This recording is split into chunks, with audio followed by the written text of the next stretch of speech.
Yo, good morning, good day. Have a good Monday, I guess. How you doing? Let's see. I'm starting up with sunglasses. I don't know why. I felt like it. How you doing? I played Starfield so long yesterday. Jeez. It's probably to hide the bags under my eyes.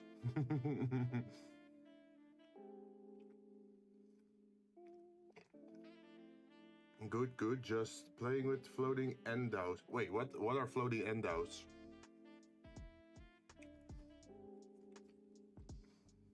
You know, you should really add time on the stream. Oh, like how long the stream has been going on?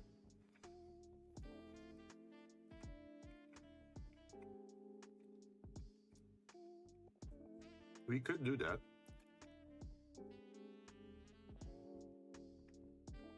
More like your time zone? Ah, okay. Wait, we can easily do that. You know, why not? Yeah, let's do that first. So I'm going to Stream Elements. Because I use Stream Elements for my bots and overlays. Then I log in with my YouTube.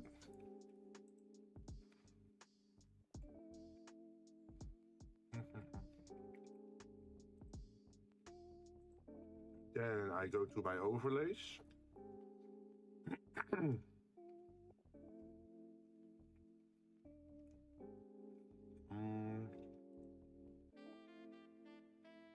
See, I have a tips tab. By the way, it's floating windows, which right now I'm using watching stream while reading on Chrome on my phone. Oh, nice. I didn't know that.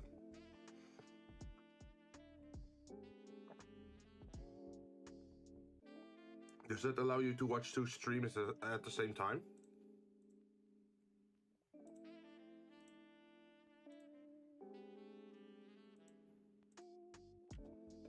Let's see, unnamed overlay.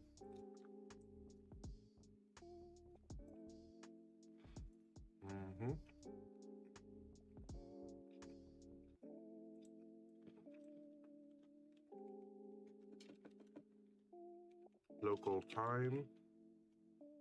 Add widgets. Let's see what kind of widgets they have. Stream tool, your stream chat, charity, no, trick or treat, no.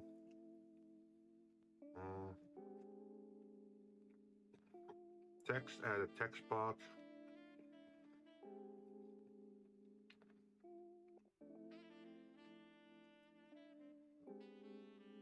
Train counter, timer for various viewer activities. I don't think that's it. So you can do two stuff at the same time, even... Wait, I can even play games? Ah, yeah, that's cool. Is it like a new function of your phone? Is it like Android based or iPhone?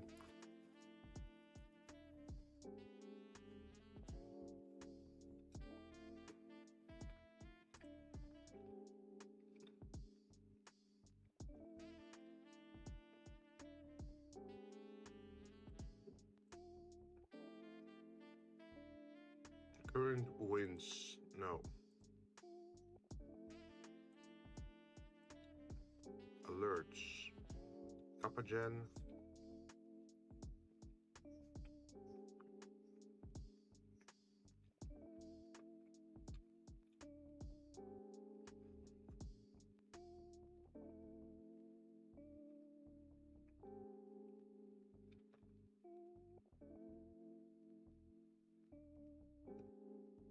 Chat emotes, what does that do?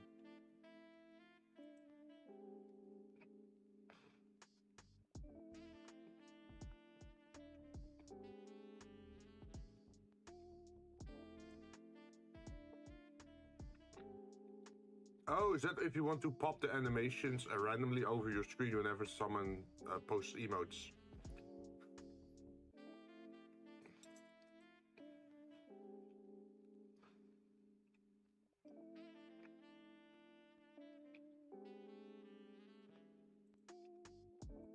Fountain, explosion, random. It's based on Android. Nice. I also got an Android phone. Is it like a special program you install, or do you get it with the update?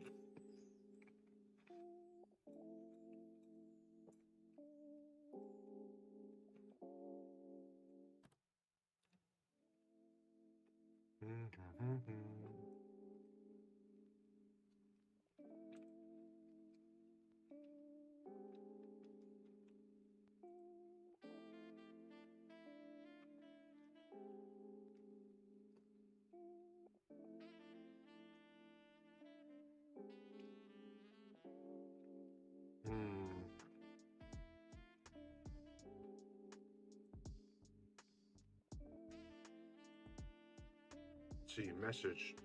Days, hours, minutes, seconds. Show this when countdown is complete. No, that's a countdown.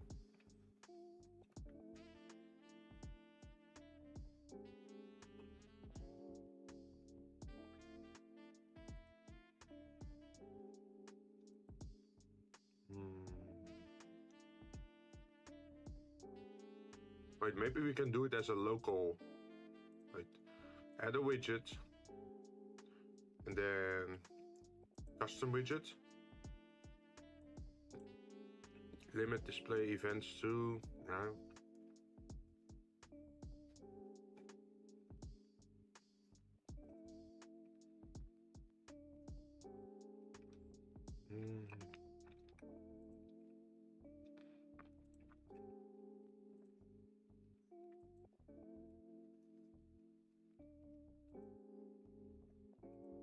Wait, let me take a look. Local time.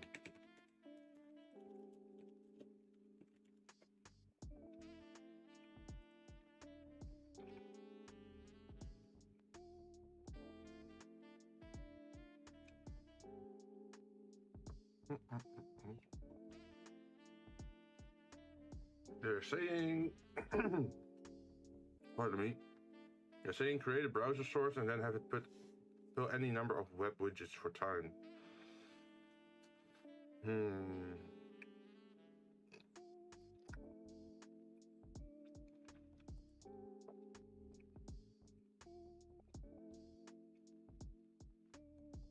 Current time HTML. Wait, can we just grab this and copy it over into stream elements as a HTML?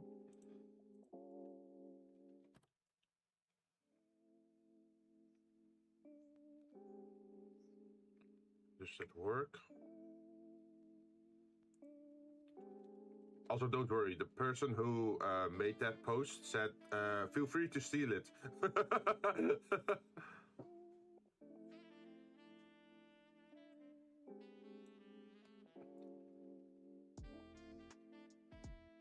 Current time. Ooh. Okay, so we have to edit some more.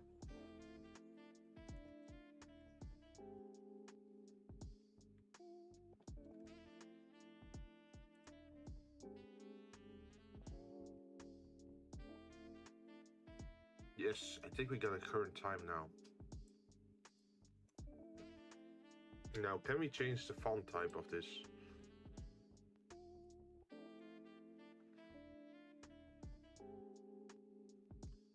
Local.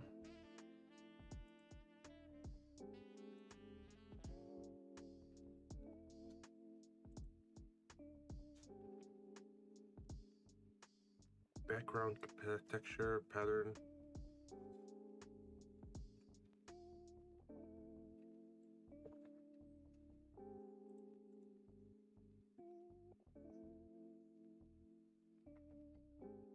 Okay, I need to edit this code a little bit. I'm not the best in changing codes, but let's see, I can read it a little bit. So we have the HTML, head, meta style, header 1, header 2, start time, current time, BR, div. Yeah, I have to remove the BR, I think.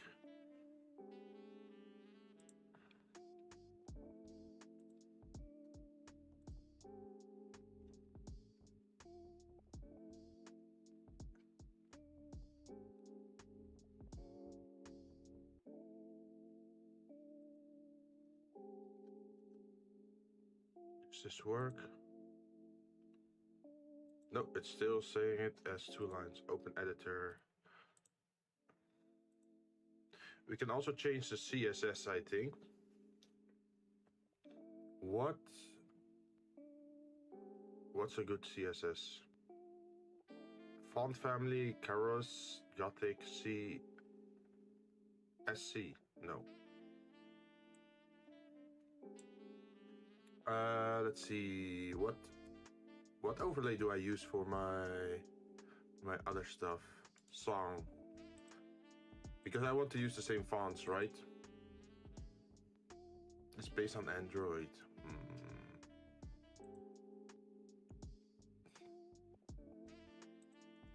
Artist name, properties. Bond, shrift. Oh, I don't know if they have that online.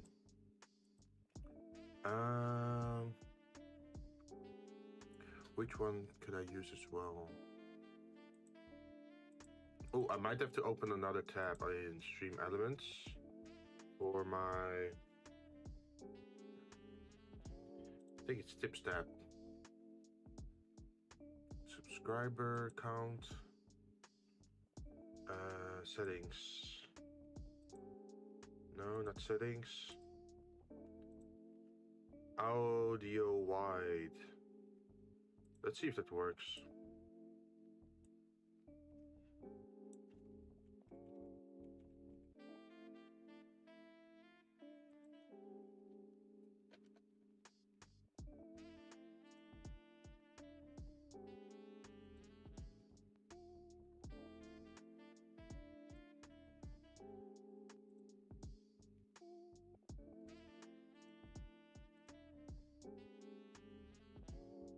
Is there anywhere else where I can change the font type?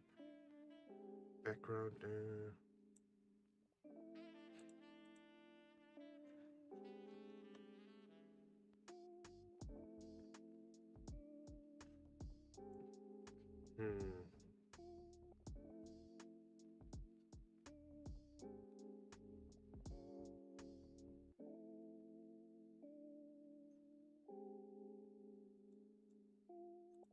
Wait, let me look up how to do text next to a div.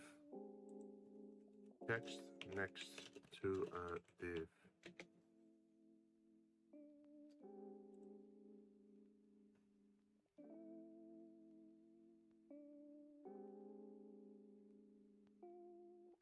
Just make all boxes displaying as inline block.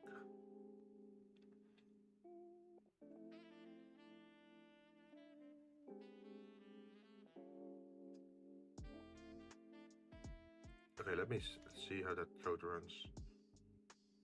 Dark green. Ooh.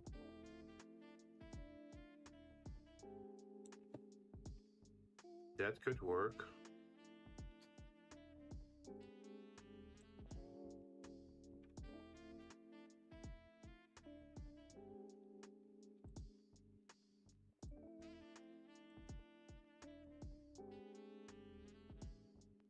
Let's see if we can add that to div ID is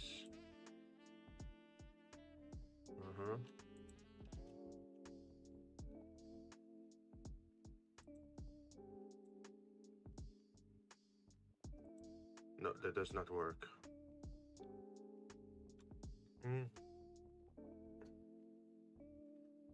Oh wait, maybe I can add it somewhere else. Okay, so the ID is text. Sorry if you guys can't follow what I'm doing, but it's sort of unexpected, right? So I go for... Where's the text ID?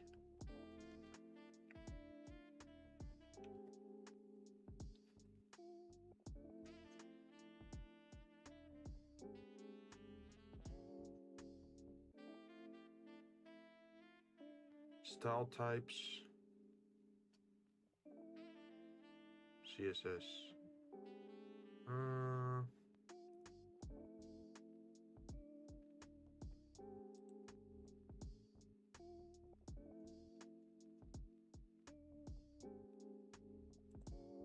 So I should be able to add a dot text.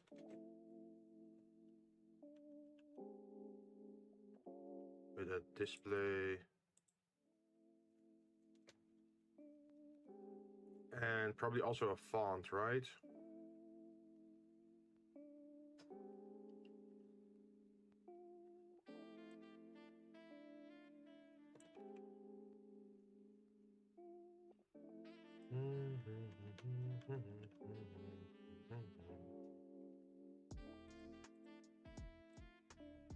Also, I need to add brackets, of course.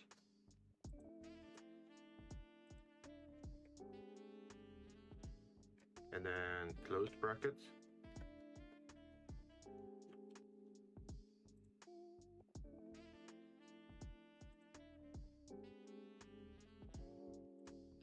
It's not working. Why is it not working?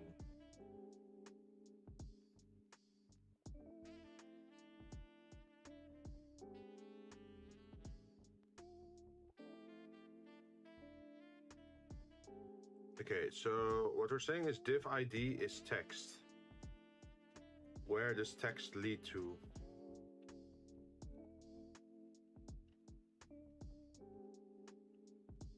Style type is text/CSS.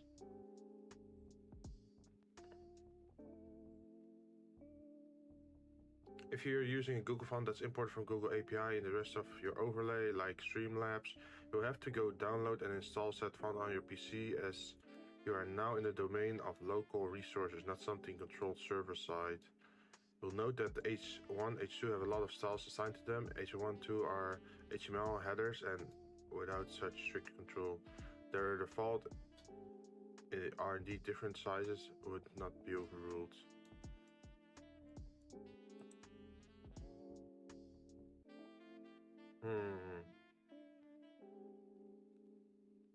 Okay.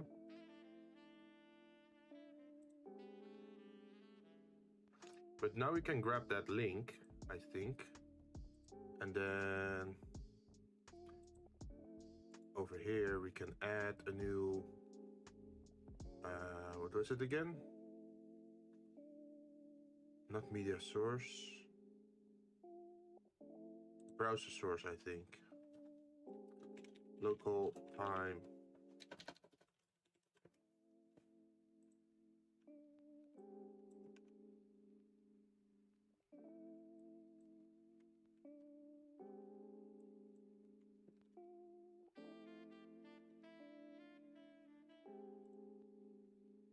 Control via OBS.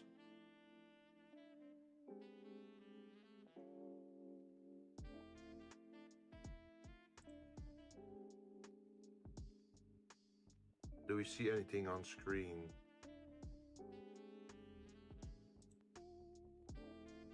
Oh, I see a time.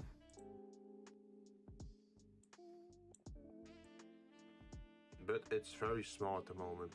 You can... Is that even readable?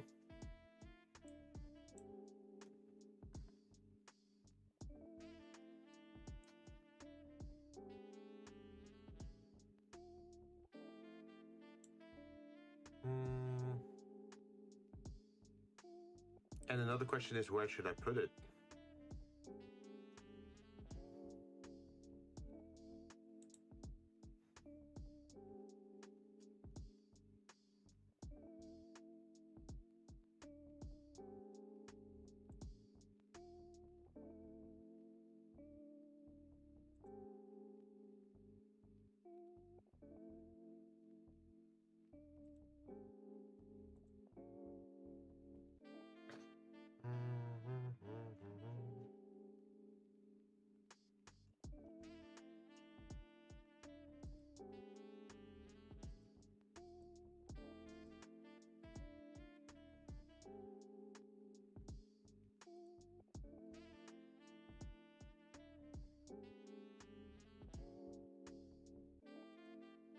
Wait, maybe I can change in OBS.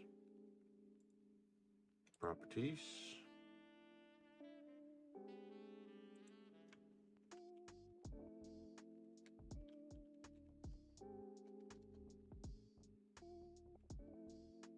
us the font family again.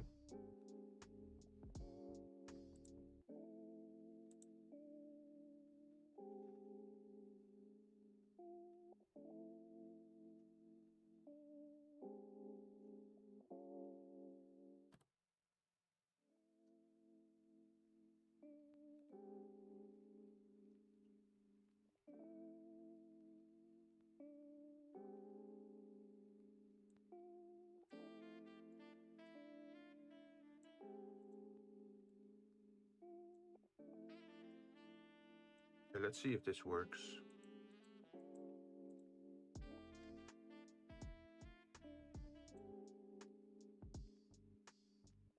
It seems to have changed something. And then properties. We should also be able to change the font size to, I don't know, let's try 26. That doesn't change anything. Okay.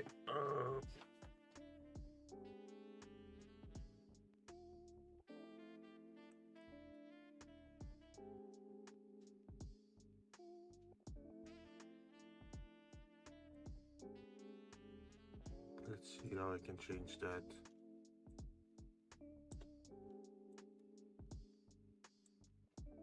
If I make this smaller like this,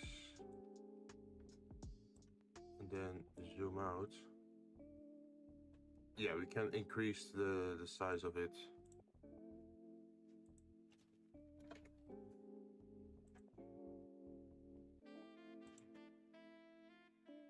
But that's the wrong way to do it. What we want is to increase its size in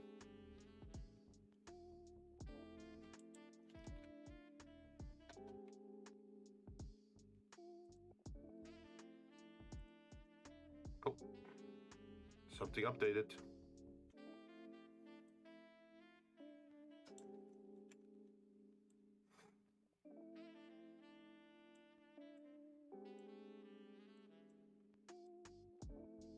Okay, so we got a bigger current time, but the other time is still small.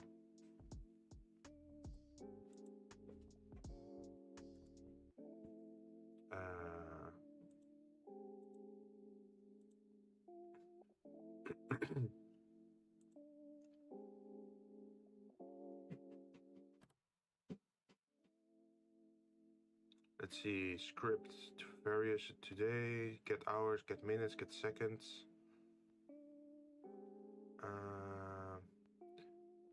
Hours of 12 p.m. a.m. Hours percent 12.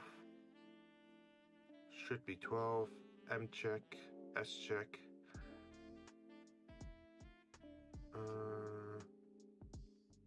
So how do I change the time zone though? Because at the moment it says CDT. Like the time is correct, but I don't want it to use CDT.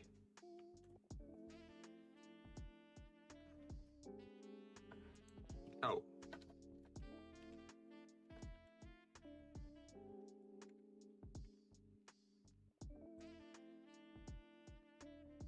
Save. Look at that, we're slowly making progress. Open editor.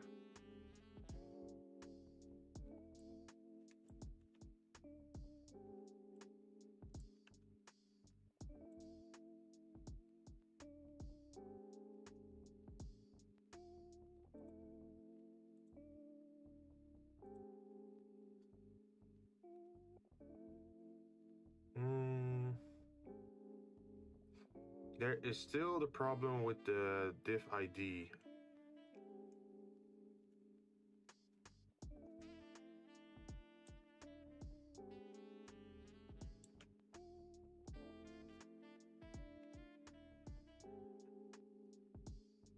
You see HTML, head, meta style, script. Is it the normal body that's doing this?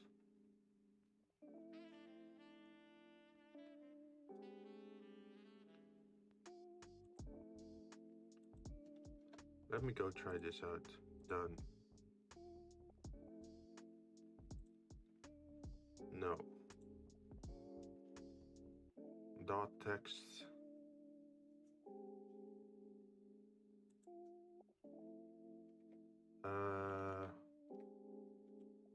Font size, I think the command was called.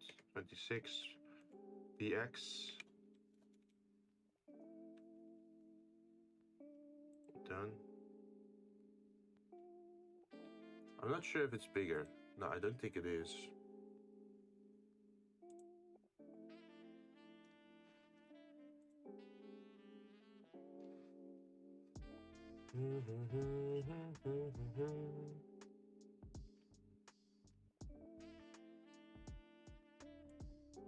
What if you change this one to 26? Oh shit, we're having a change. Look at this. Save. Ta-da.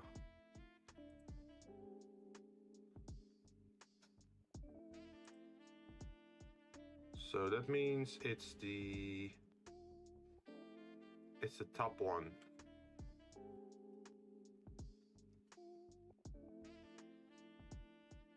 And it's currently set to Montserrat.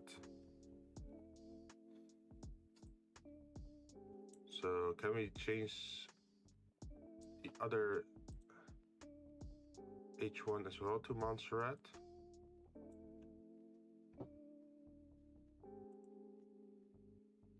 Save. Hey, we're getting closer. So imagine we want to take the cursive away. Can we do that?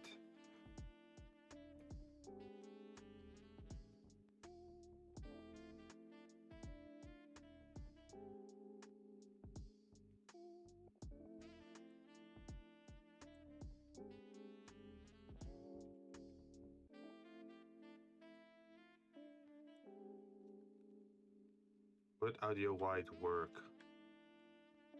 Done. No, if I try to use audio wide, it just errors out.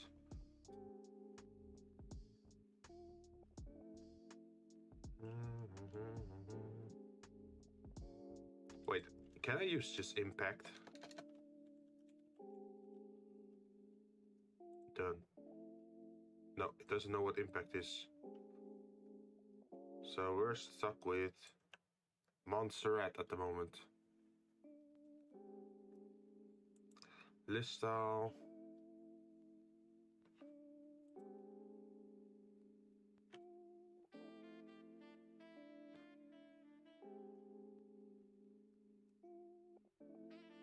How do you do the div CSS for div?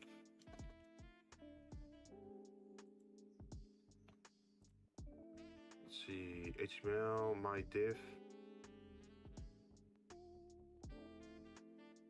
background color, body, HTML.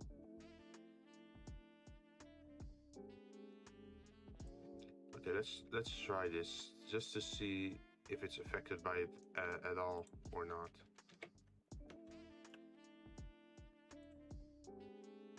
Nope, it is not.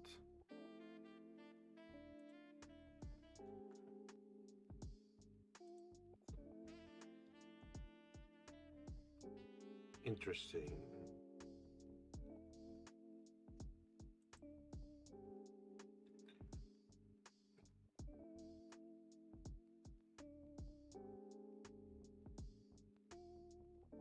In the CSS, I don't think I have any. Let's see, style types, text CSS.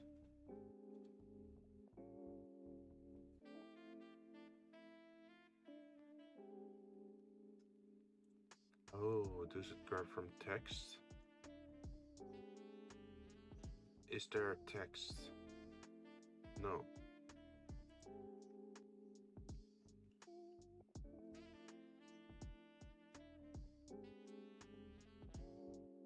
Can I change it into that one? Well, we got the prototype. Yeah, yeah, we're slowly getting it together.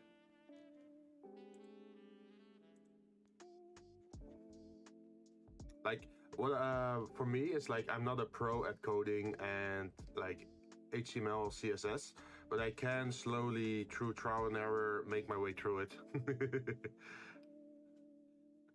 CSS.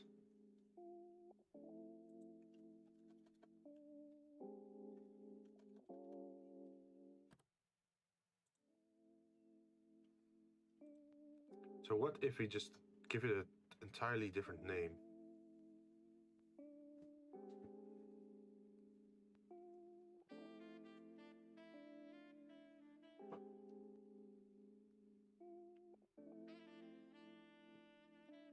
There is a thing called TXT. Where does TXT draw from? Variable, hours, GMT, document. Document get element by ID, TXT, in an HTML. Okay. So what if we turn it into block? And then say block here as well. Done. Okay, and then open the editor in the CSS, and then we change text into clock as well. Done. An editor.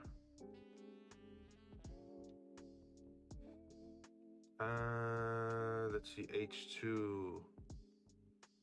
H2.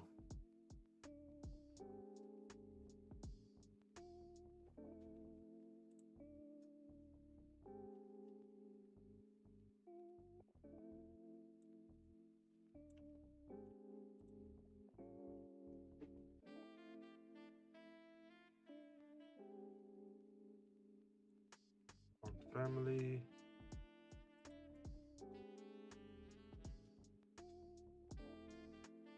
Display in line. Done.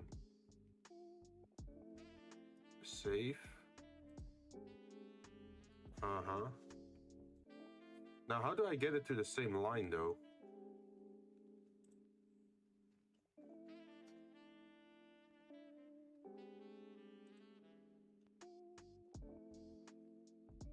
Could I just use it, display inline block? Can I add it to the top? Done. Oh, okay.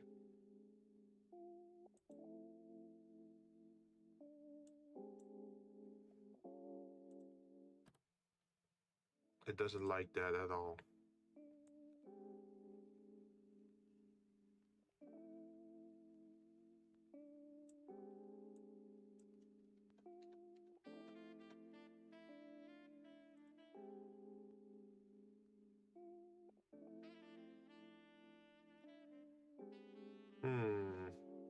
Okay, I got it to the same line, but there's also a lot of errors showing up now.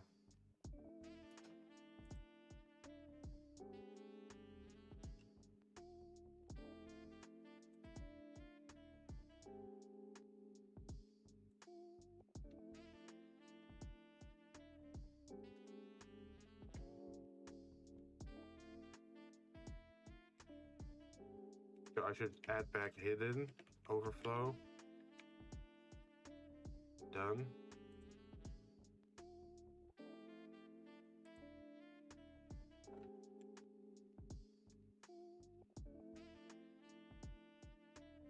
Wait, what was the command again? Overflow hidden? Overflow hidden. By the way, sorry for this. No problem, man.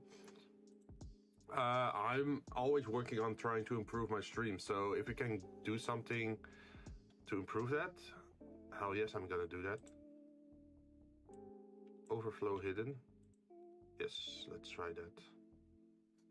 Usually I try this offline, but might as well try it. It's also like how should I say this? I also consider this creative, right?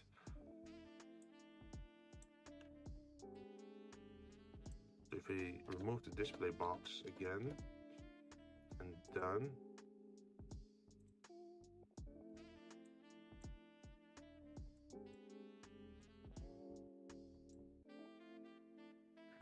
Interesting.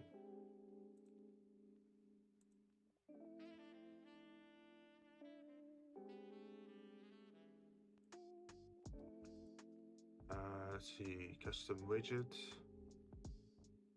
labels, engagement, open editor, CSS, copy, done, then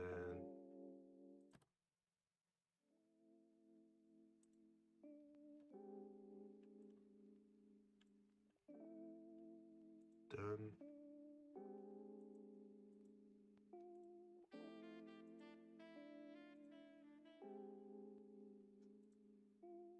CSS.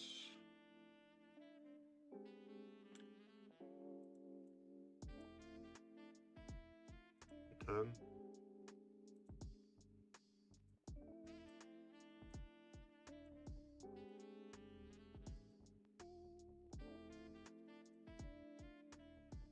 Font color, font size was, I think, 25, right?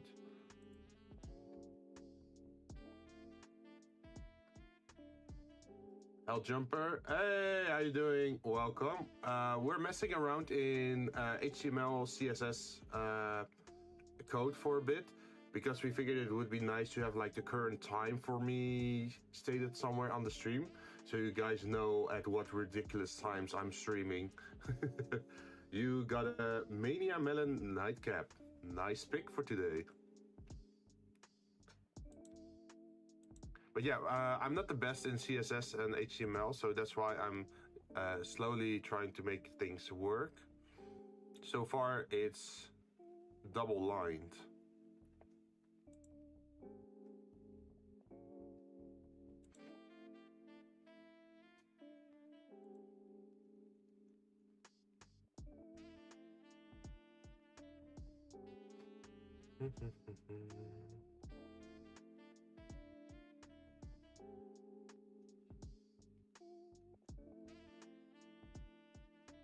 So if I have a div that I want to how to inline box a div. How do you make a div element display inline block? An inline div is a freak of the web, should be beaten until it becomes a span, at least 9 times out of 10.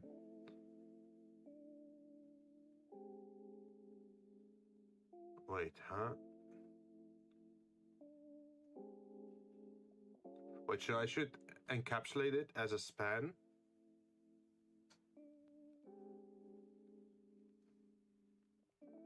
There are times where you want divs to inline display. For example, you want to add margin on the left and right of the element. You can always ask ChatGPT. Wait, does that actually work?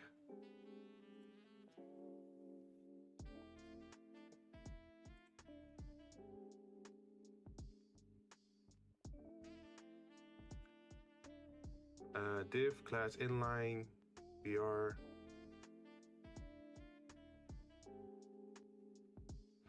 div inline float left clear both.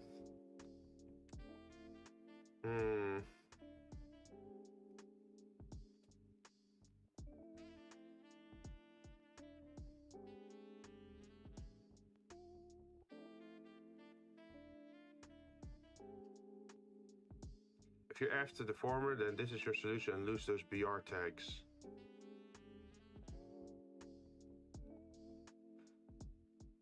Oh. So I should use span.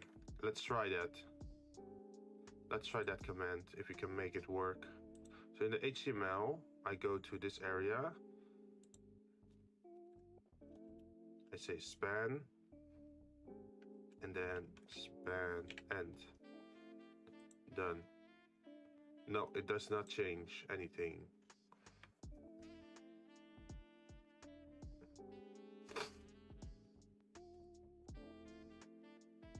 Oh wait.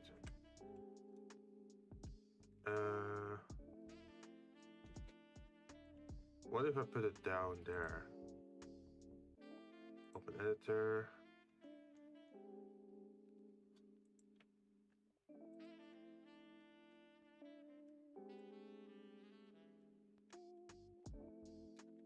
Slash span, because we also have to close it again. Done. No, it stays still on a different layer, so that's not the solution.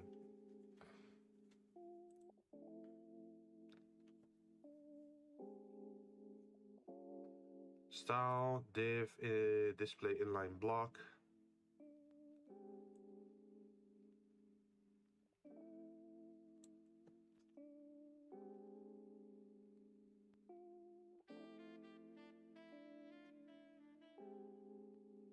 Or use float left.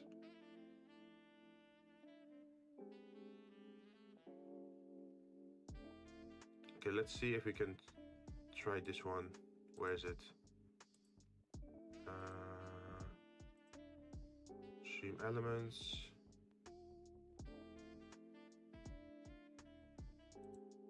This one. Grab it, open it. Change the HTML.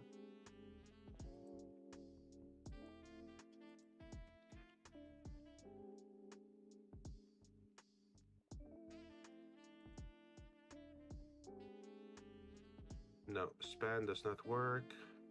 So you can remove the span again. Also, I'm saying span with an N, not an M. It's not spam.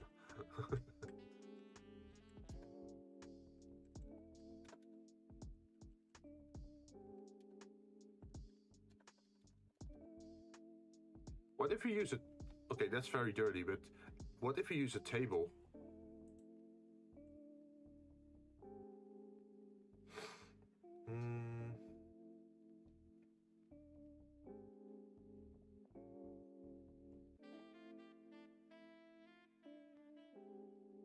Div class is container. Oh. Div ID is clock.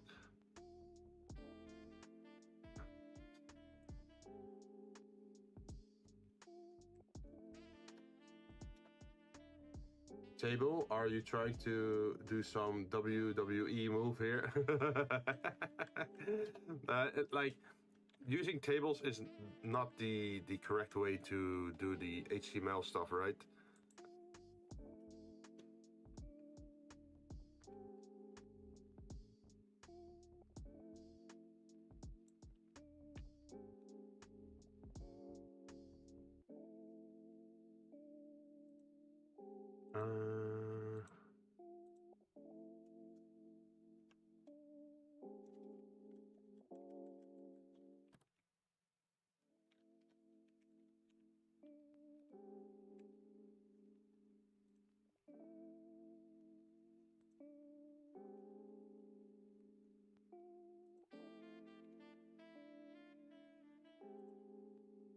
Oh shit, we have progress. Something worked. Look at this.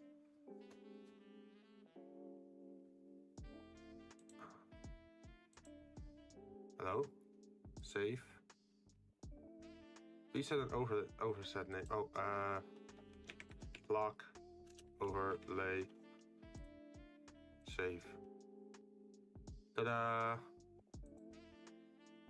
But there are still some things wrong here. For example, the weird blue background. So let's remove the blue background. And then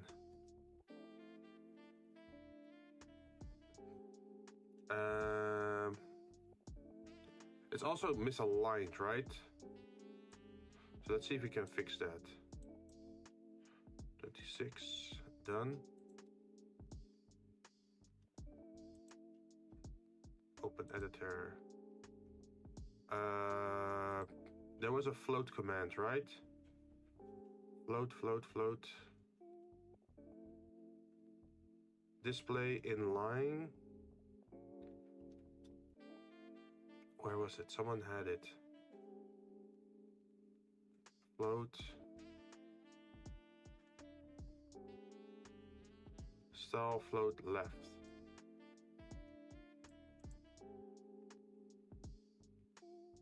But I also need margins, I think. Box inside, width, float, height, margin. So imagine we use margin 5 pixels. And we add that to our CSS.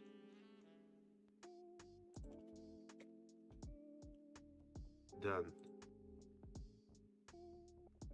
Then it takes both of them. Like, let me save so you can see. See? So that's not the one.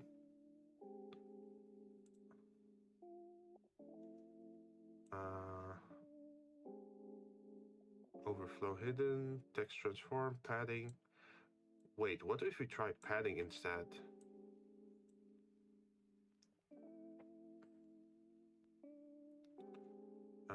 CSS.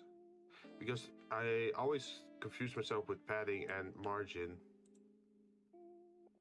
No, that doesn't change anything.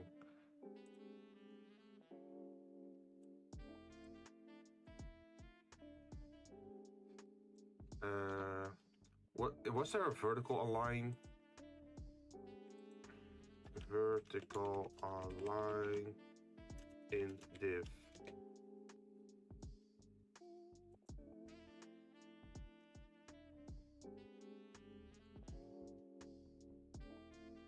How to center CSS. Inline element.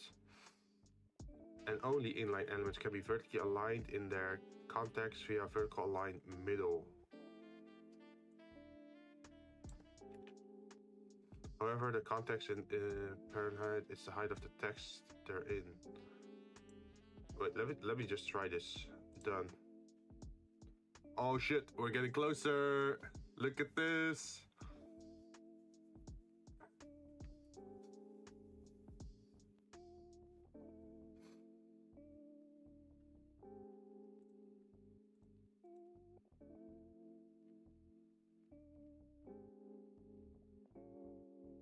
Okay, so now we have the time. And is it me or is it flickering once in a while?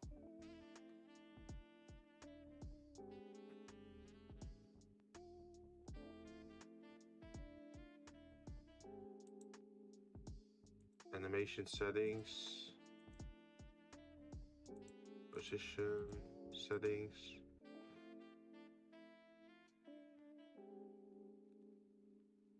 I think it's refreshing. Yeah, it does flicker.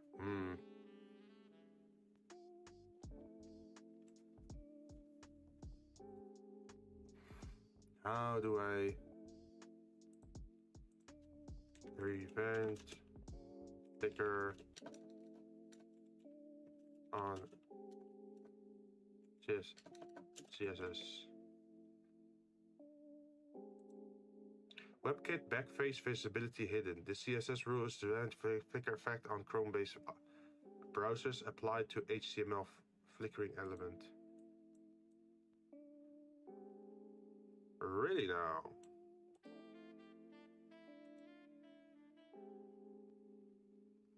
If you look close at the bar, for example, you probably see the flicker effect on other elements when the previous is hovered.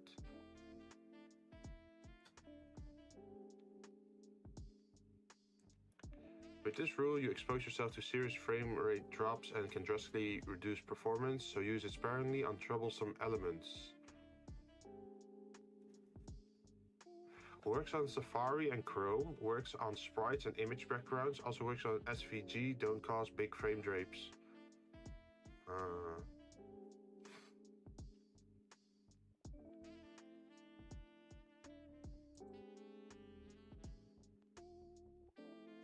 WebKit transform.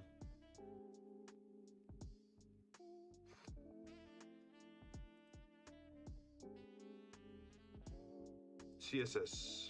How to prevent flicker.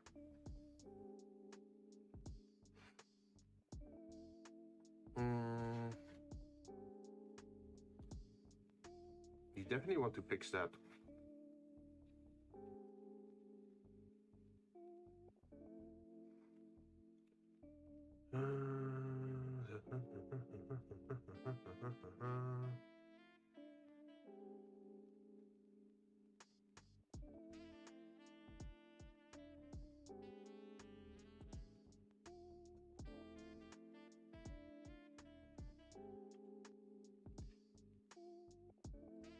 Back face visibility hidden or transfer. Okay. Let's just try to add this to the code then. Because I have seen this appear twice now.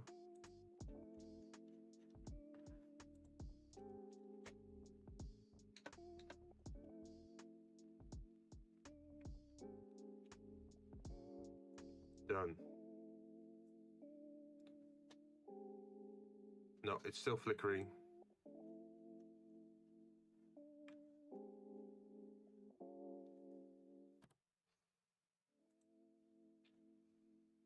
Because I know why it's flickering, it's refreshing.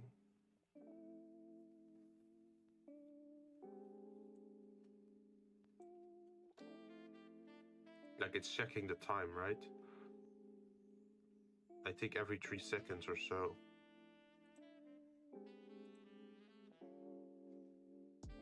Where is it? Where is it? HTML.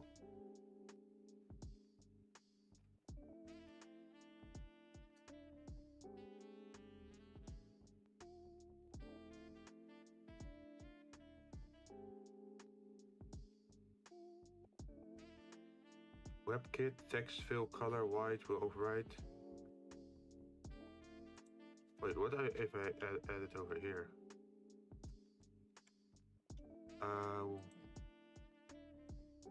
What did they call it again?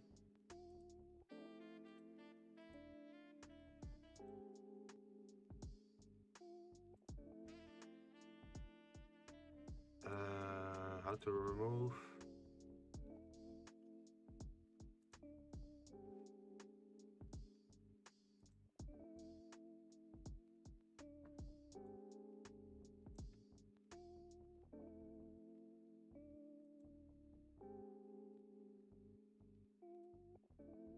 Oh wait, I think I found something.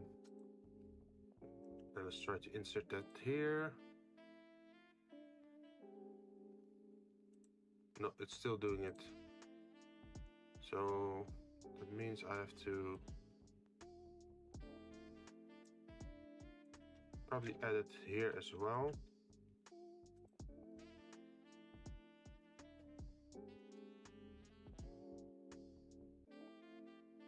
Okay, I think we fixed it.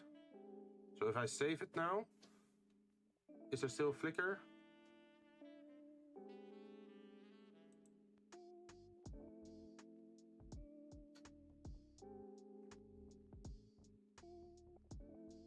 Huh. Weird. So on my web... Darn it, John got Kana from Dragon Maid. Nice. That's a very popular character, right?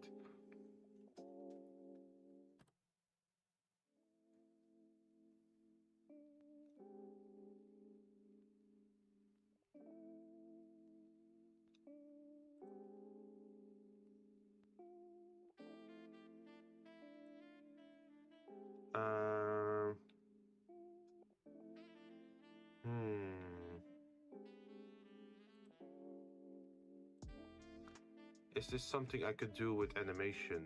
Done.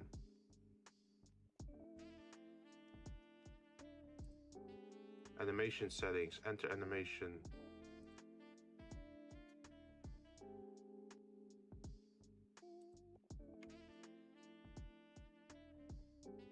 No, it does not react to animation.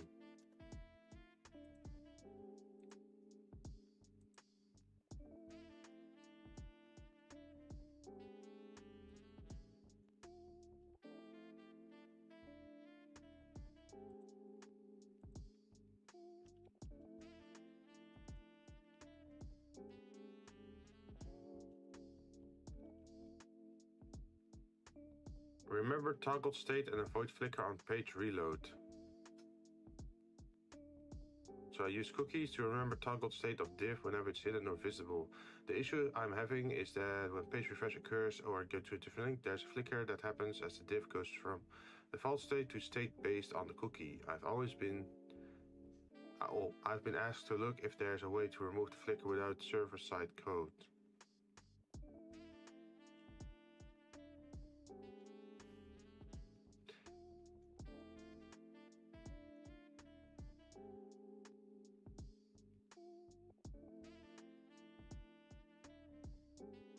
Try putting the script into the head and set the class to HTML element instead of body.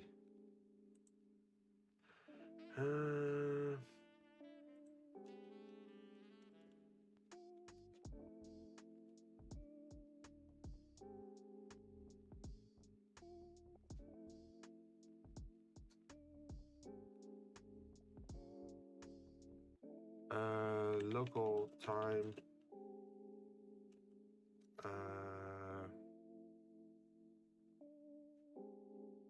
Flickering HTML.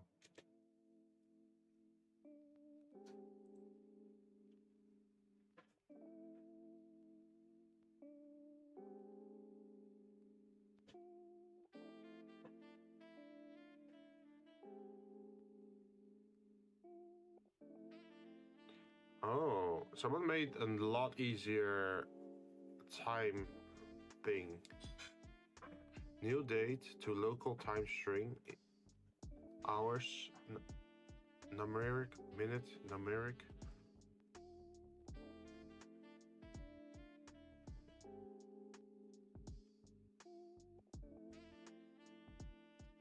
Okay, so variable clock E1 document, query selector clock, function get time, return time, local string, function set time.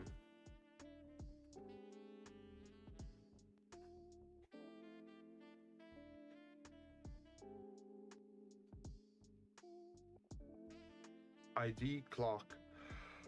Oh.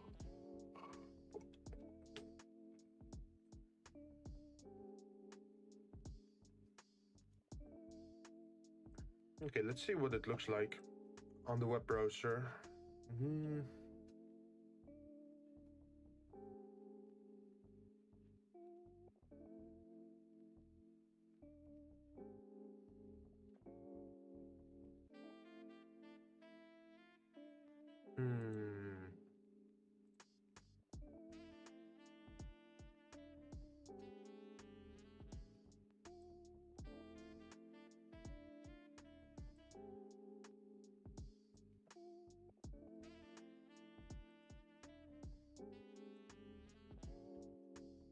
Function set time.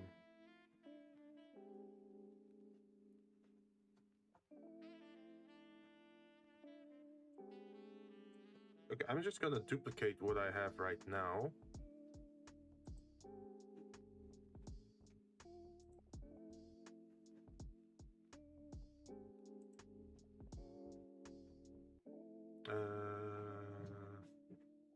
Done. Go to settings, layers. Then remove this one.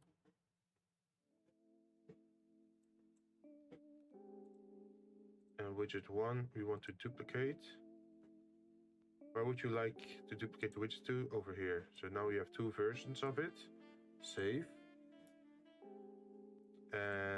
So now we have a backup version in case we do something wrong, right?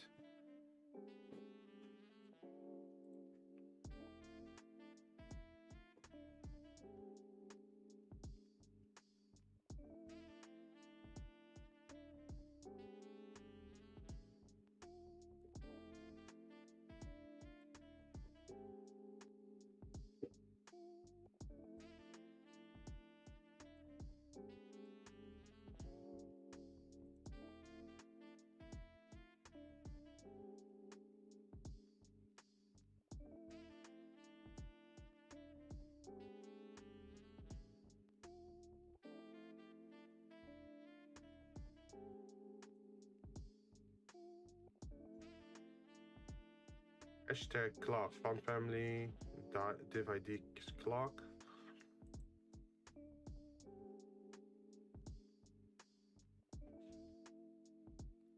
You could do with CSS, no need for JavaScript. See the second example.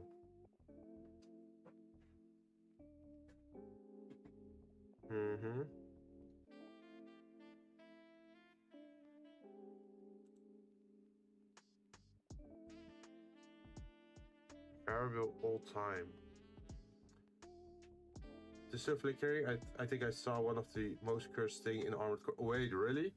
I've seen some cursed things as well. I saw SpongeBob Armored Core.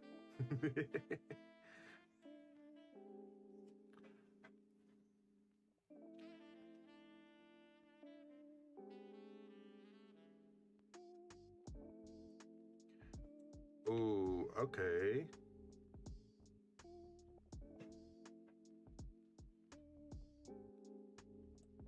Let me try and copy this in. See how well it does. So we put this, I think, in script. And then...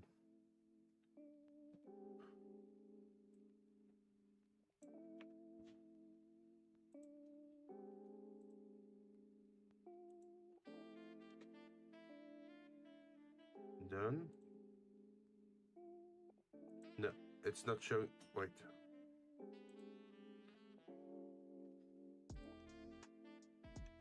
Interesting. It's not showing. It's not showing the actual time.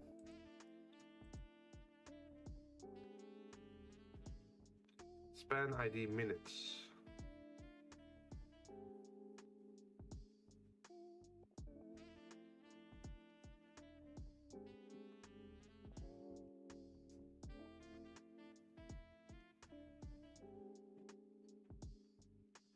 I'm displaying the time like this currently.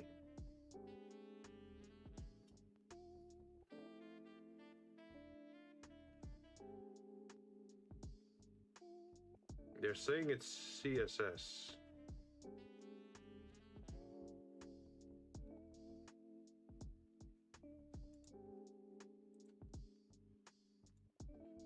Let me inspect that element to see how it works.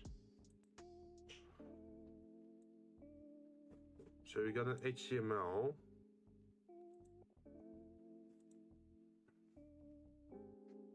And in the body there's a clock div, a text.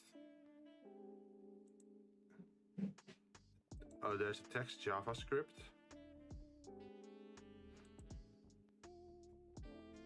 And a div class.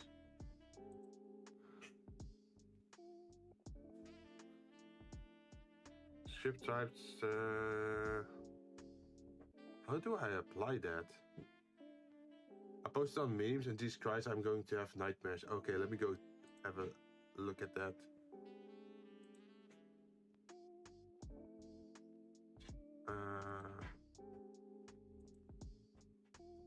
Oh no. Not those. Imagine, shit, what's the name? Pop, something pop, I think.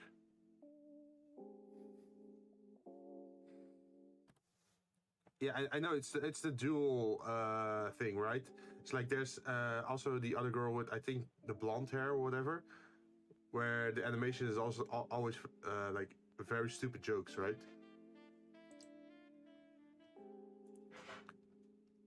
Pop. Something pop.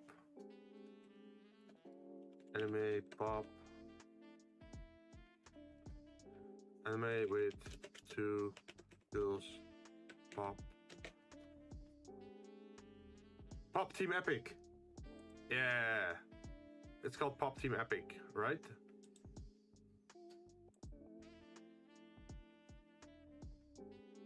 The one that hit her and asks you, are you mad? Yeah. That's the one.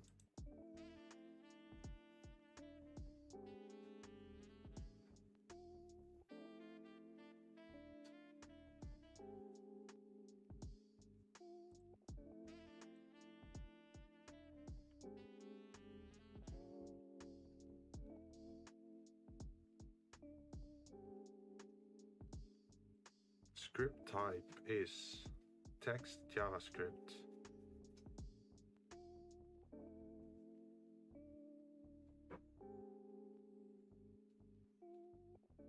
Did it just put it in or something?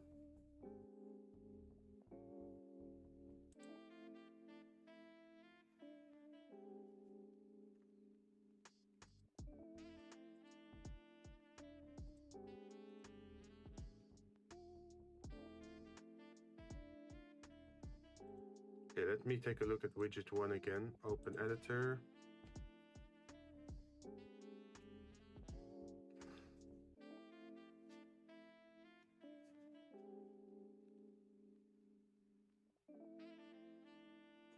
Div ID is clock. So what if you pull that whole script and just put it in there? No, we should not do that. Let's not save that.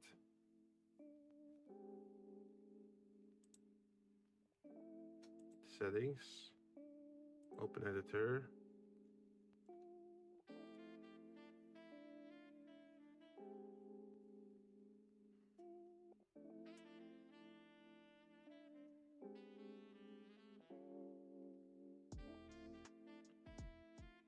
Let's see. Style type text/CSS. Refresh content tree. Wait, what if we do 10?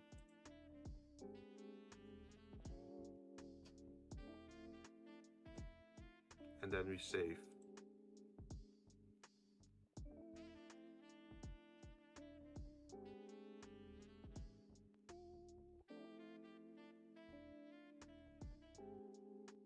Ah, yeah, okay. So we found a bit where, let's see, HTML, it's the HTTP equivalent refresh.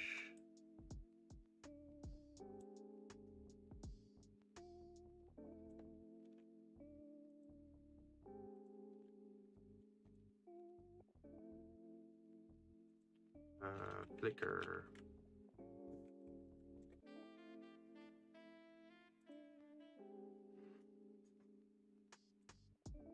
It does not work. Something's wrong with it. It does not refresh by itself, only when the page reloads. The question is how to stop blinking page when using meta refresh for its resetting values. You need to remove the meta argument and set up an asynchronous update via Java JSON file. This will prevent the reload of the whole page, just the meta you need to be updated.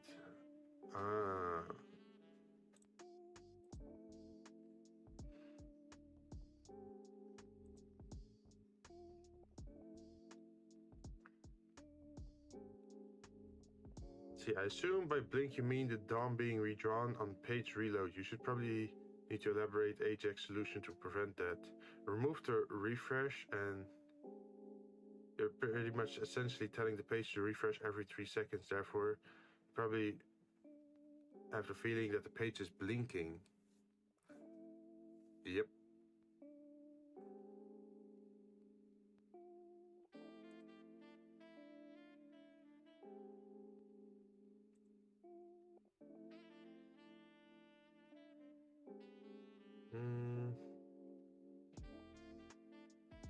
Ooh, content blend transition duration 0. Is that what I need to use?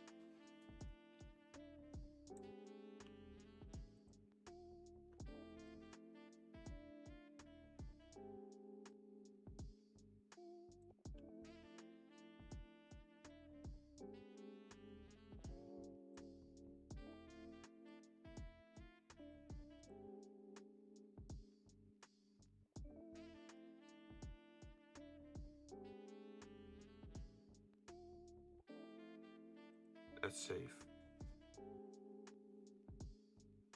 Okay, so the bottom one is still flickering, as you can see, and the top one is not.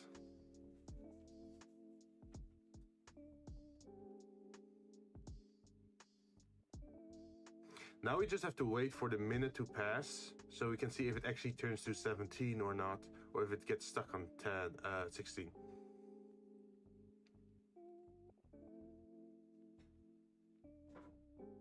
Also, I should say something. I have ordered new emotes for Discord. Should be around 10 emotes that I ordered. with various emotions, of course. And I ordered them at Doodle.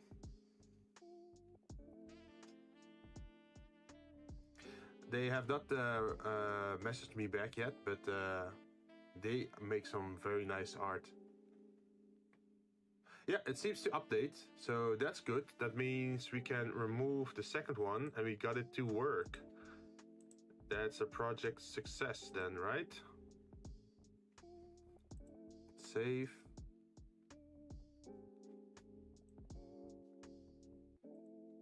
And now we just have to find a nice location. Oh wait, maybe we... let's see, can we... Do we still want to change the font type? Import Google font into HTML. I think that's the last thing we have to do.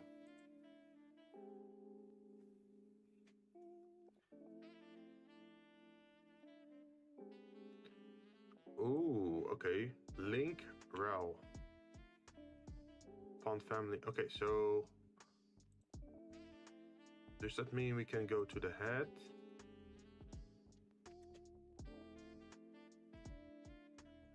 Add link. Audio wide.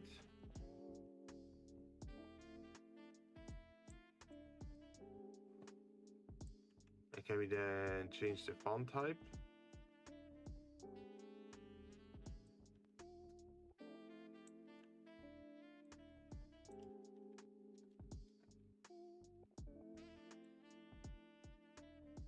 Nope.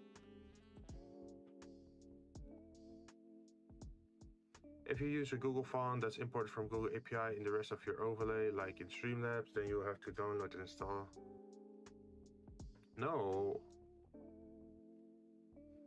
I don't want that.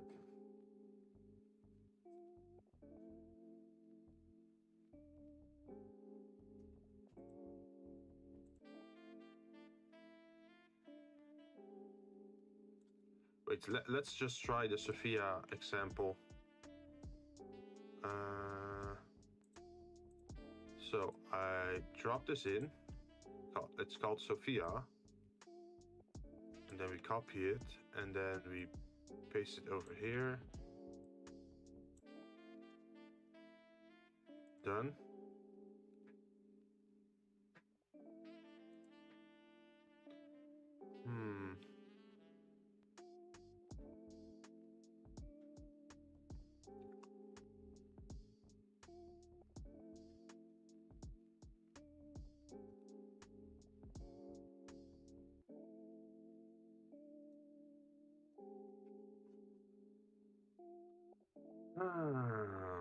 What to do, what to do.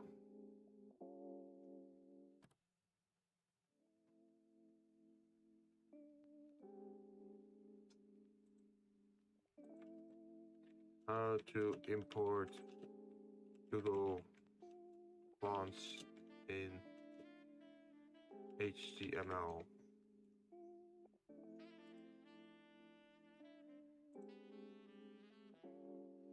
Essentially, part of any design is a chosen font. Fonts are free.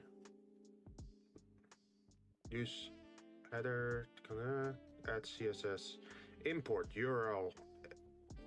Display swap, quicksand.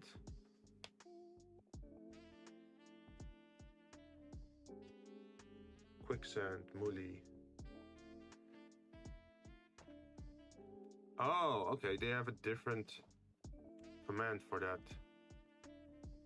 So maybe we can try that then. Instead of this one.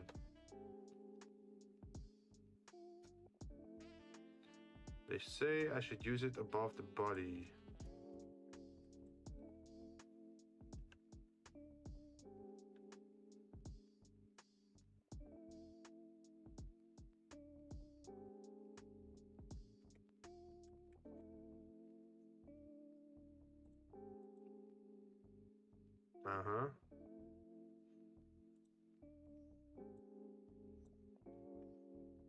So now it's called Muli.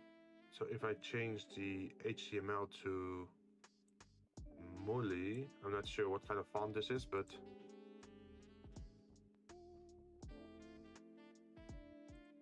okay, certainly not there.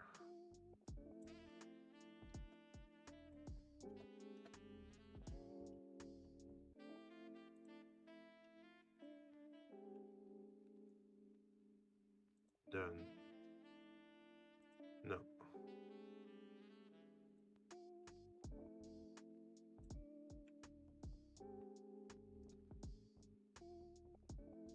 Where should I copy this? Import Molly and Quicksand Go font for the body and H1 respectively. Specify the font family for each of the elements body and set to... Yeah, I'd love to, but where do I put it exactly? Do I put it on the script or under the HTML?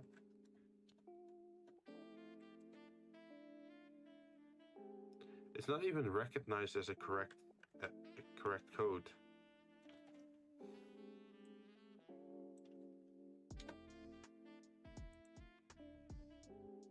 Oh wait, it's in the CSS.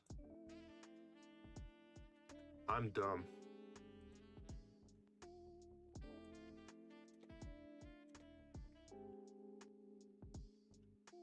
Done. Okay, so now we save, and as you can see, it changed the thing to Molly. Even though we don't want to use Molly, but we can now look around for Google fonts, list, browser fonts, audio wide. Do they have that?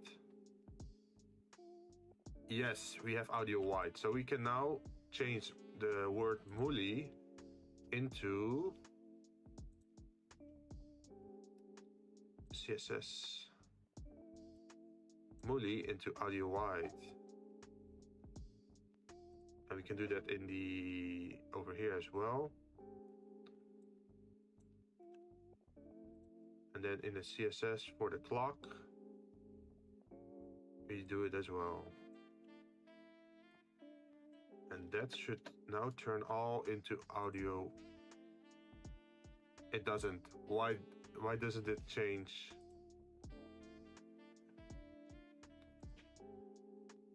Family audio wide.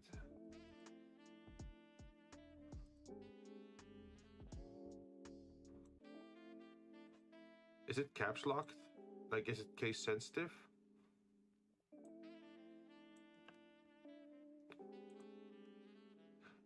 Oh, it was. Bam. Look at this. Now we still have a little issue with the height, I think.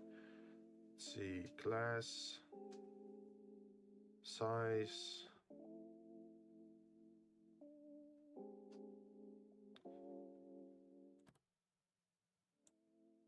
$26.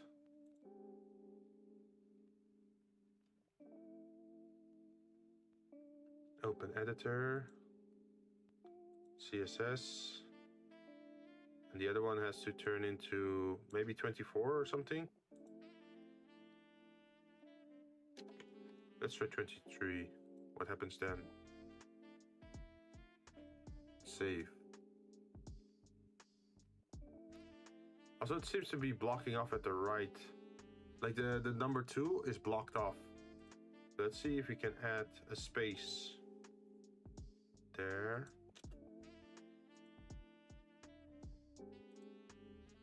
Okay, there's something.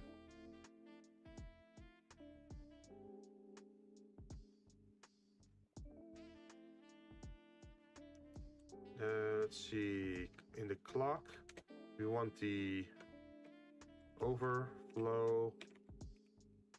What was the overflow command again? Overflow CSS. We want it visible, I think.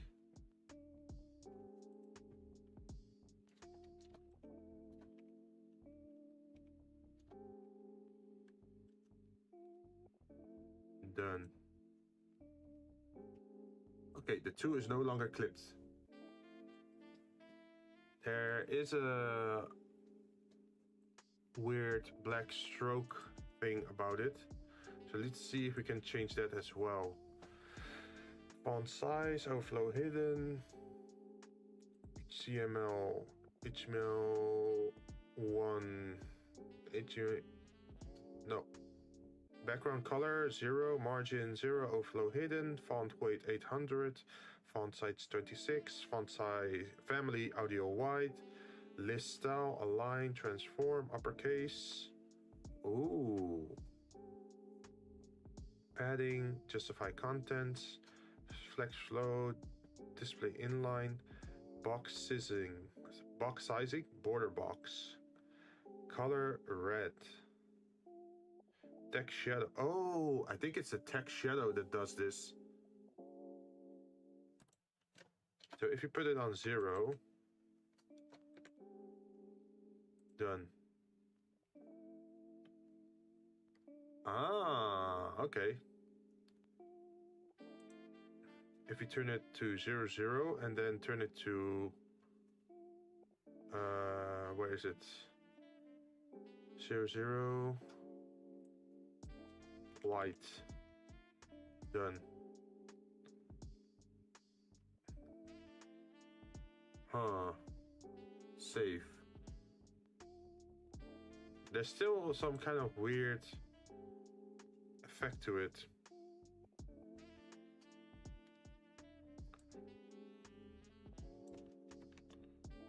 Position, absolute, left top, font style, italic. Oh, okay. Font styles, non,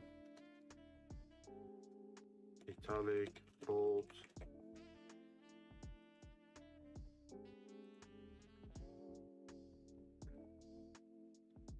Let's see, bold, italic, bold, bold, bold, alternating bold, alternating.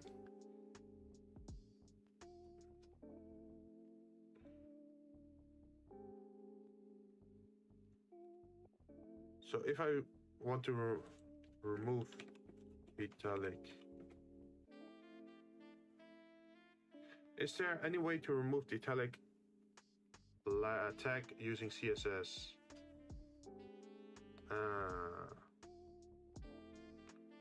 So if I just remove it, font style italic, just remove it entirely. Done. Yes. Bam. Now it's no longer italic. And let's see, after that, WebKit text fill color white will override color regardless of order.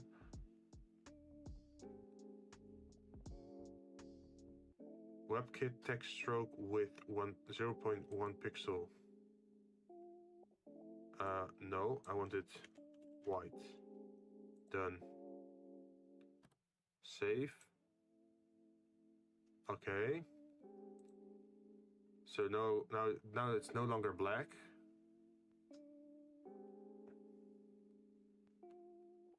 Although the black isn't that bad, right?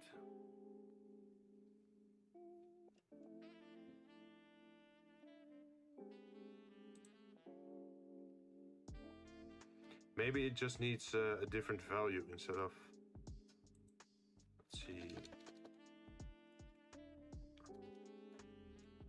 black. WebKit text stroke width 0.5. Done. The problem though is that it always turns into this if I don't do that.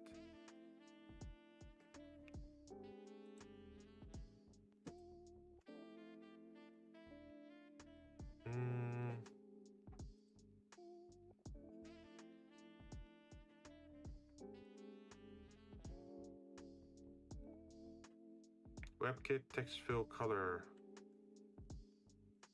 will override color regardless of order.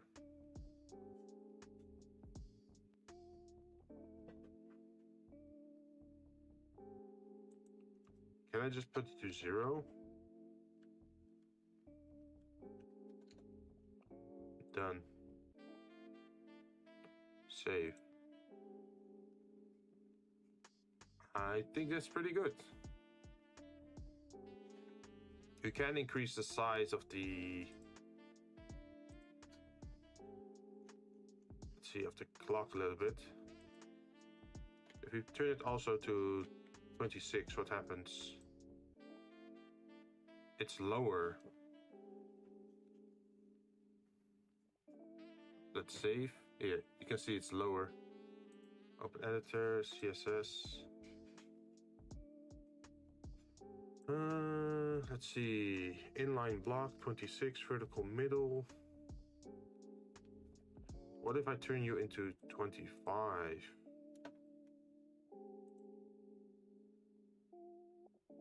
Still lowered, huh?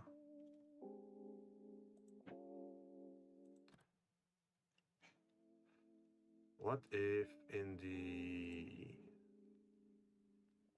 let's see, margin,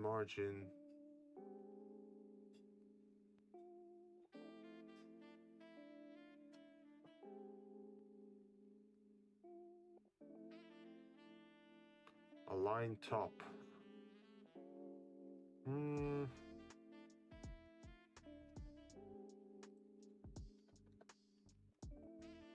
What happens if I put it to center? Nothing much.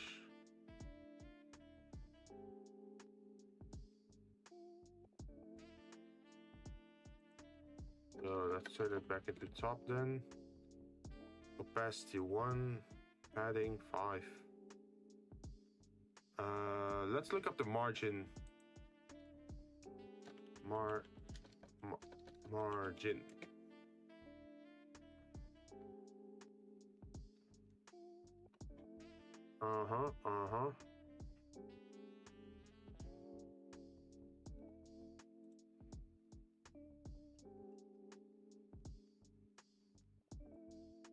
So imagine if I put this one in.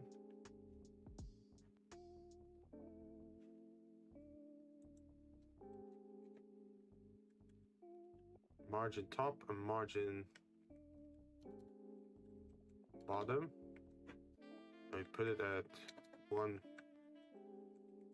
pixel.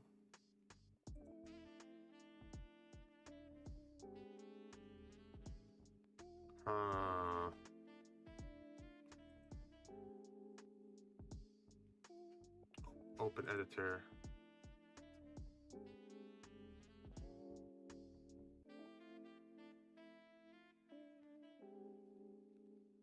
So it's not the margin that affects it. Maybe it's the padding.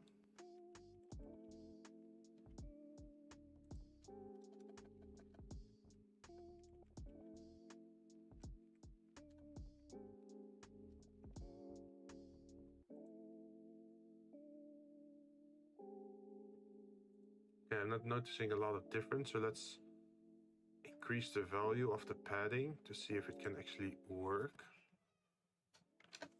Let's increase it to 10.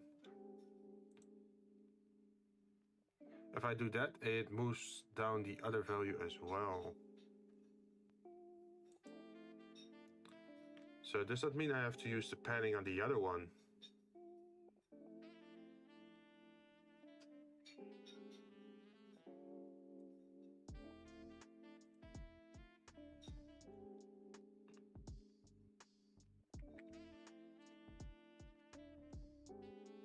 Padding. No.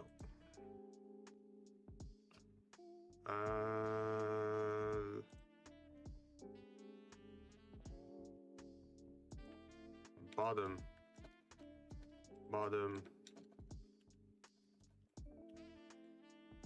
Padding.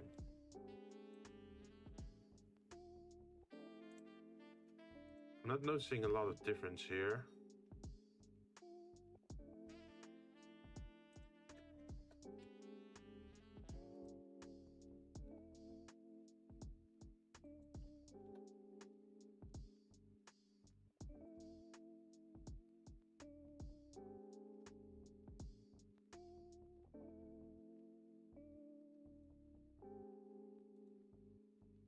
Also, the current time, I probably should add a spacebar in between.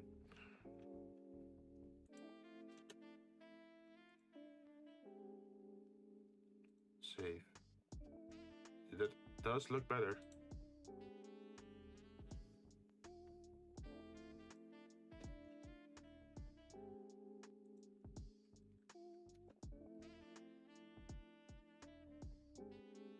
Done.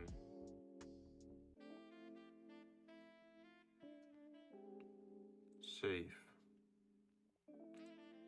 Still not. What if I just remove the padding altogether? Done. Margin. Should I use margin?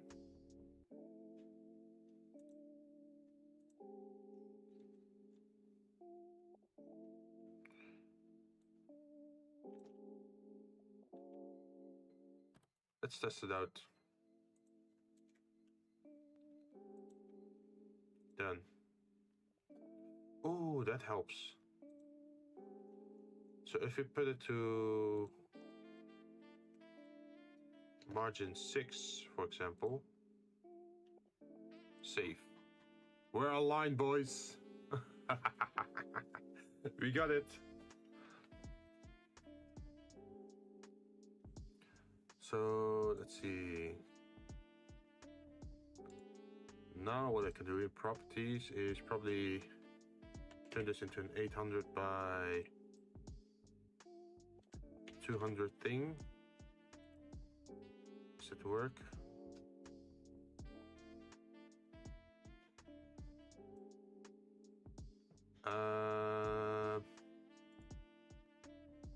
Transform.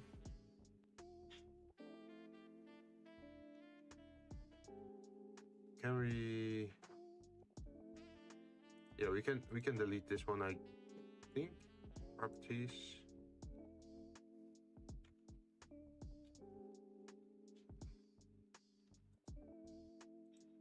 Yeah, we can delete this. Yes. Add. Browser. Create. Local time.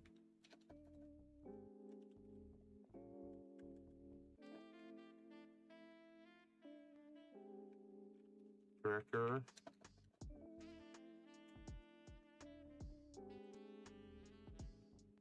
Okay, and then we save and copy the URL, post in there, press OK.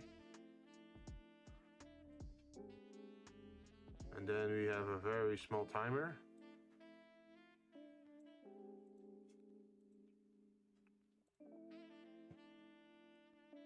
Which you could decide to make bigger.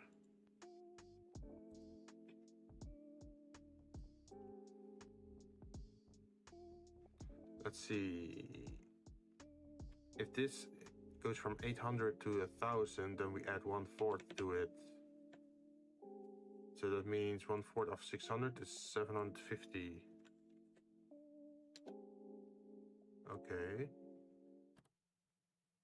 The font size says the same.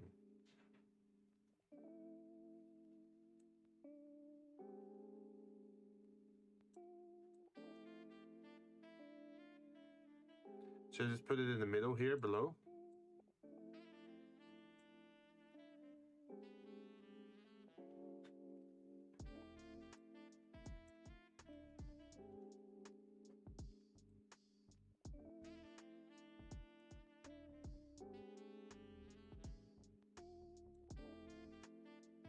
Let's see. We need a good location to put it. We can put it at the bottom left because we have our timer there. The top left is for our music. Let me just copy this. We're gonna go to some various screens to see where we got some space to add the current time. So if we go to gameplay, this is not gameplay, but it's just an example. We see we have some space. Let's put on the death counters. Okay, we already have something in use down there. above me is already the chat. So either I put it down right in front of me.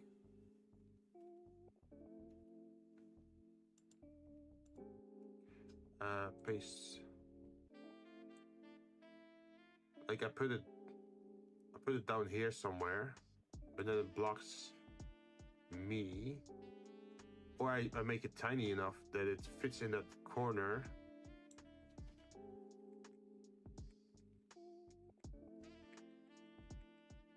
Like this. But then a little bit smaller, right?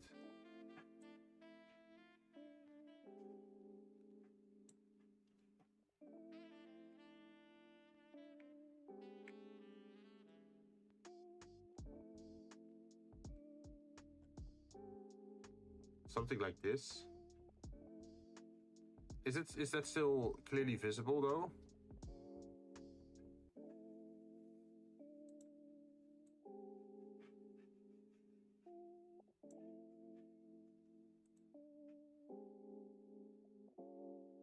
But I think that's the safest corner where I could put something.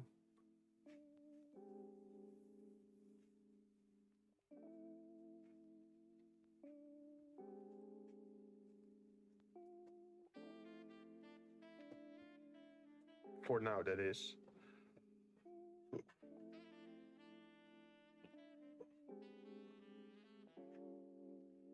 There's also another place where I could potentially place it. And that's over here.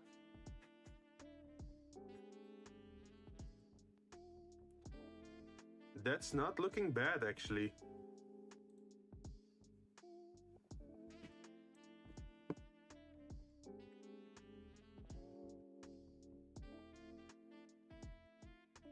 Right? But it might cause an issue once the timer changes to... Oh wait, yeah, if this number changes to like 10 or 11, it gets wider, right?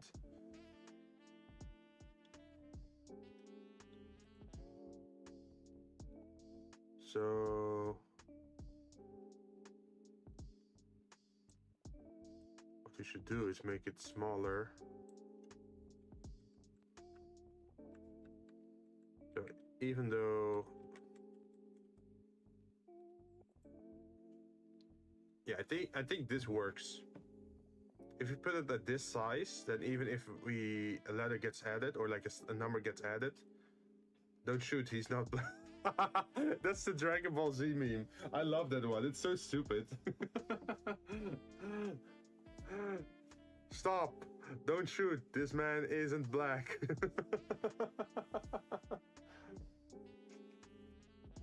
What were they thinking when they were dubbing that? Like, Jesus. And then we also have to look at the transparency, right? So color correction, okay. And then we can add a little bit of opacity.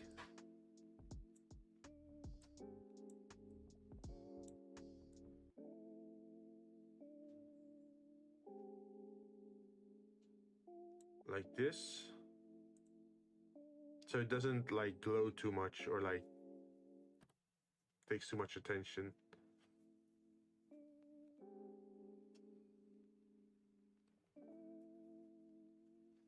By the way, can I install Audio Wide on my computer?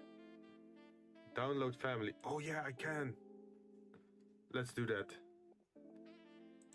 Since we're busy anyway. So Audio Wide regular, yes, install.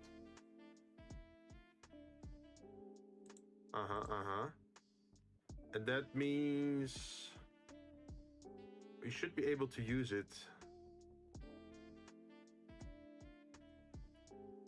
for our song player as well. Song title, properties.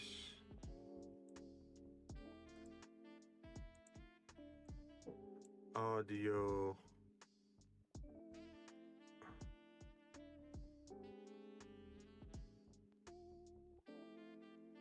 Oh, maybe it doesn't know that I have it now.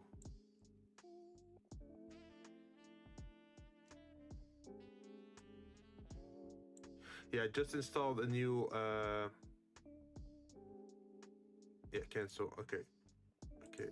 So I just installed a new font, which is Audio White, which I use for the, what is it?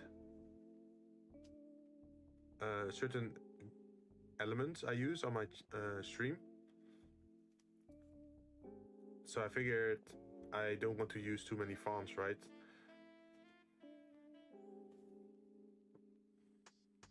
But apparently I might have to just restart OBS.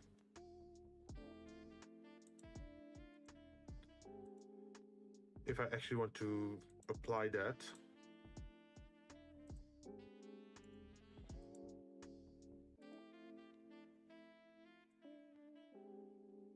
Yeah, it's not showing up.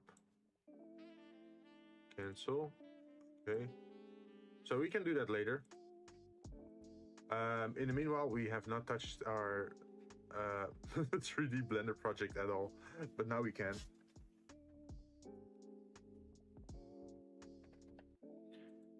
Okay, so we can go close all these HTML pages that I had open to investigate this. We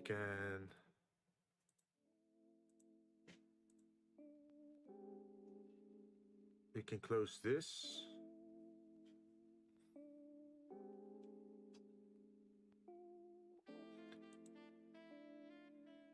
And then we can close this as well.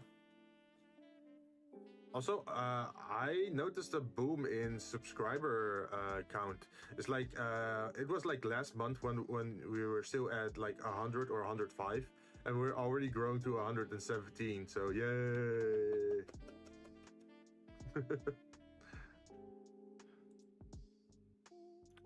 Before you know it, we're gonna reach the 150. Okay, I can close stream elements as well. Yeah, leave. Okay. And then OBS.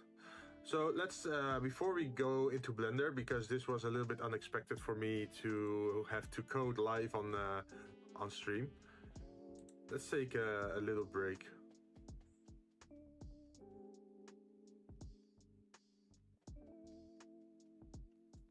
Also, we can show what we did last week, right?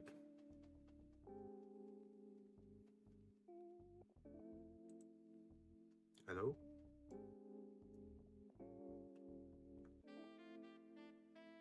Are you loading in?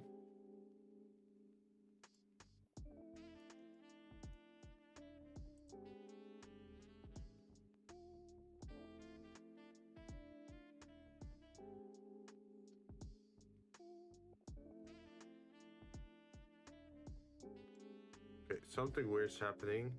It's all showing white.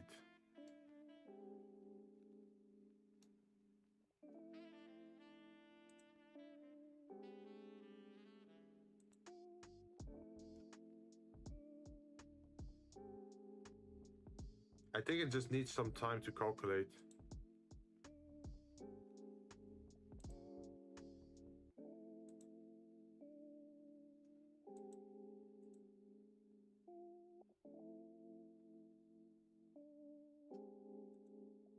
Yep, we're slowly seeing stuff being added. So we just have to wait, I think. Give it some time. In the meanwhile, I'm gonna go take a break. I'll be right back.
back, and I see the entire pile loaded.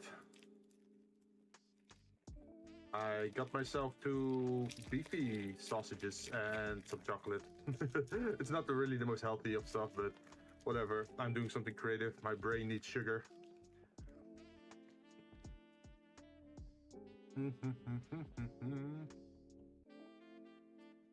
While we're eating, I could browse on Twitter. Let's see what happens on Twitter right now. The power of sugar. Yeah. Like, I don't know why, but whenever I do something creative, I have a hunger for sugar or something sweet. Like, I just need to eat something. Also, we should congrats John for reaching his milestone. Oh, wait, what milestone?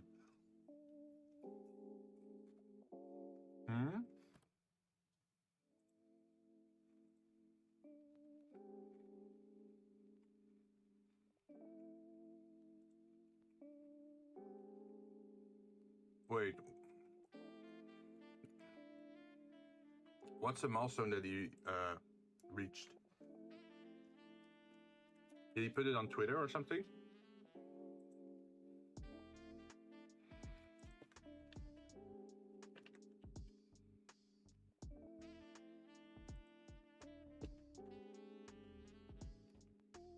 He did post on X. Ooh. 501. Nice.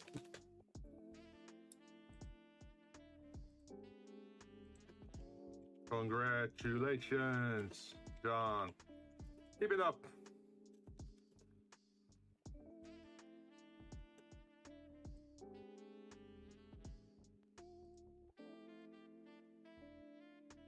It's always nice to be like supportive of other people, right?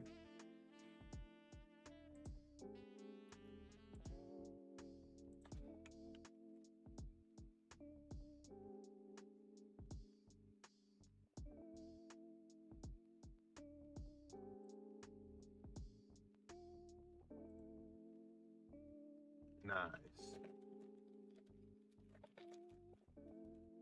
Also, something else I am looking into is like the whole multi-stream thing, right? But I'm not sure how to do it yet. I think I'd have to use Restream for that.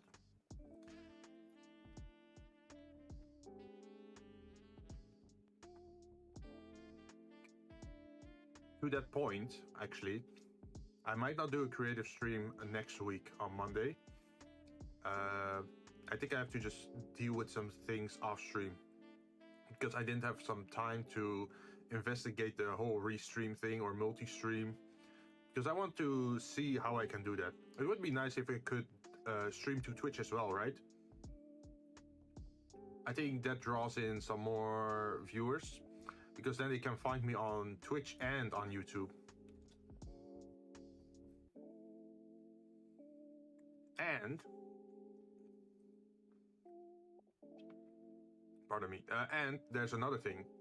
If we dual stream and we can also attach Twitch to our stream, that means we can have stream interactable things, right? So people can watch through YouTube or they can watch through Twitch.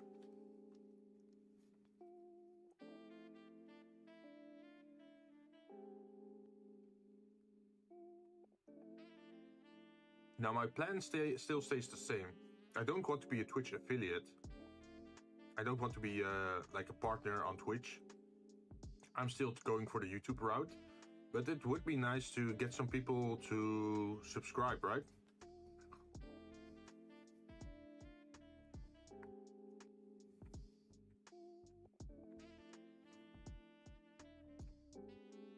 Because it opens you up to being rated on Twitch. And I do notice that being rated gives so much like attention to your channel.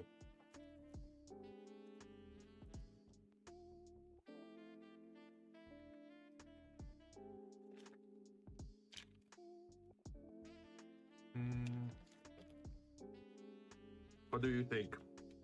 Oh, you can get rated by John and Jinn. Yeah, that's a good example. If they want that.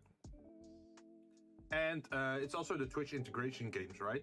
For example, Baldur's Gate 3 or Cult of the Lamb or Also, there are viewpoints in Twitch. Yeah, channel points, right?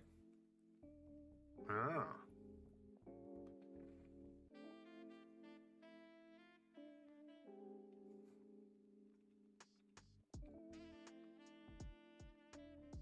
Maybe that could allow you to change my looks. Like, you can take my glasses away, or my face mask, or give me a headphone. Or use tits, throw stuff at me.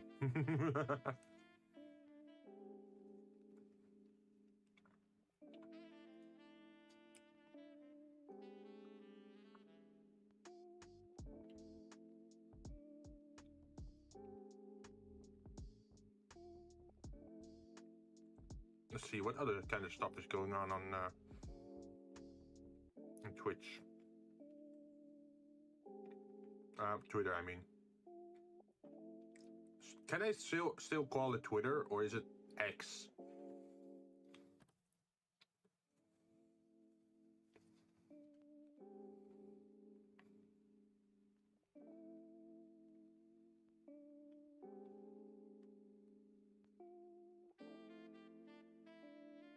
No idea.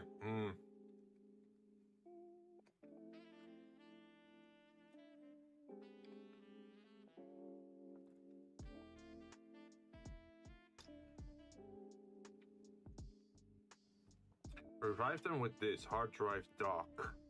Wait, what? Recover and transfer data from old hard drives with the new docking station. Read SD, micro SD, CF, MS, XD. Oh!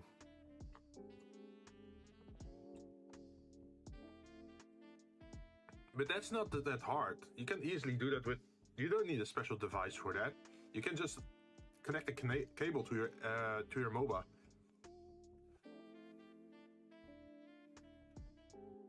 Like, they're pretending like it's this very special device that you could use for your computer, but you can just connect a cable. It's pretty much just a dock with a light on it.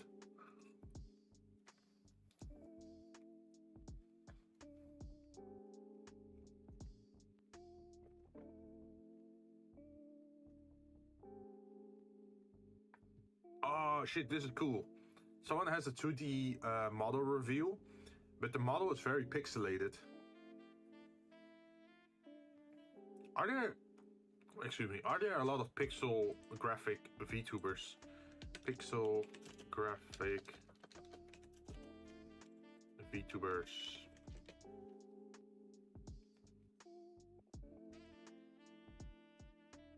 Oh, there are. Pre-made Vtuber. What is CAD? Canadian dollar, right?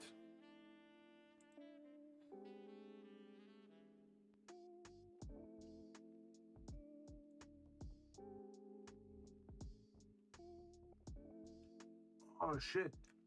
Oh, should we do that? Like, should we add that to the list of ideas? It's like, at the moment I have my 3D model VTuber, right? But I figured it would be funny to have like different types of models. Like, if I play very retro games, like very old Super Mario World, that if I had a pixelated version of my VTuber model as an image.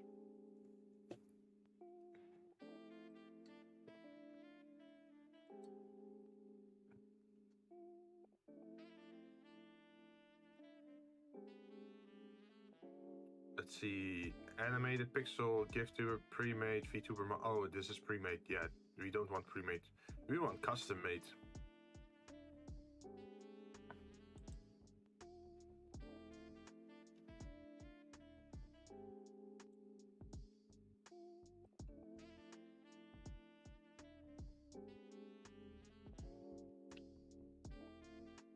Yeah, I think a pixel, like, I'm not good with pixel stuff, right? But it would be cool to have some. Like, imagine playing like very old Pokemon, and then your own model, like your VTuber model, is the same size.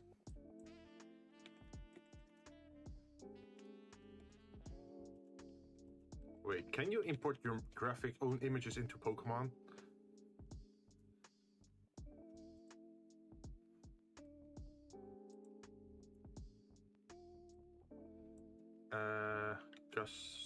Customize images in Pokemon Yellow, for example, or Pokemon Gold.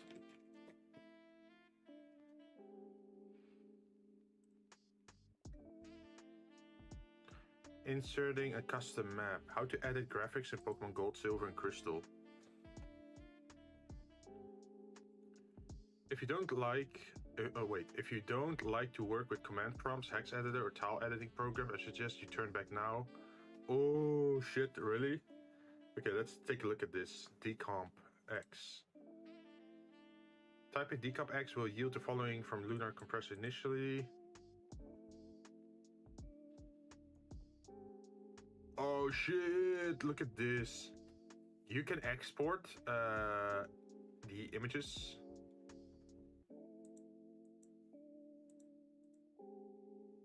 And then change it. Like, imagine if you could change your what is it? If you could change your Pokemon trainer's image to actually your Vtuber model, that would be funny.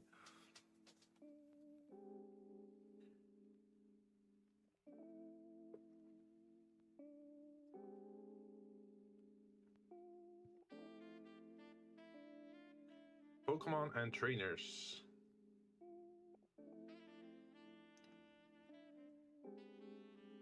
You remember the entire bank 13 is completely bank. Egg graphic. Oh, you can change the images of the eggs.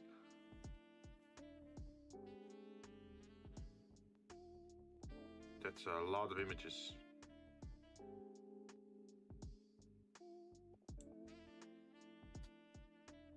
Sketch, curse, tap, anchor, hash, heart, shooting star, protect, safeguard, recover sparkles.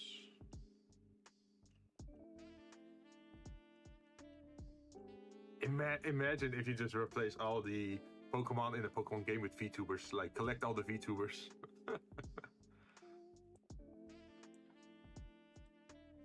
Wait, is there, like, I'm suddenly get curious, like, is there a race game with V-roid support?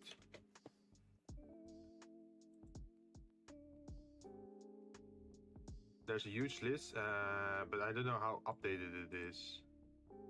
Ah. Plugins, character makers, live streaming tools. Wait, what's V-draw?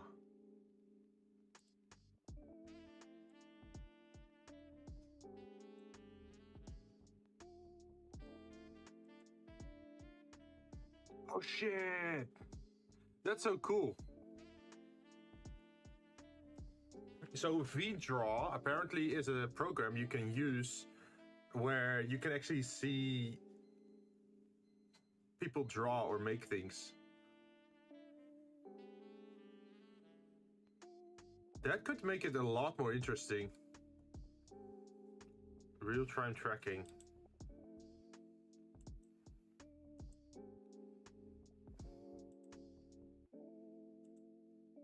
But it's all in Japanese, so that makes it very hard to track.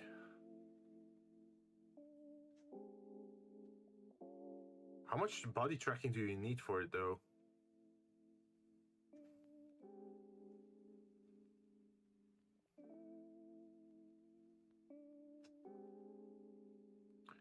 V-draw. Oh, you can also add controllers to it.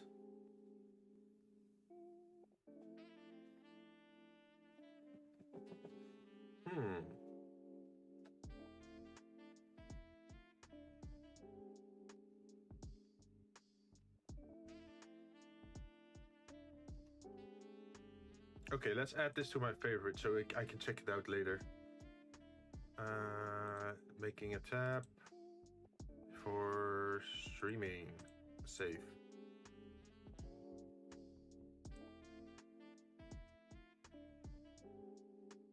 Live streaming tool. Animates by FaceRig.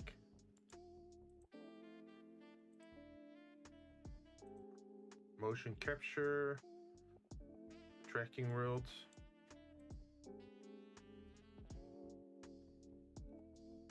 Photography. VRM doll play. Vitabi.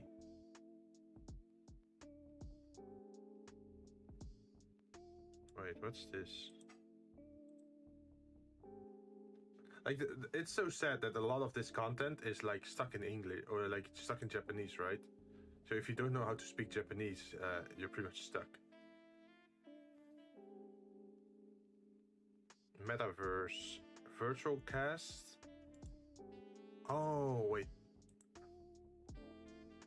Virtual cast is where you can have multiple people stream together, right?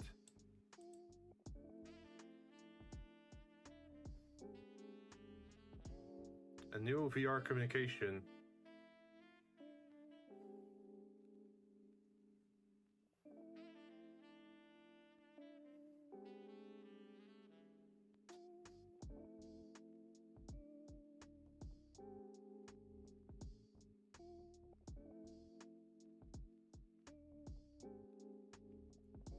Comments from views will be spawned as 3D objects. Grab them, stretch them, hang them. Oh, that's so funny.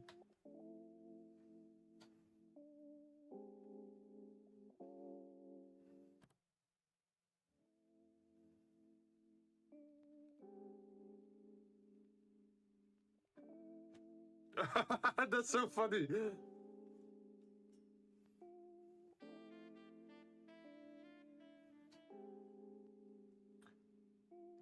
Sup, Jinn? Hey, how you doing?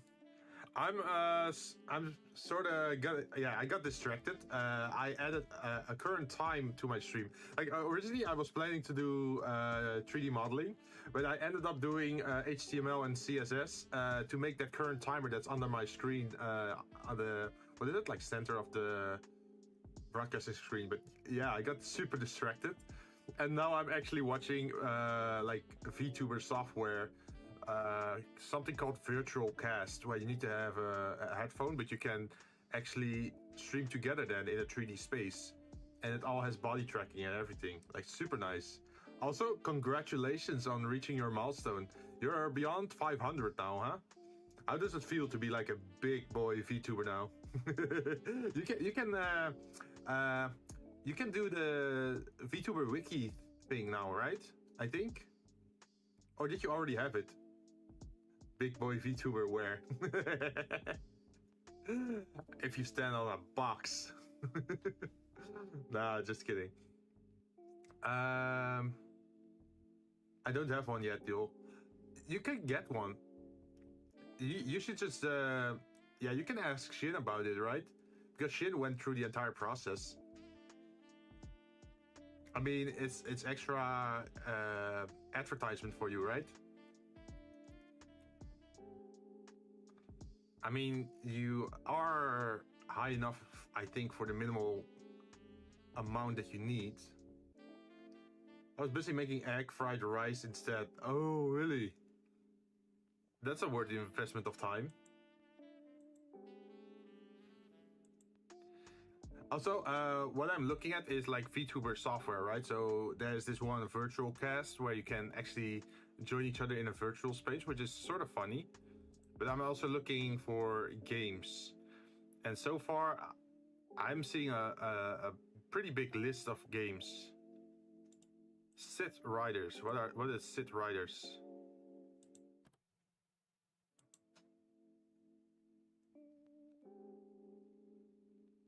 Nah, I don't like that one.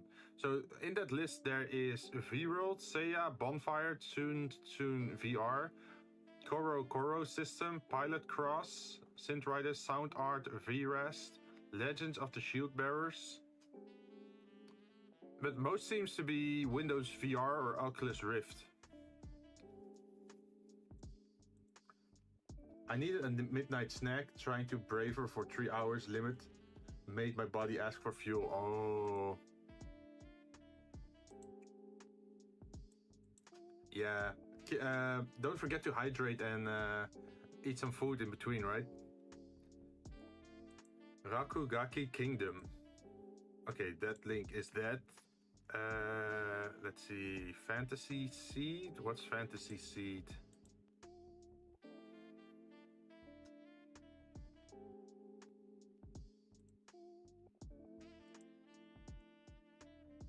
Like, there's a lot of these small Japanese games or websites, but I can't read it at all. John, how good is your Japanese, by the way?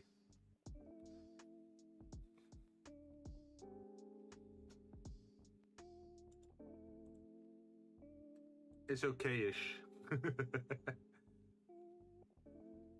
Ah.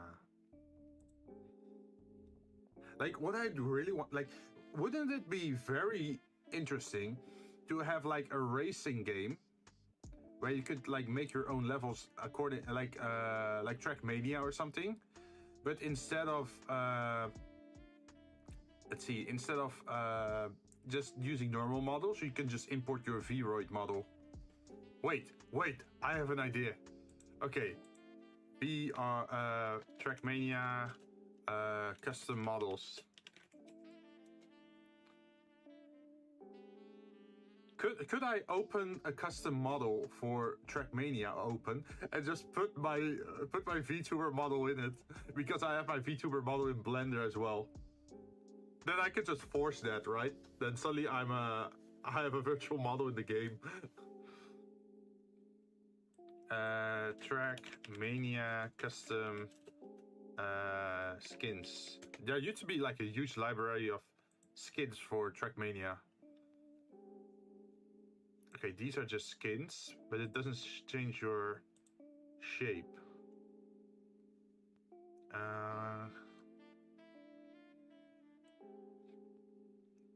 Custom car, I'm guessing. I think Trackmania is the closest thing we can get, right?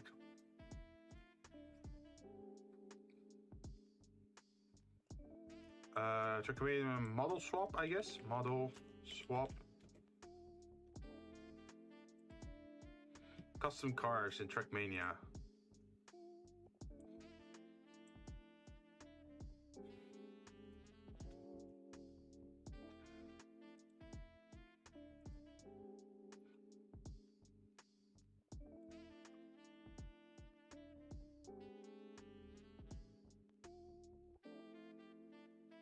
Ooh, there is a website where you can download it. Trackmania something 3D. Okay, let's take a look. Trackmania Mercs 3D. Oh, okay, so there are 3D cars. So you just need to find an interesting car then.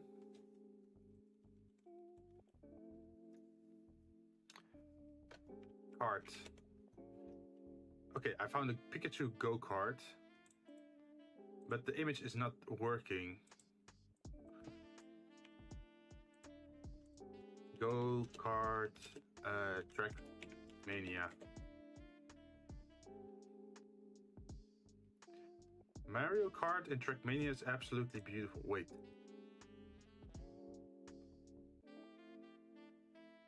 Oh shit. But yeah, I also wish they'd really make one, man. E-go-karting, tech, multi-lap, competitive.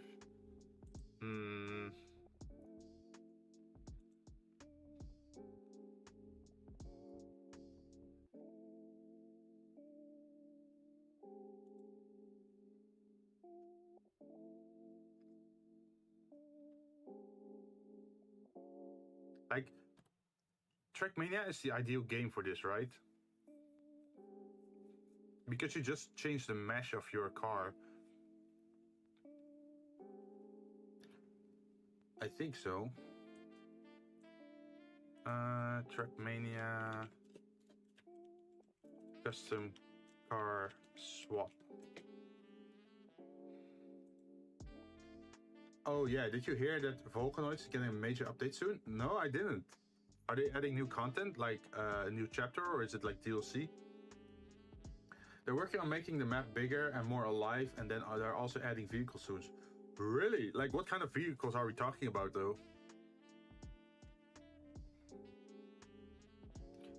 Let's see, you can use custom car models, but they'll have no textures. That's messed up. Like in the old Trackmania, you could just...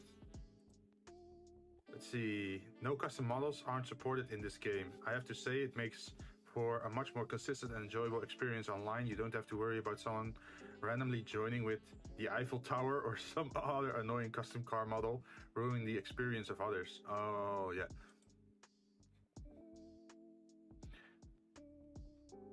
So I guess they removed that option in the newer Trackmania games. From a teaser, like one of those one-wheel races from Star Wars. Oh, how do you call it? Like a unicycle? No, is it called a unicycle? No, it's not a unicycle. Big wheel motorcycle. How do they call those things?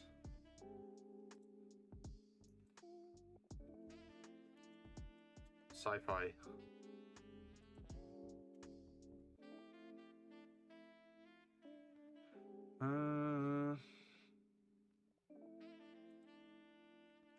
Big single wheel motorcycle sci-fi. What do they call it? One wheel bike. Yeah, I think they call it the one wheel bike.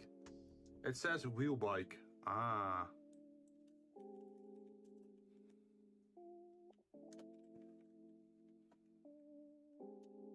Those things are always so weird to make, right? Because if you suddenly break, you're gonna make you're gonna, I did it like a hamster ball. You're gonna loop around.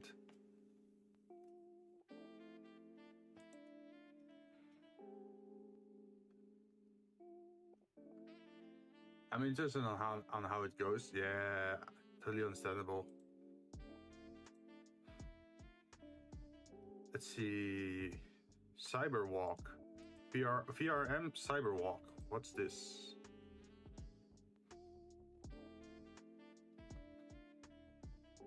Oh, you can just walk in a virtual space.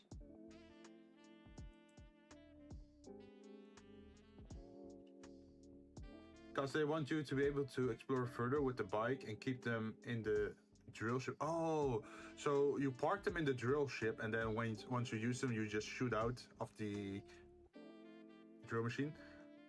Although I don't think like the whole game isn't about exploring, I feel, because everything is so much about like rushing from A to B. Like there's a constant timer pushing you forward, right?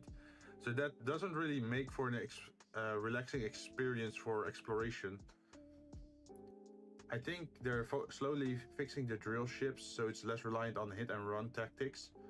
Oh, so you have like different tactics. Like you could go for a speed run, or you could go for like a defensive fortress, or maybe let's see, defensive fortress, or like mobility based. Yeah, they're readjusting the pace of the game too. So is it gonna be slower then? Like, is it every 10 minutes or something? Bakuretsu parking lot.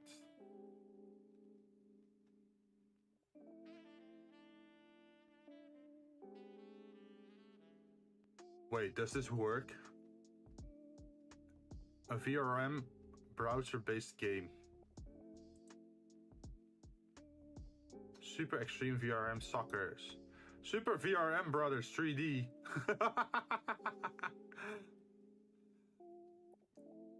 VRM Triple Jump.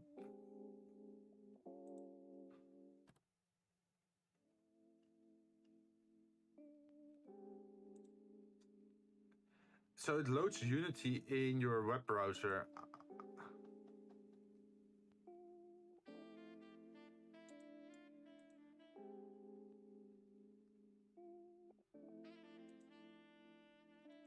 Yeah, I think it's loading very slowly.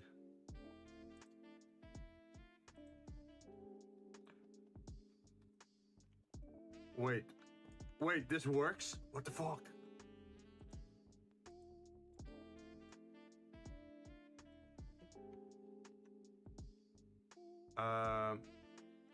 How do I do this?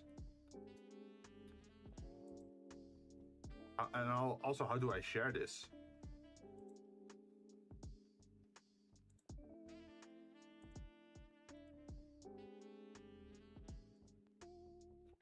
load VRM. Let's see if it actually loads my model correctly. Live stream, 3D models, V-roid model, version 10. Let's see if it actually, oh shit! It actually does.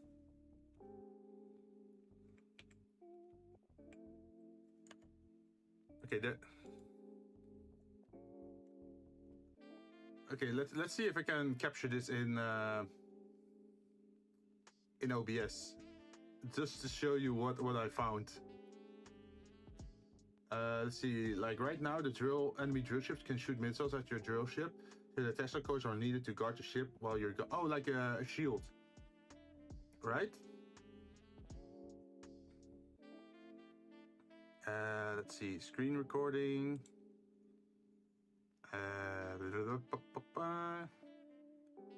Slide, game capture.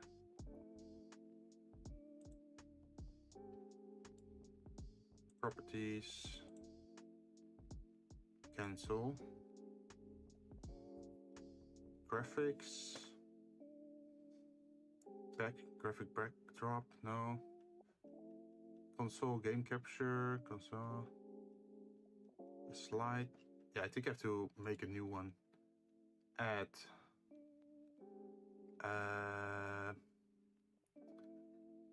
What do I want to add? Browse source, display capture, image capture. It's not display capture. What was it again? Application audio capture? No. Audio? No. Browser.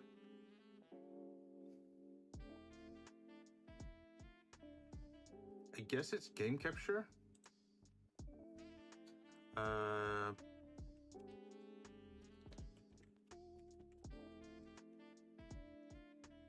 Let's try this.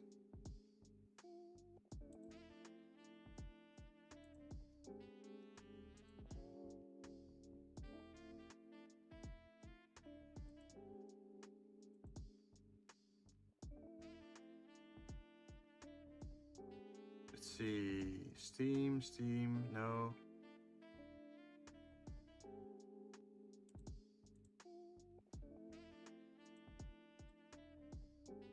Browser source.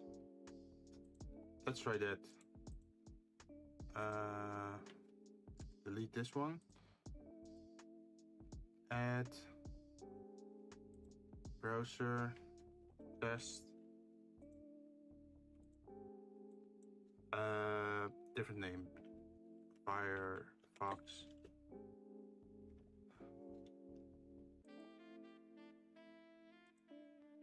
URL? No.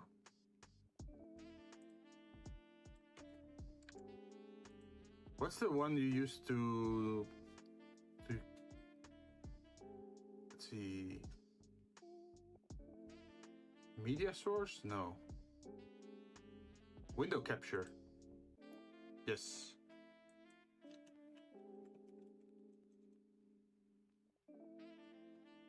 Okay.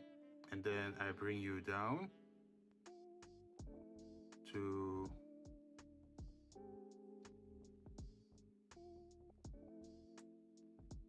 over here. Put you in front of this. And then I'm gonna make the screen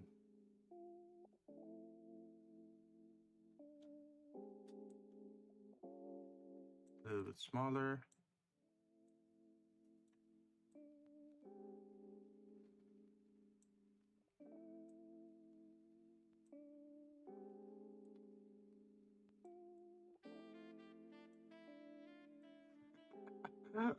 Look at this, you can just import your model into the game.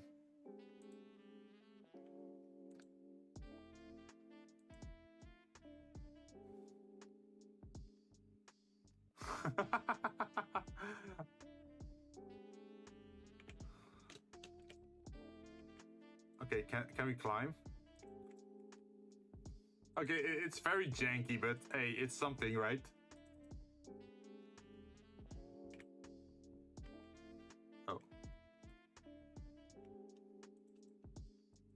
Oh, you get a double jump. I messed up.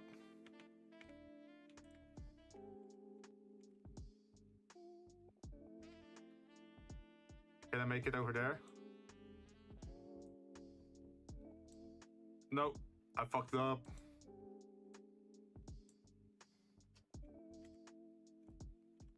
Ah. How do you get there?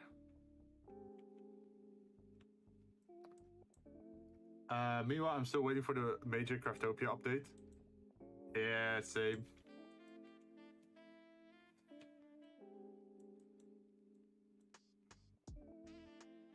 Hey. So imagine if you know the game Getting Over It, right? Imagine if it had V-roid support.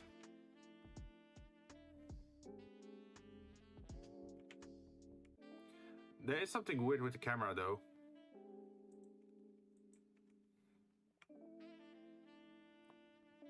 Oh, I'm not allowed to touch the purple blocks. Okay, get it.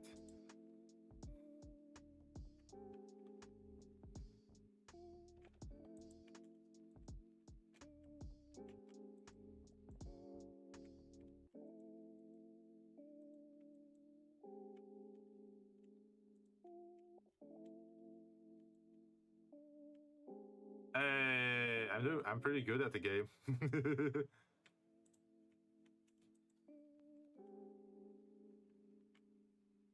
Craftopia? Yeah, we're gonna return eventually there, right? At least I think that's the goal, right?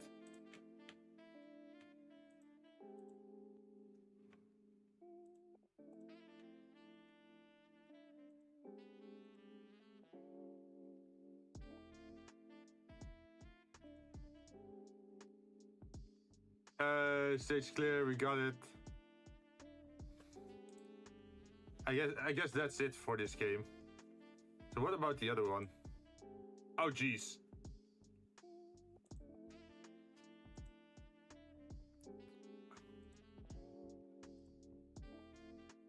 Does this work? Oh shit! Okay, wait, I have to drop down the thing a little bit.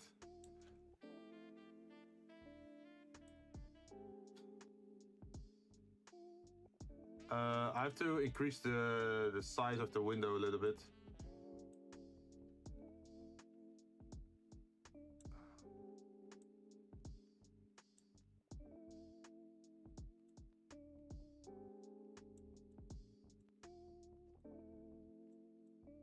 Let's see if we can actually get this to work properly.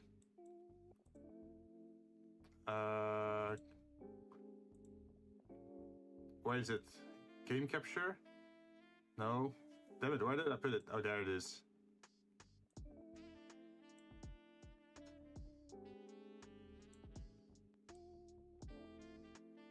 Okay, we're good at the dimensions. You just have to scale it up.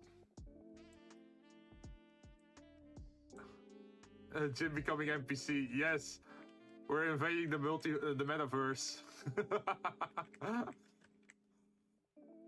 I have no idea what it says though. Oh. I'm guessing. Oh shit!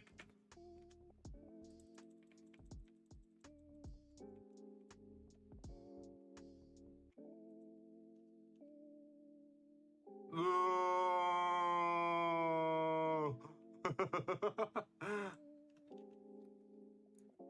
Oh. We can try this again. Yeah, we're wrecking cars. Oh, so you can't get hit by the car or something?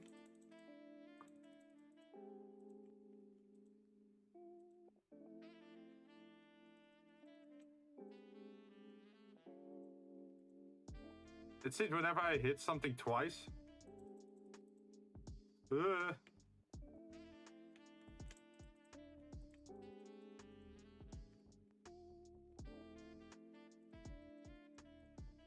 Oh shit!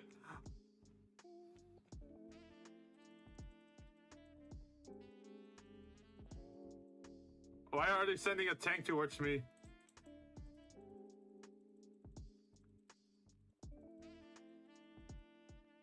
Get away! This is such a stupid game.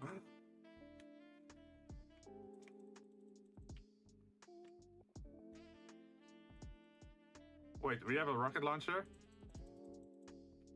Wait, what? How do you use these weapons?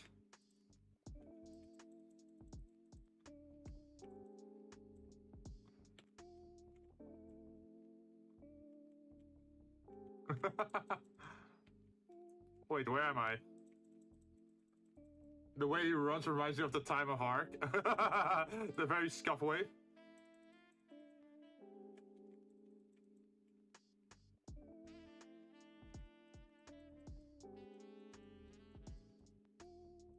Otaku modes.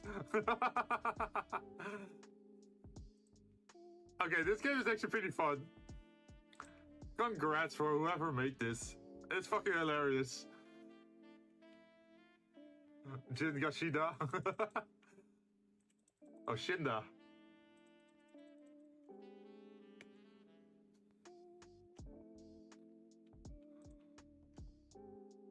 So you can't allow too many cars to appear on the screen, I guess. Please let me run away. Oh, like you have, I think you have a stamina bar or something.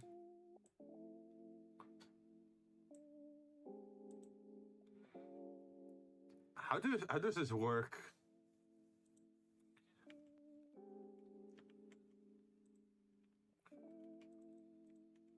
Oh shit, just one hit. 1 point. Rocket launcher. Okay.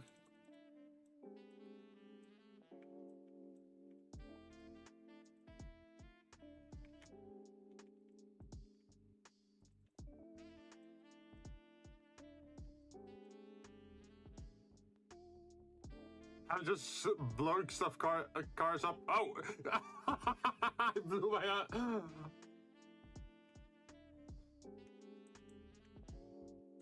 Okay, the rocket launcher is pretty good, but you have to be careful.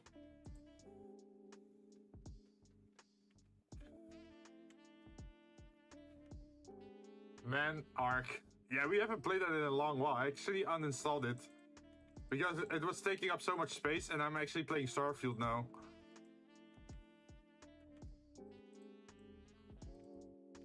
Wait, what's this? I'm stuck. Let me move.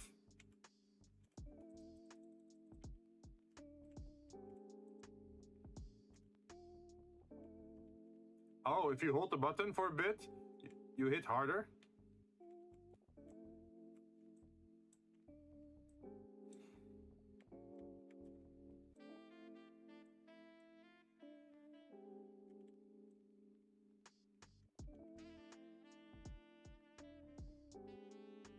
Okay, you're very soft. Okay, I think that's enough for this one.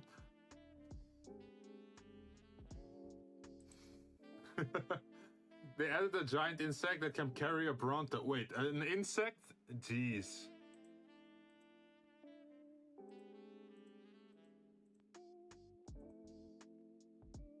Mission Impossible.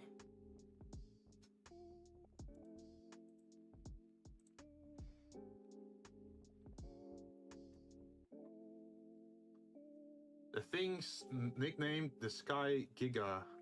So you know it's gonna be a freaking oh. Wait, is it like a boss encounter or to carry a Bronto? Jeez. Yeah, I don't think they are gonna allow you to tame it, right?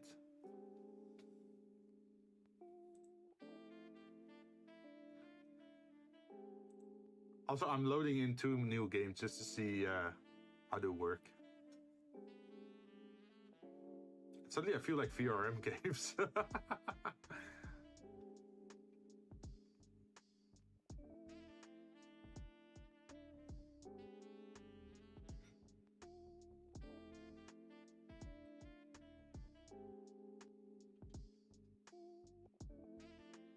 Oh shit. I can have multiple models.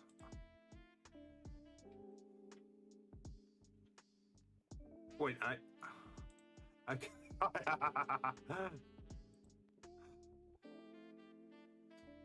All size. Am I fighting myself?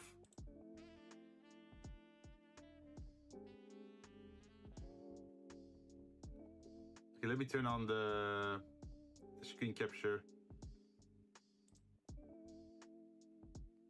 It's very laggy though.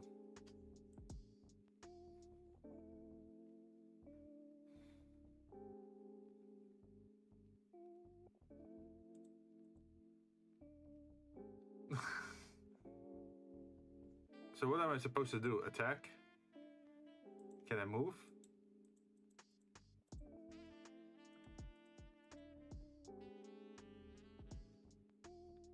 I don't get it. I don't get this game.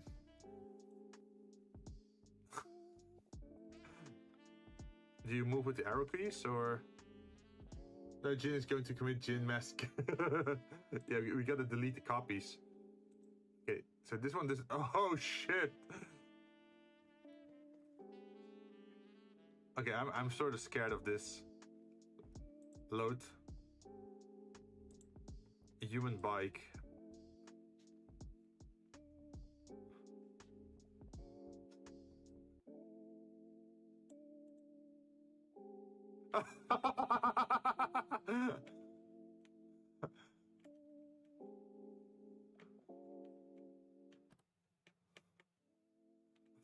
What the fuck is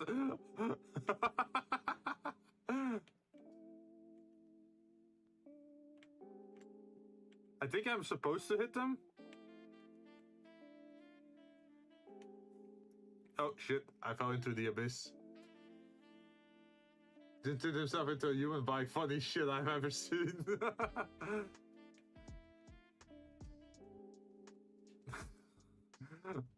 Why would you do this?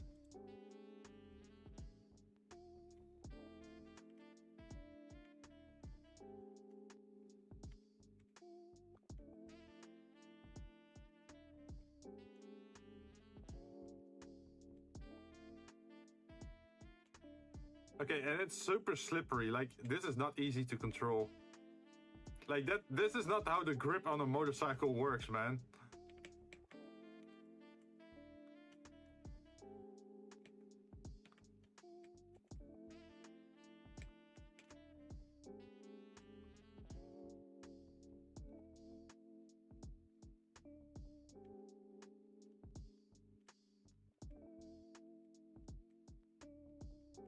It's funny though.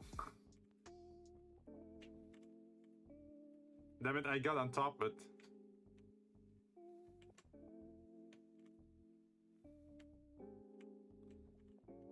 Oh, shit. Yeah, I'm dead. Welcome to the weird side of Japan. You mean the fun side, right? Let's see. What other things do we have? Triple jump.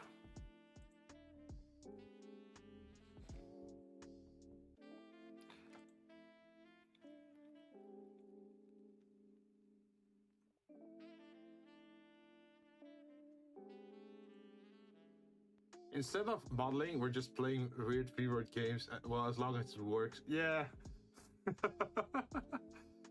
I got totally sidetracked with being creative on the timer earlier on.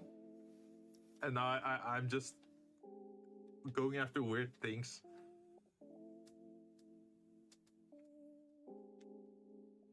It's fun though, right? But after this one, I'll return to Blender and actually... the point of today's stream was to finish at least one glass. Or at least make one glass, so we can add it to the thumbnail. So people can actually see what the hell we're doing here, because we have been using the standard arts and craft thumbnail this entire time.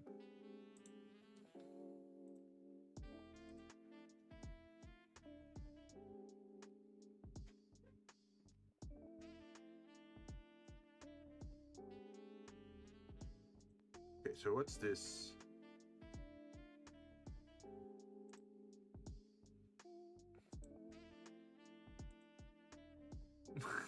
Oh, I'm torturing myself. Great.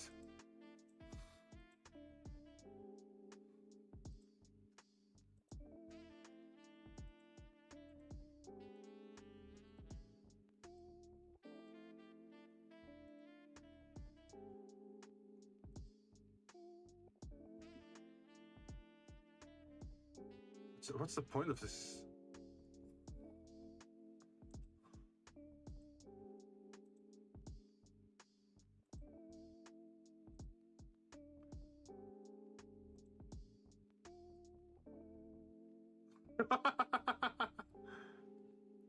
Ashir? Oh wait, what's Ashir?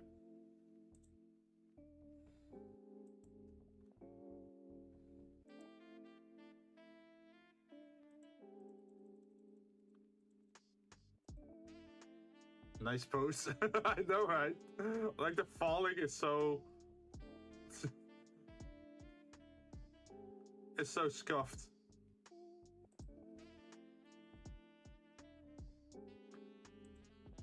We can fall better than that.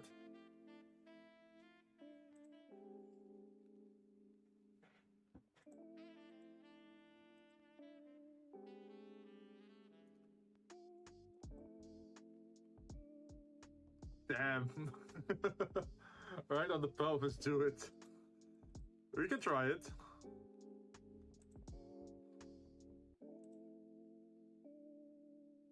Oh shit! That's a weird angle, yo.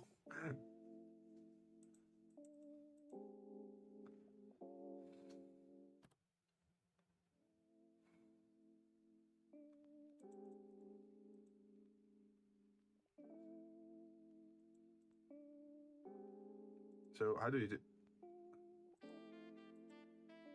Oh, you just keep him in the air?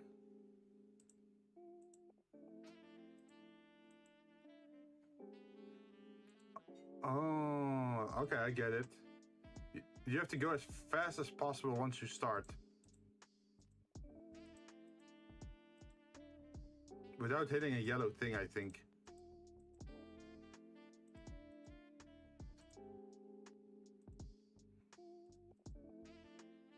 Yeah.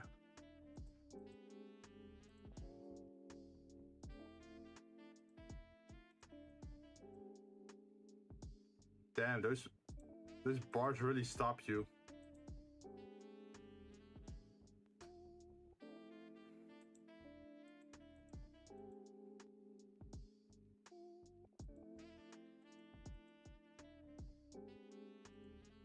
Damn it, I thought I could make it.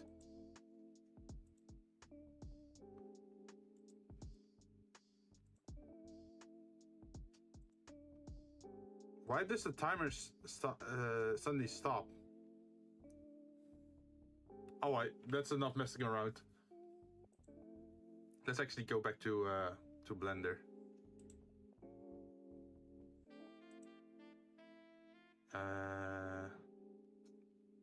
Blender, where are you?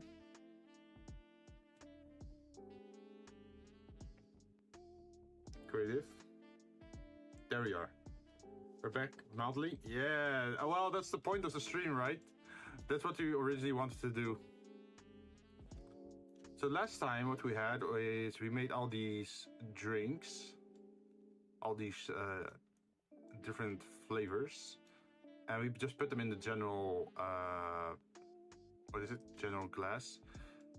But now we actually have to put these glasses in order. So this one, I think I have to open Photoshop to see which glass took what shape.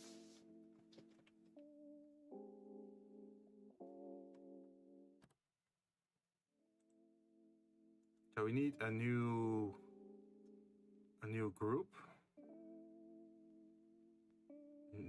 No, not duplicate collection.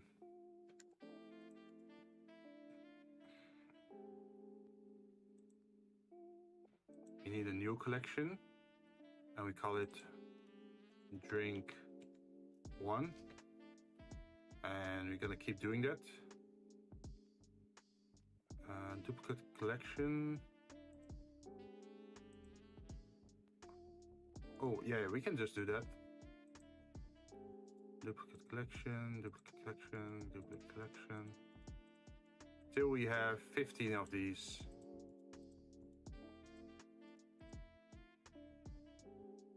And we do need them in order. So why is this not in order?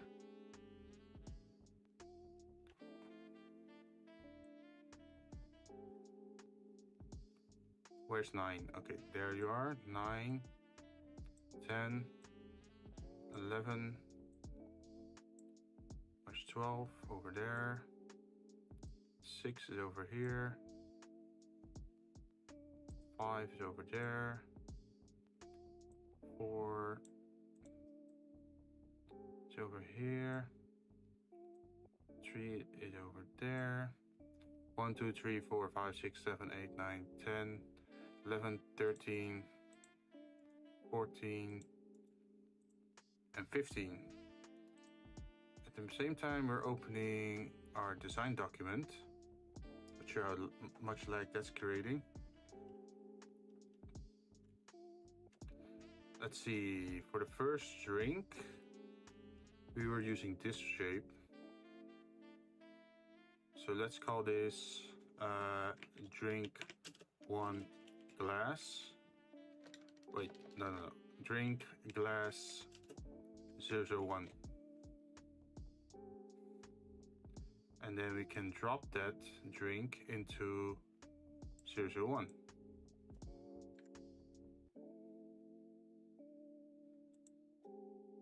And then the second drink is a very tall glass, like this one. And then can we rename it?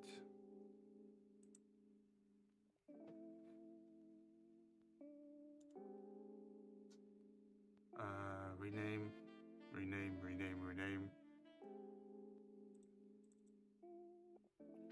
Drink glass 002.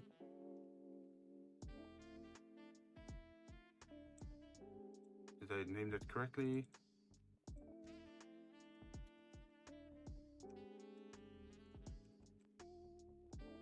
I can just copy this and then Photoshop. We need a long glass.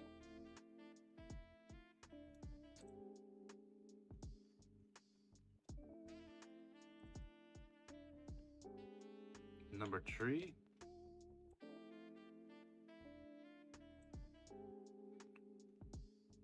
And a shot glass.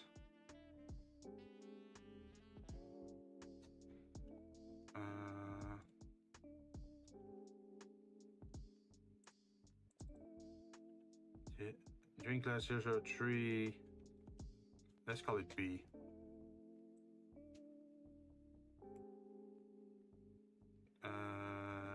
There you go. Let's rename this one to 3A. Because this was a set, right?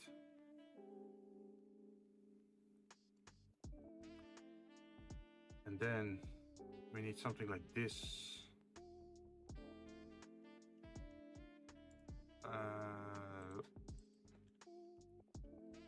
As number 4.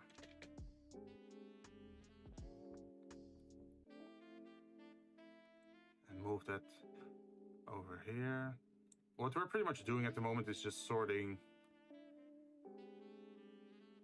Then the next is the martini glass.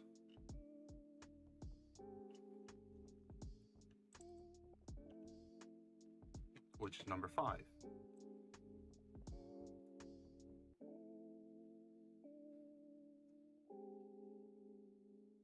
There we go.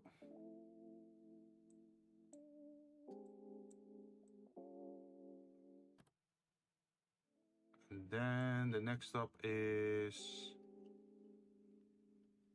I think it's this one.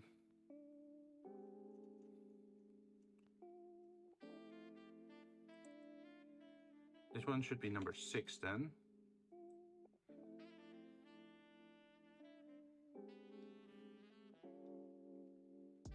is it? Number 6. There you are. And then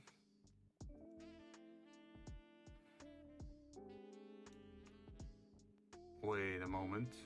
I think I did something wrong.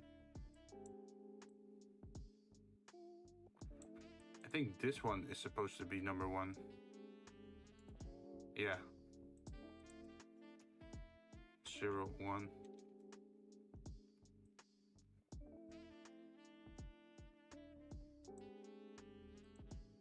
And then this one is number 7.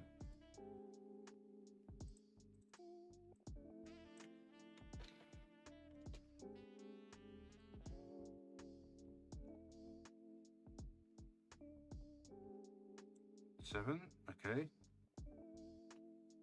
Now we don't. Yeah, okay. We also need 2 shot glasses for the pair. So you can just grab this one and then duplicate objects on the y-axis and duplicate object on the x-axis. And then these 2, you can move to number 8.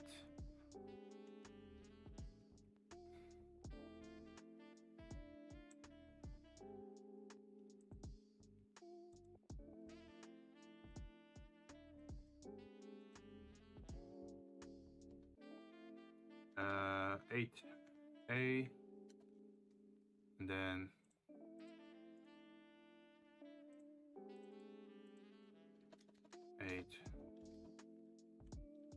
8B, and then we duplicate it one more time. Duplicate object. We call this one C. Now the next one is the mug, and we haven't made a mug yet, so that one has to wait. Next up are these 2 shapes, which is number 10, if I'm right. Number 10. And then we go to the next glass.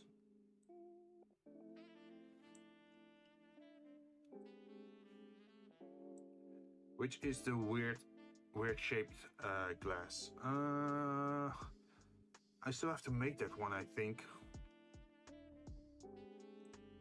But it shouldn't be too hard to make that one. I think. I hope. So let's start with placing this one over here. And then add object. A mesh. A plane. Let's do a circle. And only has 6 sides to it. Ta-da! And it has a diameter of 5 centimeters, maybe.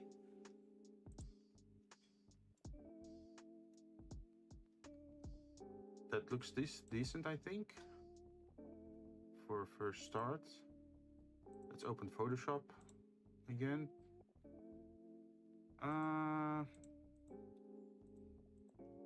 Let's see if we can make it 3. Okay. And then we go into edit mode.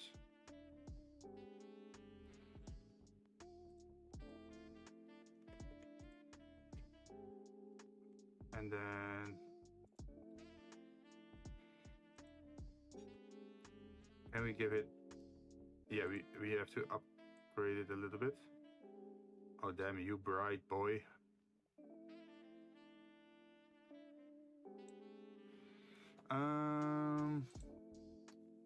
What's the best what we can do?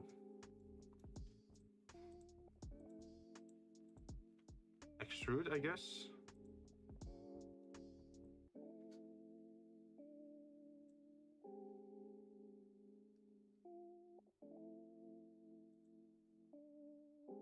Bony Bowman, hey, how you doing? We're trying to make the hexagonal glass at the moment.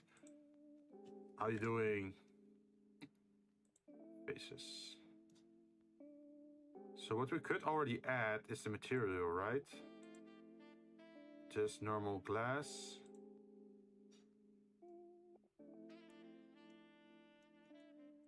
It looks a bit weird at the moment because it's flat, but it's gonna look better eventually. I hope. Then we extrude again.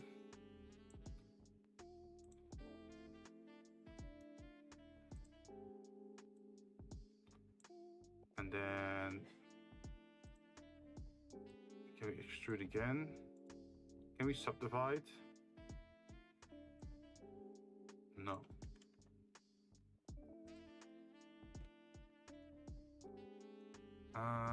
Materials, subdivision.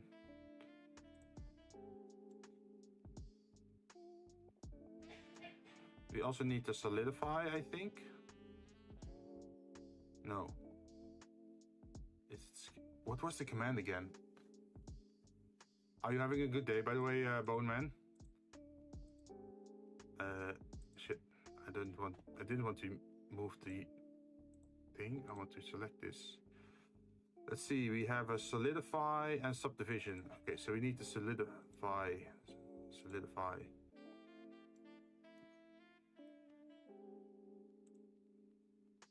But we need to solidify very thin.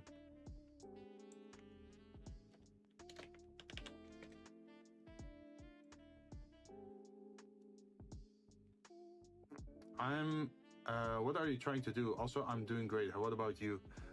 What I'm trying to do is make a shape of a glass that's like hexagonal shaped at the bottom. But round at the top.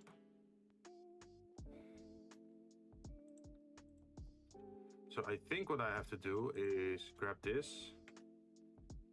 Then, what was the command again? Edge crease, Shift E.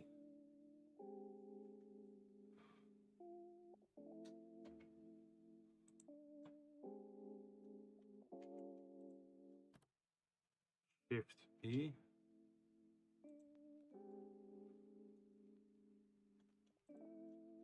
Shift E.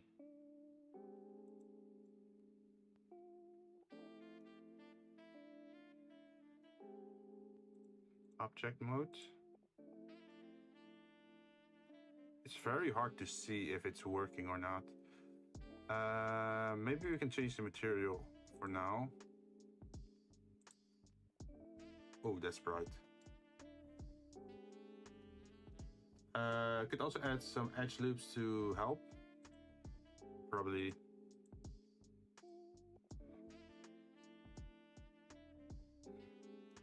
Let's take another look at the glass. I don't have it on stream, but I have it on here.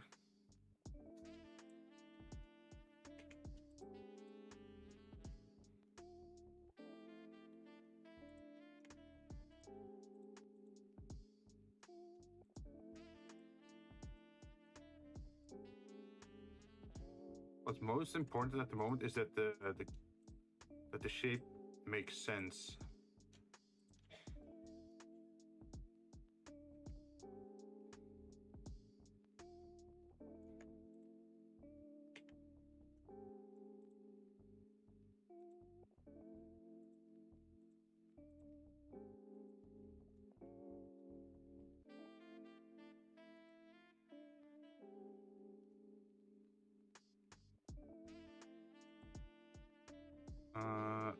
And you said edge loop, right? Or loop cut?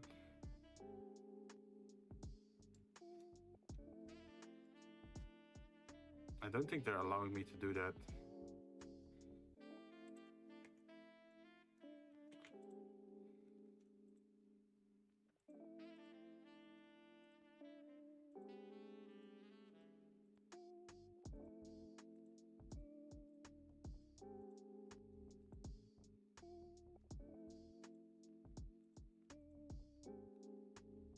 Can I extrude?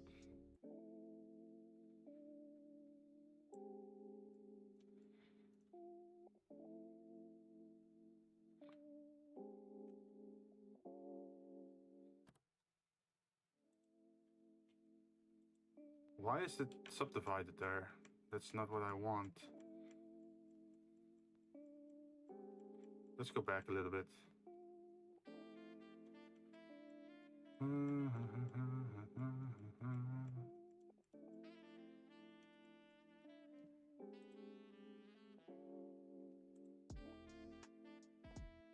the faces are n-gons. What do you mean n-gons?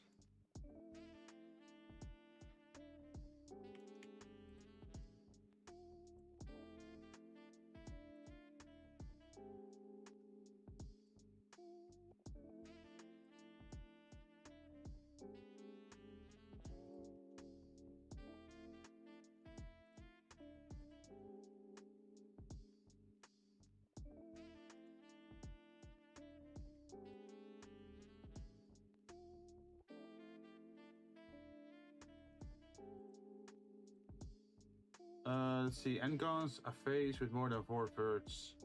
Quad are face with 4 surts.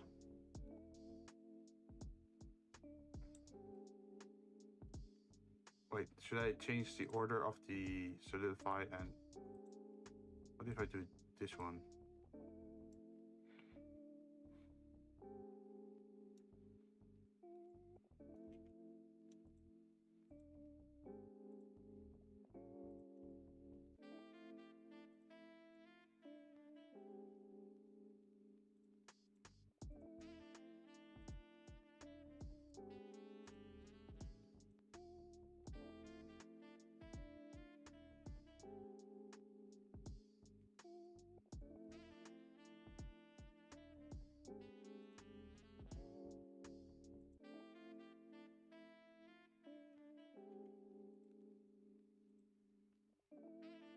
Price 3.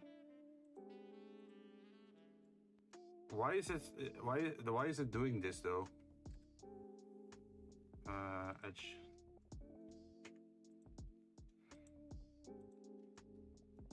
Because I just want it to be like I want to select this, and this, and just have it be one shape.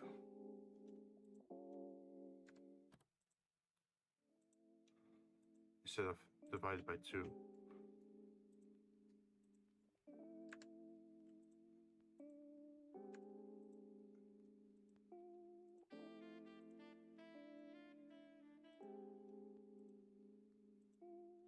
Oh. Delete edges, place with this. Then do the same over here.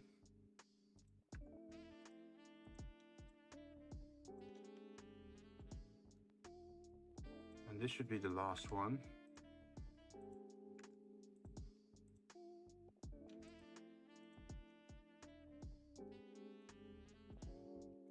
So now we go back to the bottom part.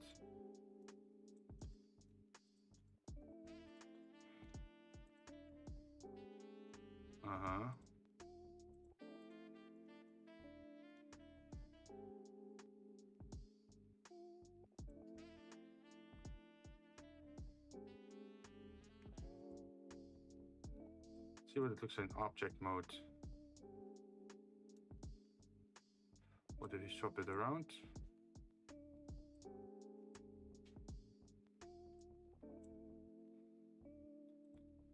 Solidify edge data.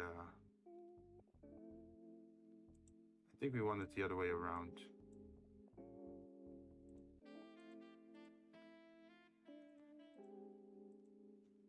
What about 3?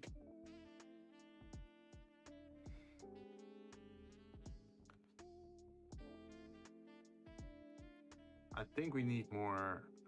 Let's see, edit. This.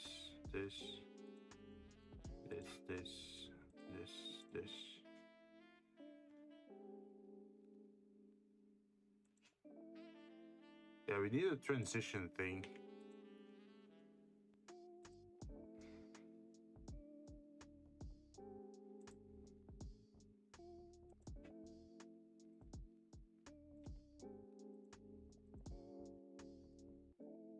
Where it slowly smooths out.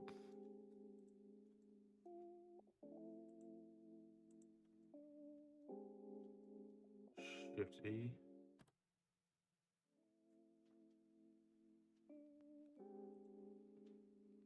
Factor 0.5.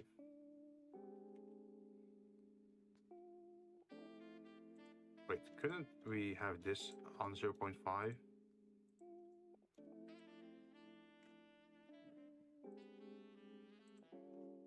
What if this 0.5?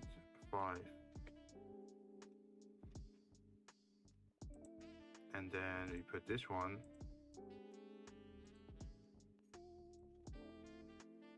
Onto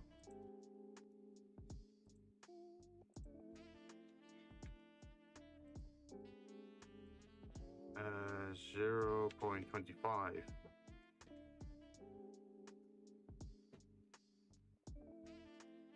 Does that make sense? Hopefully.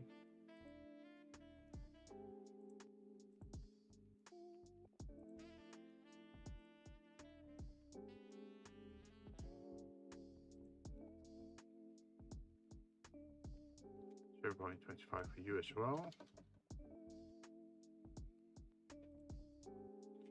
And then for you, and you.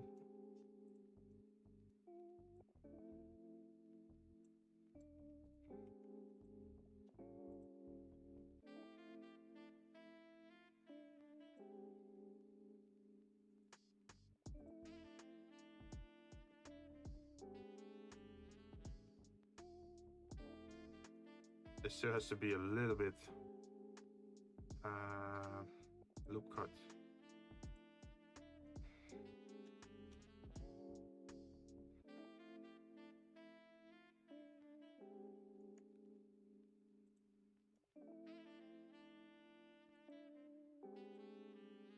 $0.10, I'm guessing.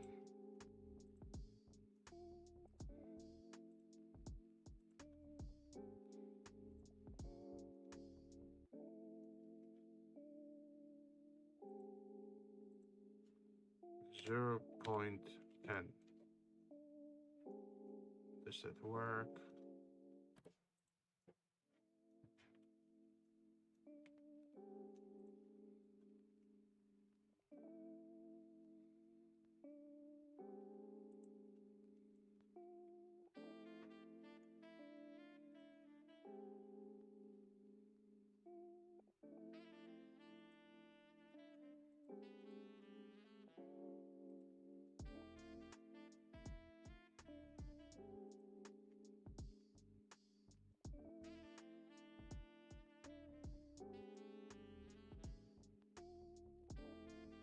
There's a weird moment in this transition, like over here.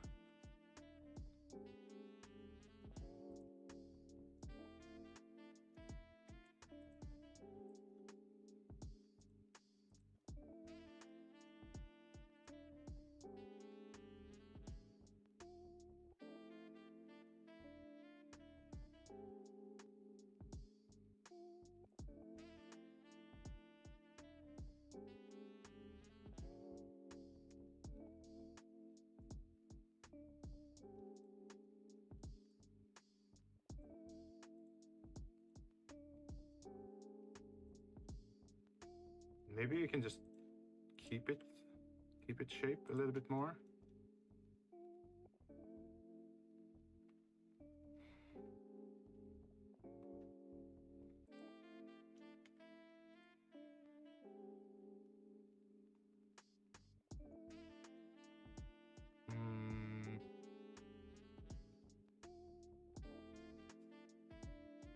What if we loop cut it again?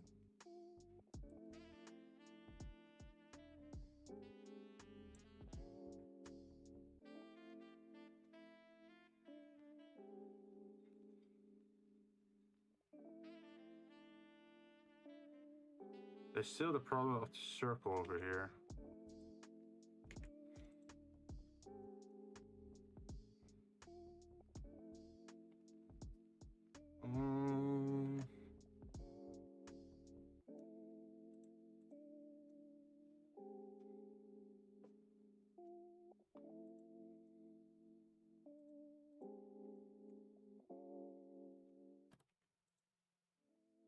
Oh shit. Select. Why is the value here different than elsewhere? Do solidify after sub. We could give that a try.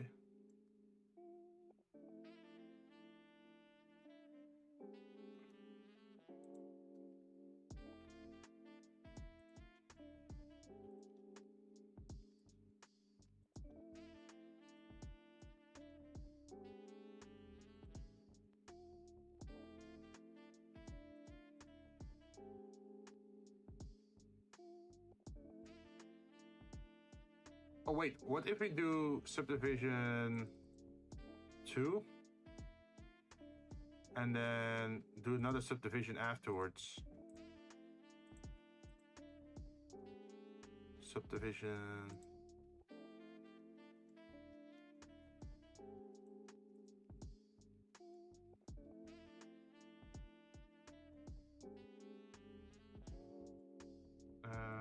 Edge.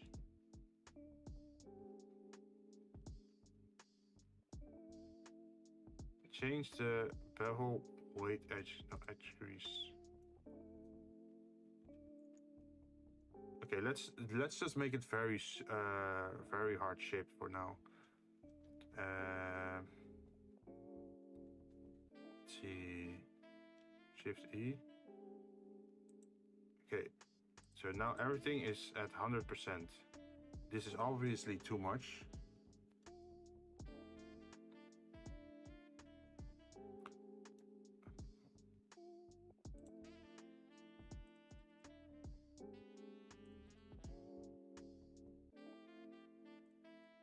Edit. Start with this thing.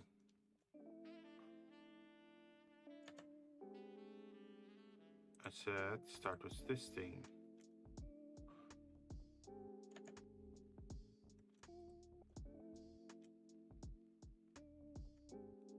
Oh, okay, I get it. It's these things as well.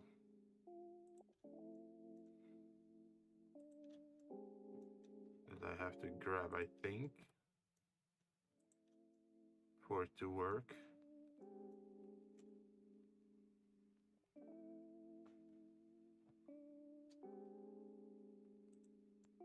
That's a round shape, all right, at the top. Man, when did I put this loop cut here? Oh my god, I have to go back again. When did I put it?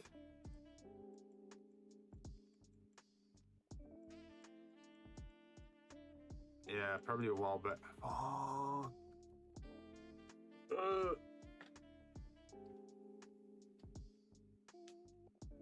Yeah, I need to undo to remove the loop. Wait, what do I do then? Control Shift Z. Control Shift Z. Is there an easy way to join them? Select loop.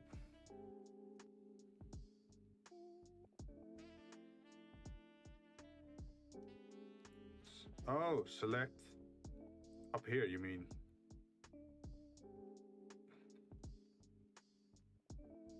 Select a loop of connected edges by connection type. As in the geo? You mean this one? No. Huh? It's in the geo. Yeah, I selected them. Right click.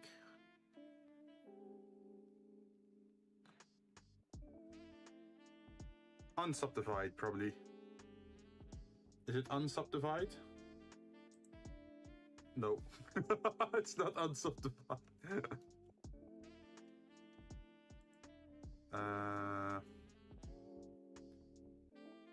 So you go to edge select.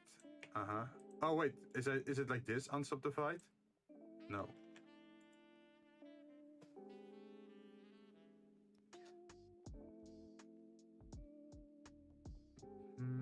New face from edges?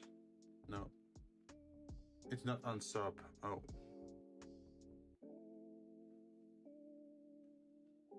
Dissolve edges, merging the faces. Oh! Okay, got it. Like this, right? Dissolve edge.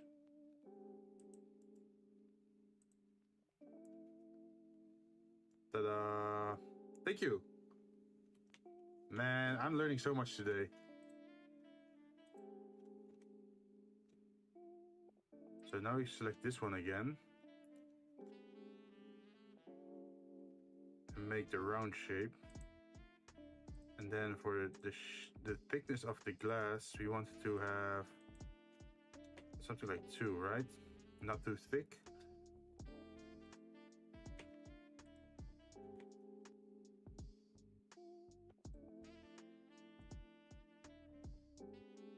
put the last subdiv at a lower number. Last subdiv? Oh, you mean this one? Between these two?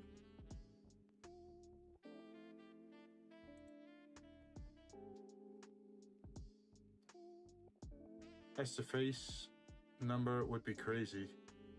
Oh, yeah.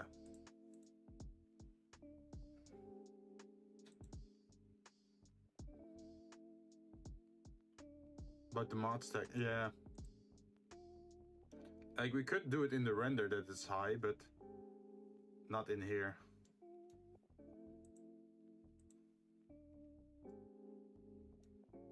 You can't see it. Oh yeah. Like the levels viewport is what you can see in the viewport, and the render is what you can only see in the render, right?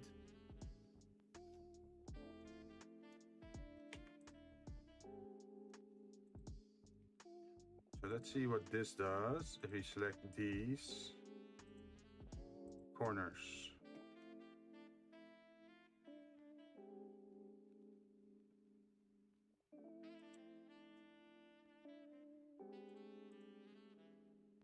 .80.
Something weird happens here at the corner. You see that?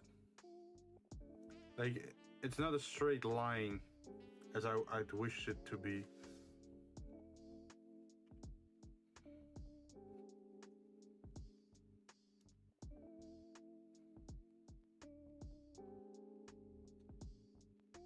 Maybe I should do the dissolve edge over here. What happens then?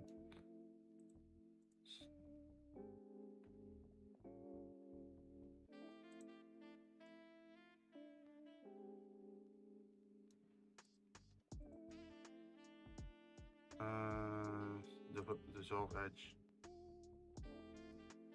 It's starting to look better by removing this. You got a crease? I don't think so. Yeah, I think this is looking better. Just let it solve itself, right?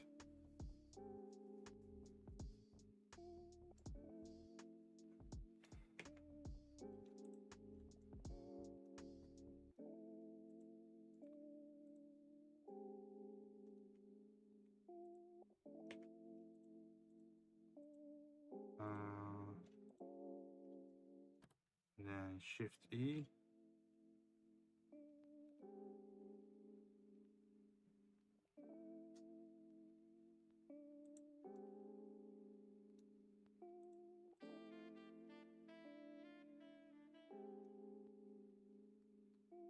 Let's see.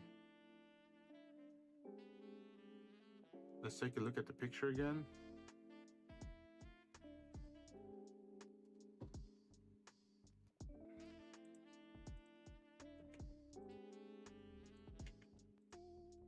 And move it up.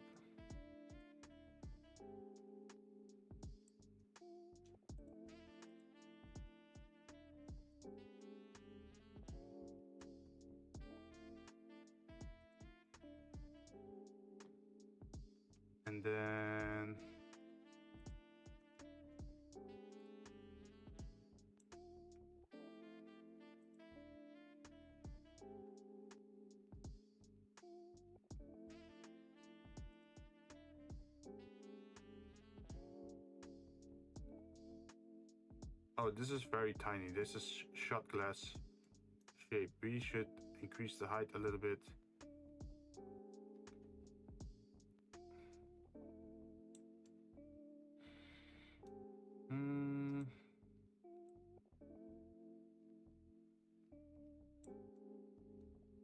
Yeah, that's the correct height. Let's see, what are you saying? Let's see, loop cuts or bevels and sometimes edge crease.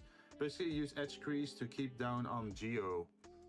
Yeah, I think what I did wrong before is just trying to make too many subdivides, because this actually looks nicer to me.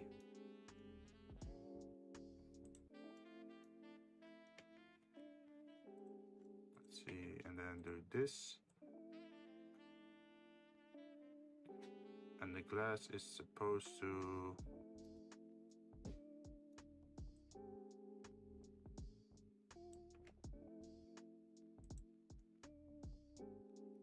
And now we pick the bottom side. We scale, wait, no.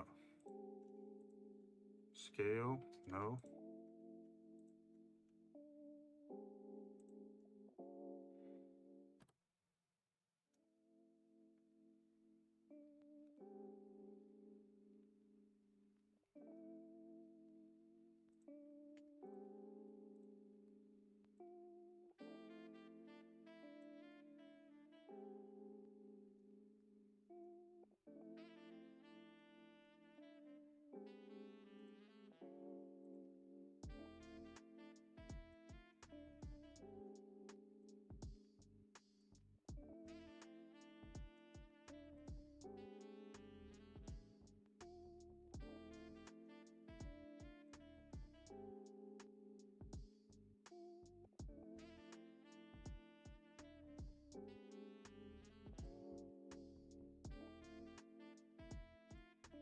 Ah, interesting.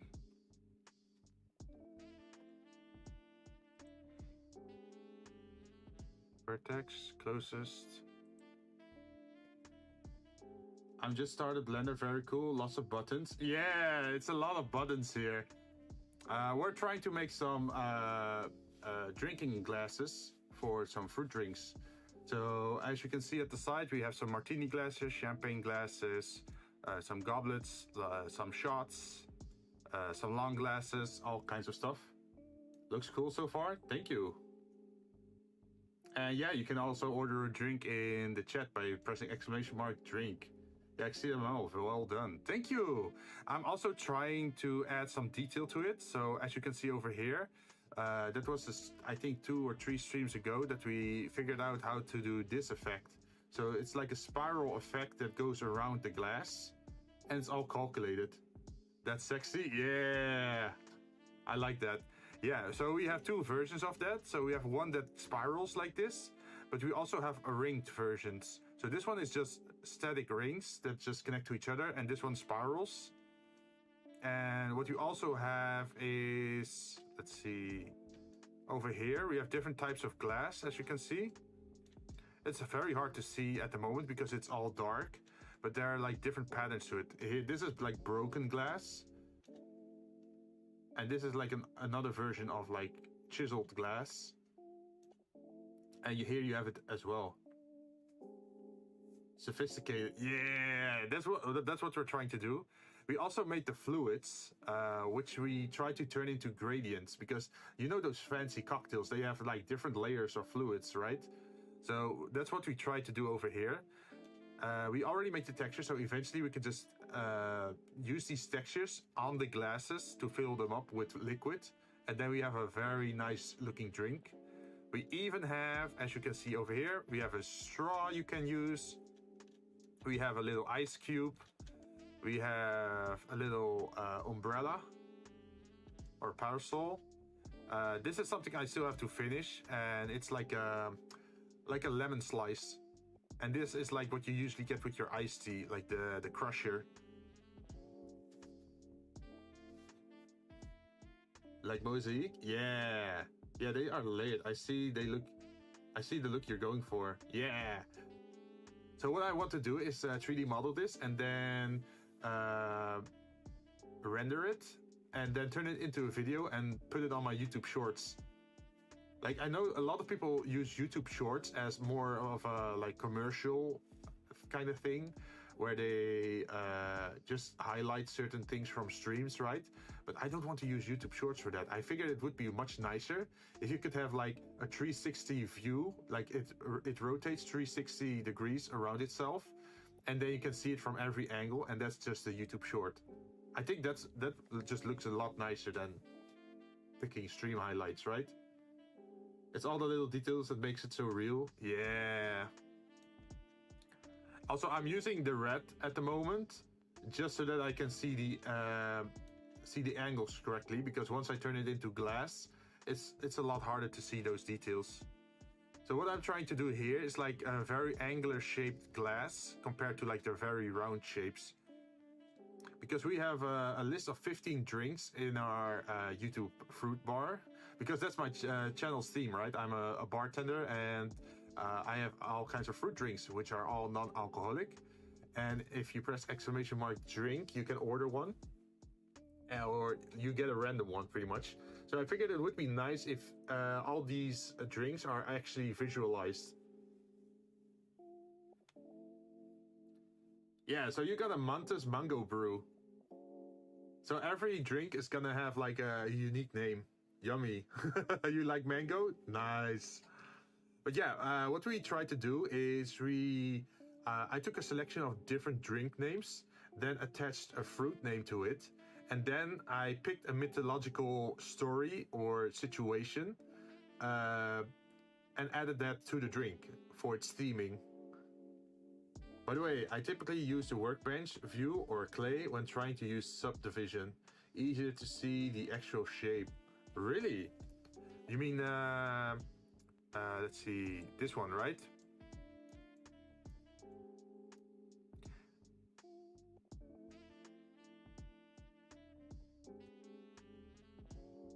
I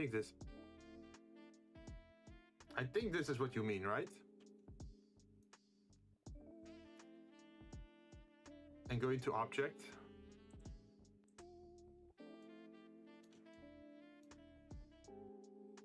Yeah.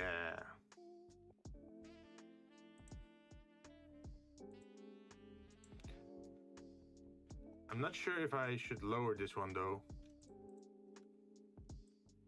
What happens if I lower it?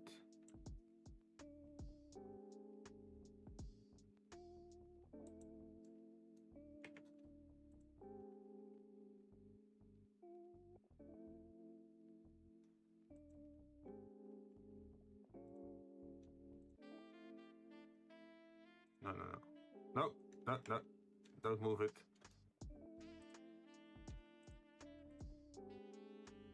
Doing this stuff would make me want to 3D print. Yeah, I actually have a 3D printer. Because I want those glasses. Yeah, wouldn't it be amazing if you could 3D print glass?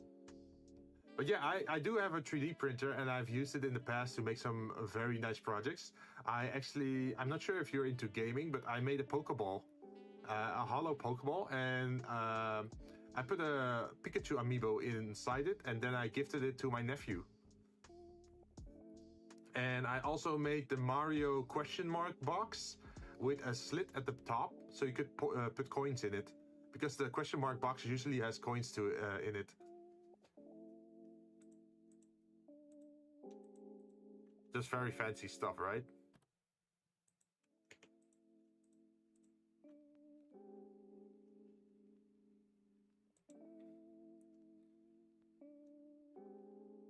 Cool, yeah. I do want to make some resin molds. Oh, wait, yeah, that works even better, right? So you make a resin mold of the glass that you want, and then you can mass produce it, right? At least I think that's how you can do it. I also actually have some epoxy in-house. Although you can't really use epoxy for drinking objects, right? That's not, it's not food safe, I think. But I could mix it together. Would totally be a smart way to make a bunch and customize them. Yeah. I think it might only survive one thing though, right? Well, I used, let's see, I have a mold for a hexagon tile, and I've used it multiple times. It really depends on how complex the object is, to see if you can use the mold multiple times. The more complex, the harder it is. What you could also do is, this is what some other VTubers do, is they 3D print the glass that they want, and then I think they put it in sand, and then they pour like hot liquid into the hollow shape. Resin is scary though. Ooh, yeah. I've seen some molds get used multiple times, but they do get destroyed over time for sure. Yeah. Like, there are people who do the whole metallurgy or metalcraft or whatever it's called, and they make the shapes in sand and then pour in the shape, like the hollow space left behind by the object. That's what they pour in. I've even seen people like pour liquid silver. Okay, this is a little bit gruesome or like maybe dark if you think about it. But some people, they find an ant. Yeah, they find an ant nest, and then they start melting silver, and then they pour the silver into the ground, like into the ant nest. So what that does is it fills every tunnel with silver. And then those people who poured the silver, like the pure silver, into the nest, they start to excavate it, or like how do you call it? Extract it, like archaeological stuff, right? And then they remove the dirt, and then you can see like a whole network of tunnels, and it's made of pure silver. I love the way they do that with metal. Yeah. Rather not get ill due to the fumes. Oh yeah. That's something you have to be careful about with epoxy. If you're, however, working with 3D printing or what is it? The other one? There was another one. Liquid 3D printing or something. Or if you're working with epoxy, make sure you're in a ventilated area with a stable temperature. Because the gases that escape from those projects, because it's hardening, right? Or the heat, you don't want to breathe that in, or not at least not for a very long time. So always be careful with that. Amazing pure silver, cool. Yeah, they've been using tin or silver or iron, I think, for it.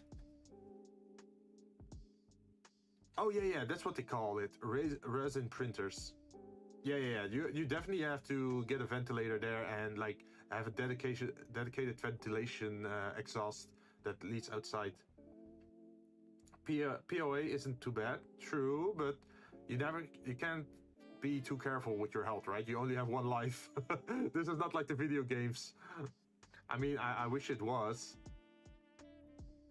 Horrible to clean as well. Wait, you mean the resin is horrible to clean? Or the POA? Like I had my POA get stuck in the extruder, and then I had to take it apart and then heat it up, and then take it apart and then heat it up, just to get all the bits out, because the plastic keeps hardening in the nozzle.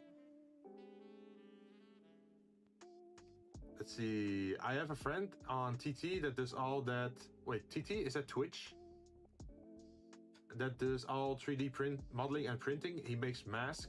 It's dope as fuck. Oh yeah, like that's my long-term goal as well. Like imagine if you have like enough money and time to just make cosplay props, like just a belt or like a mask or shoulder pads or whatever you want. If you can make that in 3D, that's amazing.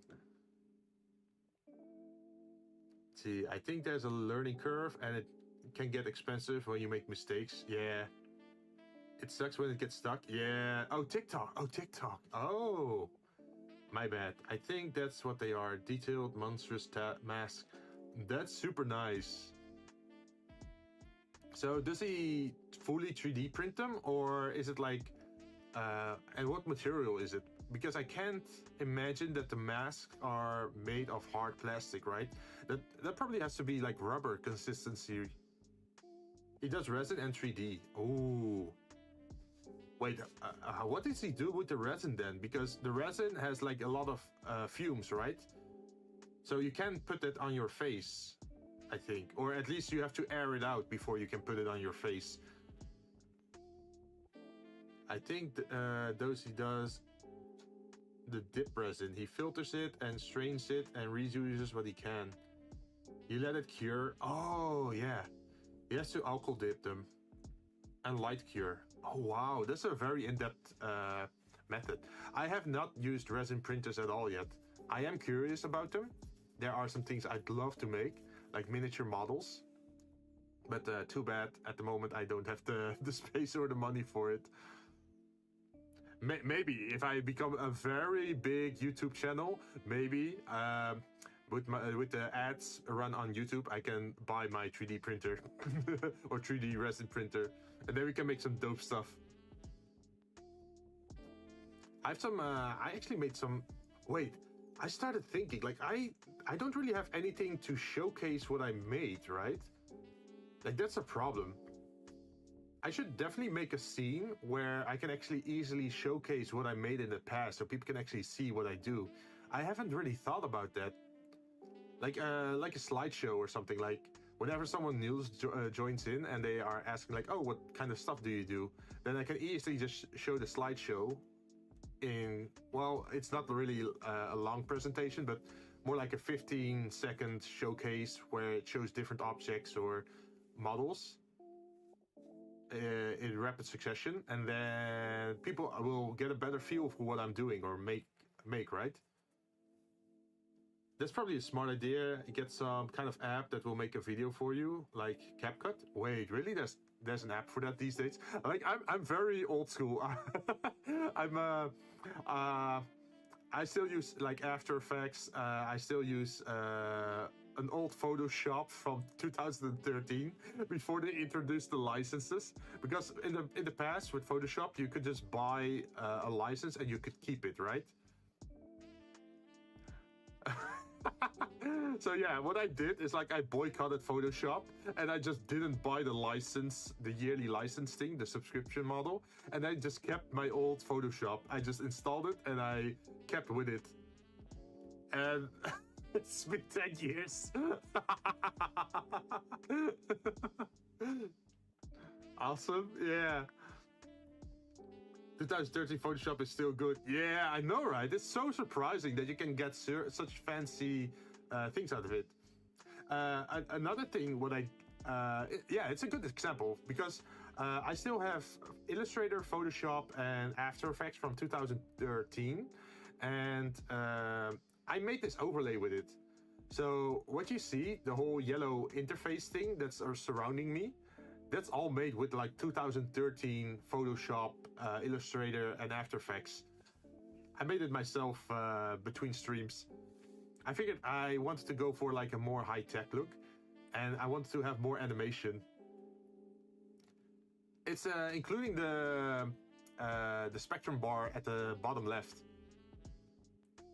It worked well and timeless. Yeah, it has a very smooth transition. It's actually just a 30-second video. And what I also did is I added transparency to it without costing too much memory by using mask in OBS. So, for example, if I'm going away for very little time, for like a small moment, and I want to showcase that I'll be right back, then I can actually just do this. Wait, one moment. Do this.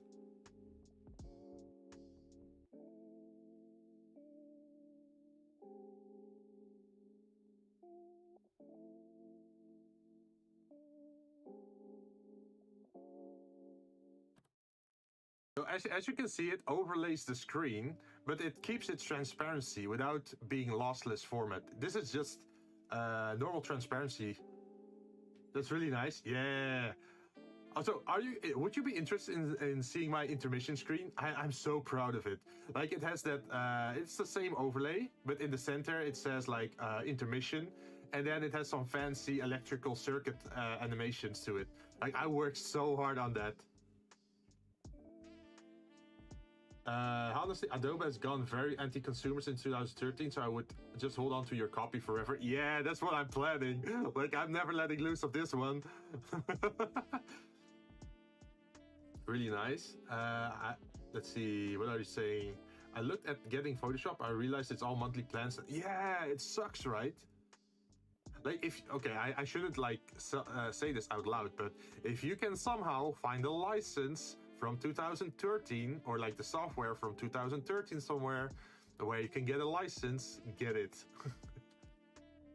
Seriously, it was smart to keep it? Yeah. Like, I am not a fan of subscription models. Like, the whole thing with Netflix or Disney Plus or what is it? Pay TV and whatever. It drains your money so quickly. But it looks like it's only a small amount, right? So, because you think like, oh, it's just $5, or oh, it's like $3 or $12. But yeah, you start to lose track of how much it actually costs. Like, imagine if you have Netflix for 5 years, or Photoshop monthly subscription for 5 years, and you're not even sure if you're getting work, right? Like, if you're not getting hired, or if you're not getting jobs, or if you're just a student that's trying to learn the software, would you rather pick a free software, or would you pick like a paid software, a monthly subscription software, when you're still just trying to learn stuff or figure out if you like it or not? I don't want to know.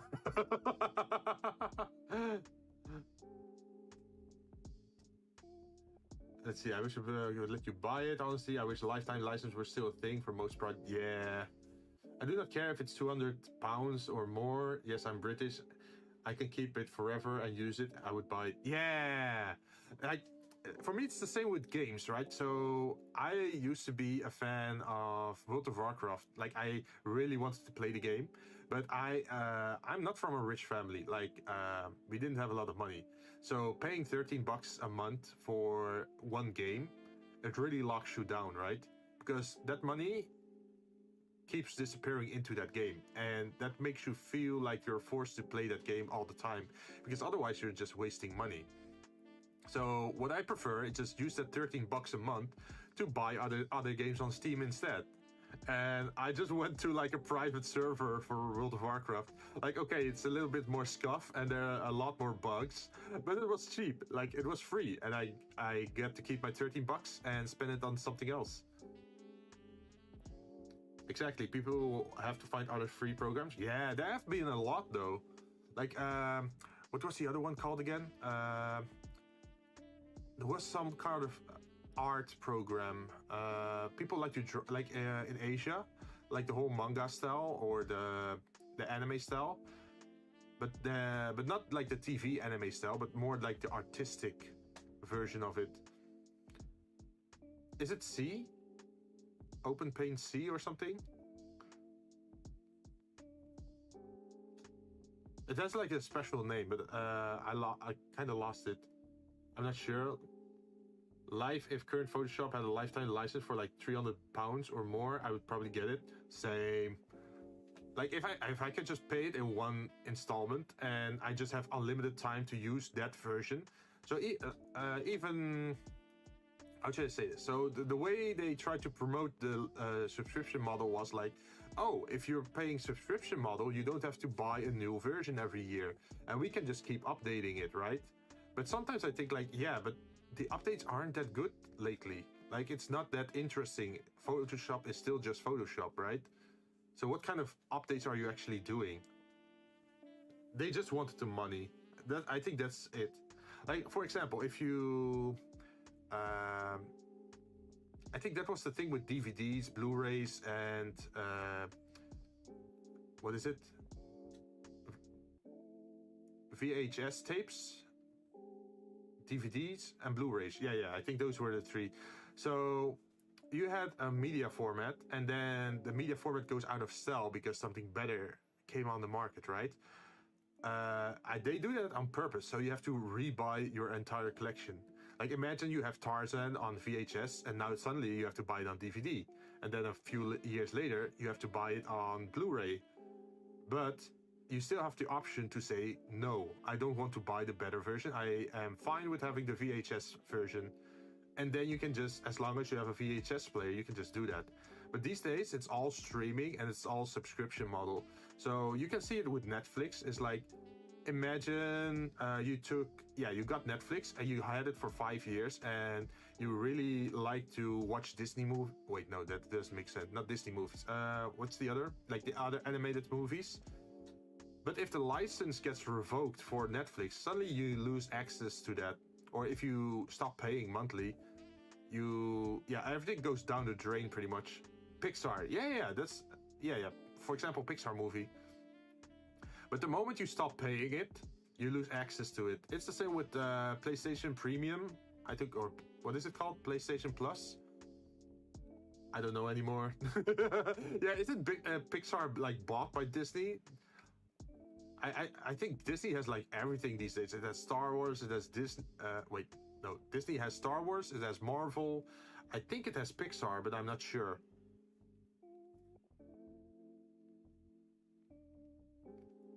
I think I have to try that one. Oh, they have no choice. Yeah. They require, yeah, it's the same. Like, I like 3D modeling. I really wanted to learn 3D modeling since forever, right? But I think the industry standard for 3D modeling, for example, construction engineering, you have to use AutoCAD. And Autodesk is the software everyone goes to. So you got AutoCAD, you got Autodesk Maya and Autodesk, no, ArchiCAD, I think. Yeah, but it's super expensive. Like, I was not willing to pay down like $1,000 a year to get access to Maya, and I don't even know how the software works, or I don't even know if I'm comfortable using the software, right? So I feel like if they just offered some kind of, I don't know, learning license, so you can try the software for free, non-commercially, that would have been nice.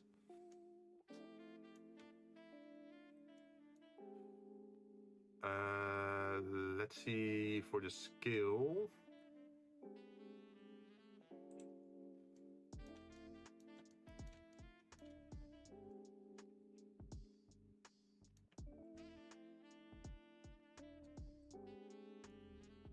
I think the Z skill has to stay the same.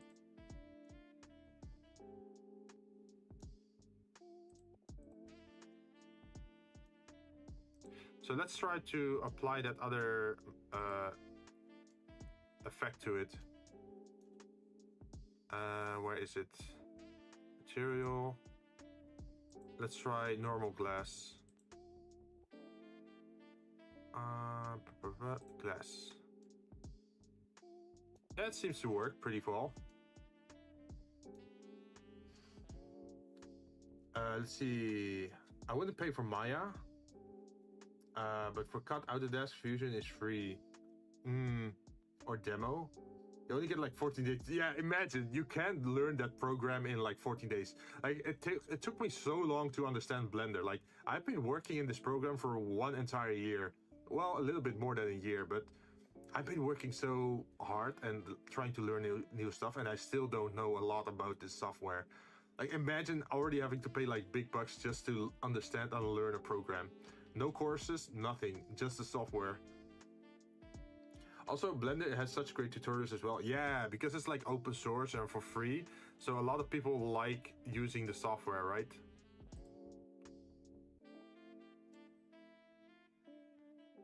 So now I just have to get this thing down. How do I do that?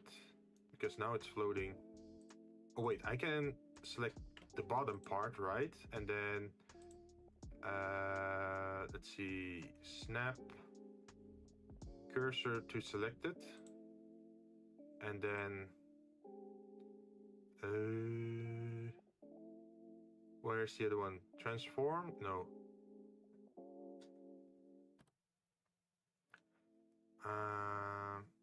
What was the thing again to snap the origin? Oh wait, selection. No.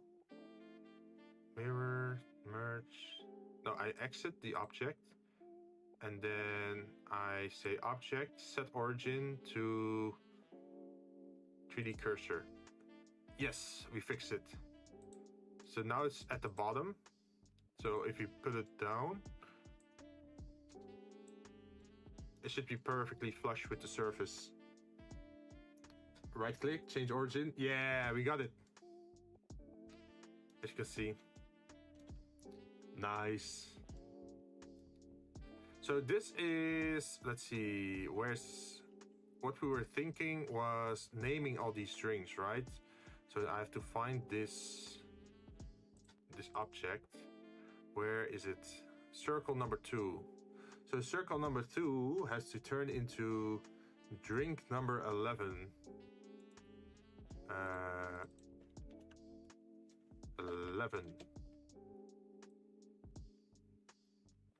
Where is it? There we go. I will try to remember that. I have so many keybinds burned into my brain. Yeah! Like, I was considering, like, I have a stream deck in front of me for streaming, right? To change between scenes in OBS or change certain things. I was thinking of actually getting a bigger stream deck eventually, maybe just for Blender, because I keep forgetting all the keybinds.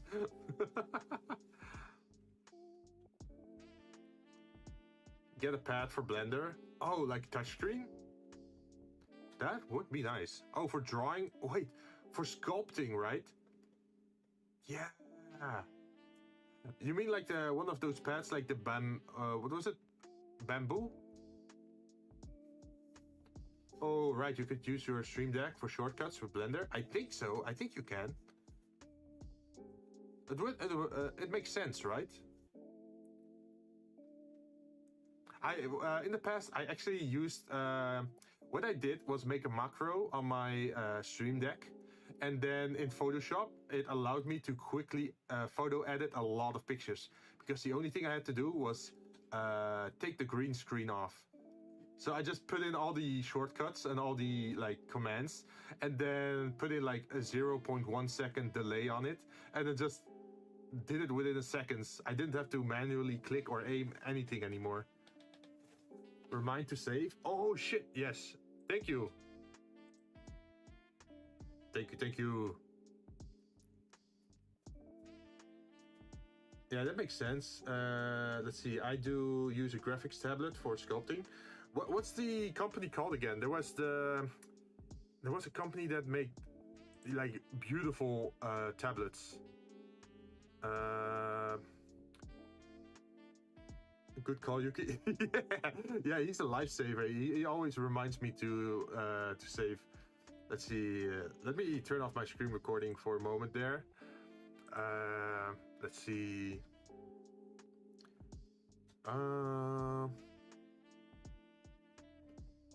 Let's see. What's it called?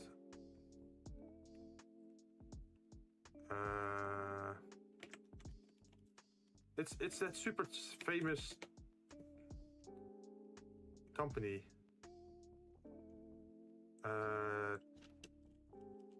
It also made the bamboo. Wacom. It's Wacom. So Wacom.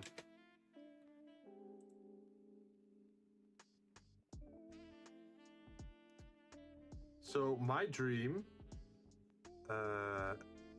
except close. So I can turn it on again. Where is it? There it is. This one.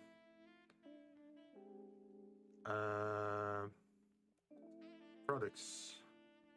There was the Wacom Cintiq.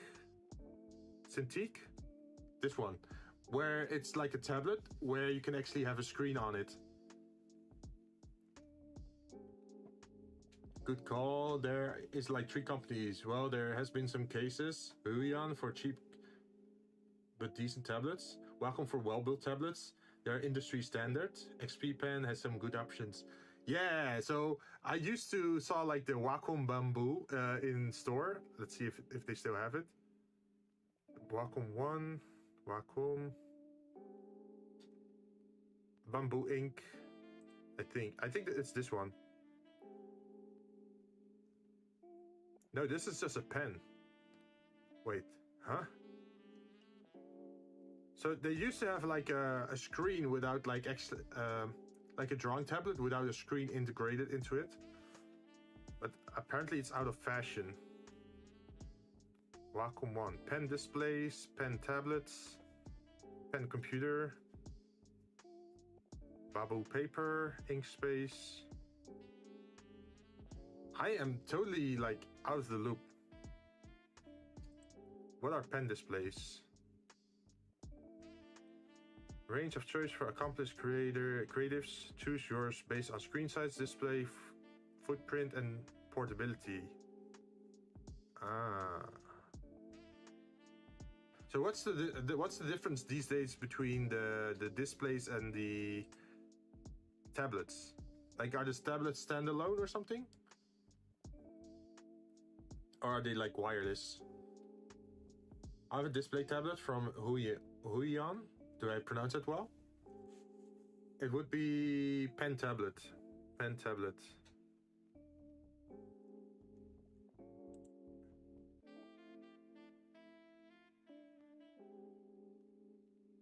Oh, okay. So these ones don't have a screen then? Pen tablet is a screenless tablet. Oh, okay. So the one I was looking at years back, when I think it was one of these two, but these two are so expensive already, right?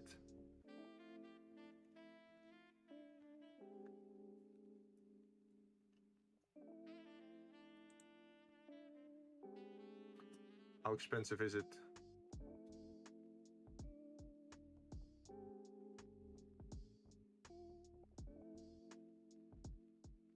Oh. Gee.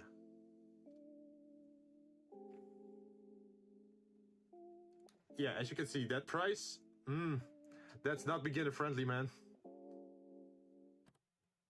Wacom will cost you your liver. Yeah, and I don't think they're the type of company to have like Black Friday discounts, right?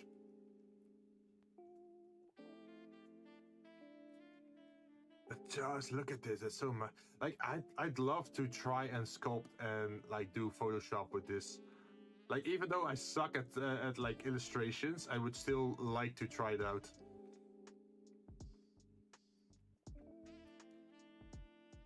Basically, the cheaper option.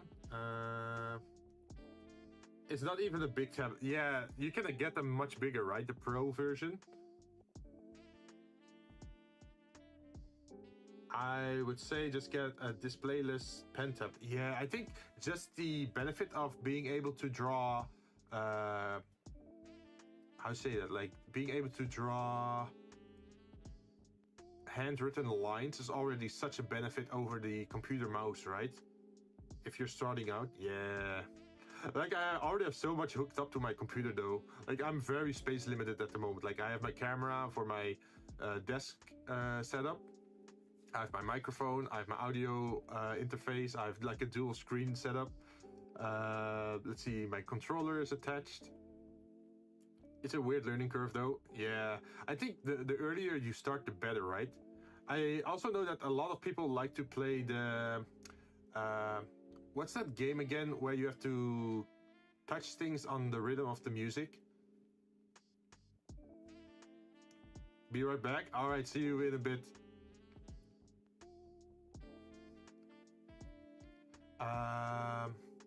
What's that game? Like, it's super famous. There's like a lot of those anime songs. It's a type of game that you can play better if you have like the tablet with the pen. With the pen tablet, you are glued to the screen. Ah, yeah.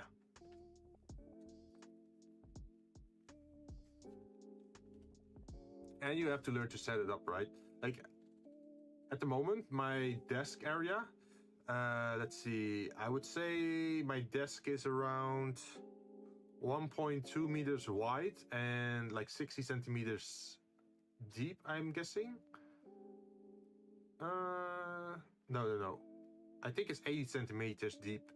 So I don't have a lot of space because on top of it is already 2 monitors, 2 speakers, my stream deck, my microphone, my camera, everything. I remember when I first used one, I was like, this is horrible. Yeah.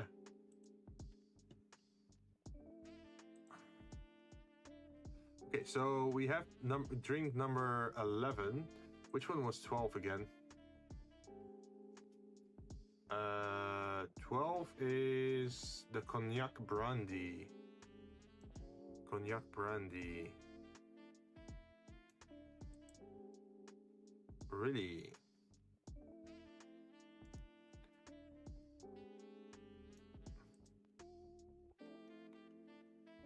Cognac. I don't think I have the cognac brandy yet. But we can easily duplicate this one. Duplicate objects over the y-axis. Just put you down here. And then we can edit your shape because we still have you as a curve. So what I saw in the shape was that it was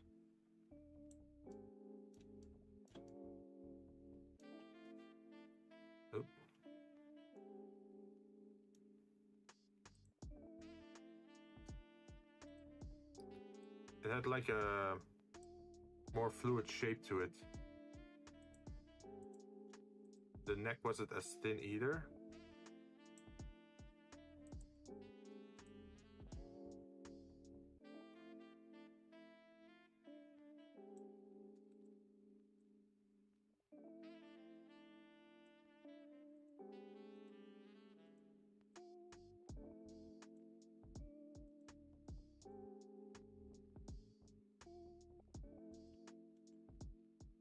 Let's turn this off.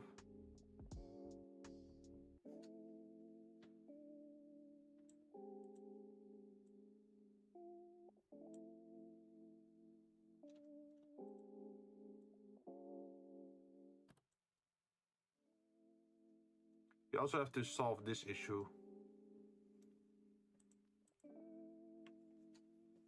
Like at the center, it's hollow.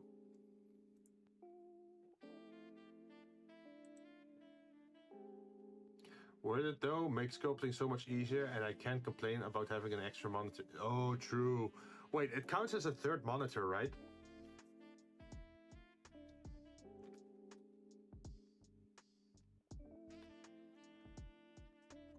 Like, is it the display port or is it HDMI?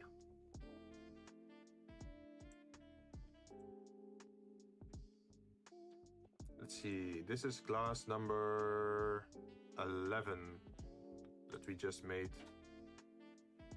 Where is it? Where are you? Glass number 11.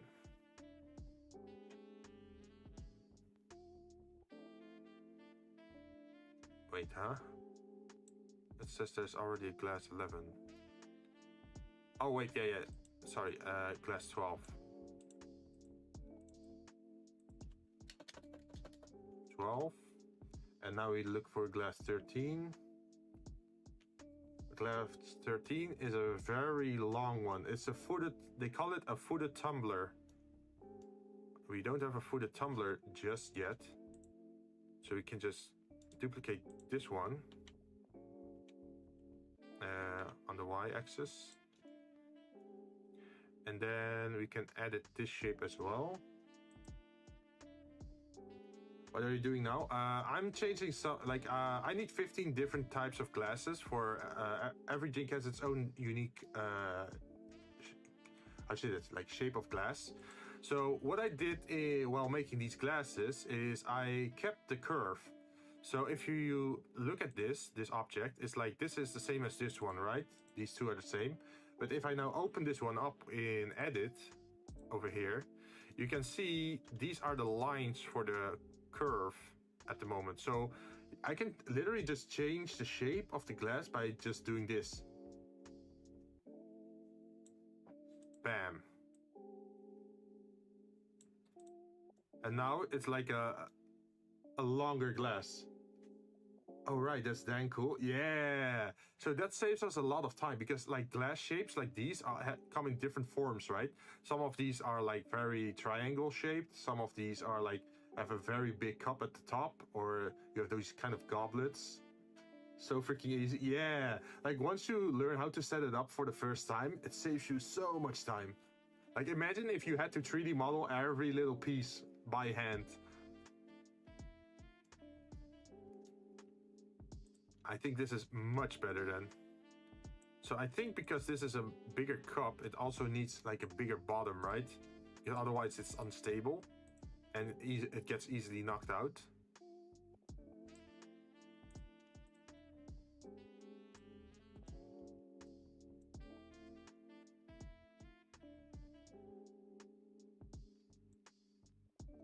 It would be exhausted to do it all by hand. True.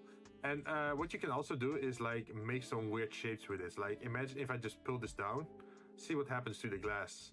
See? Suddenly you have like this unique foot shape. That's what we're gonna do later. At the moment, we're just making the basic shapes, like the basic glass shape. There's like wait, can I show this on Photoshop? I should have Photoshop open. Screen recording, add window capture. Is there a Photoshop? Photoshop. No, there's no Photoshop. So I'm gonna make a Photoshop capture window.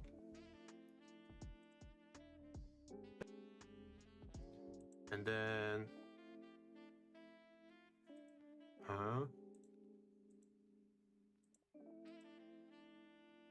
cancel. I'm gonna put you down in the screen recording. And then properties. Interesting. It only wants to grab this one.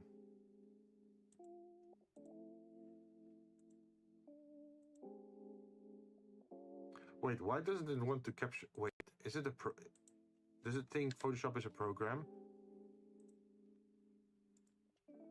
Add capture game capture. Does it think it's a game? Capture window. Create new. Okay. Photoshop. Is it capturing it? Yes, it is.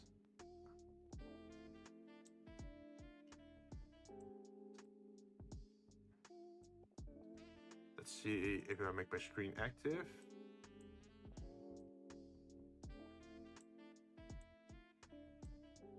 Oh, there it is. So this is my Photoshop screen at the moment. And as you can see, we 3D modeled this one.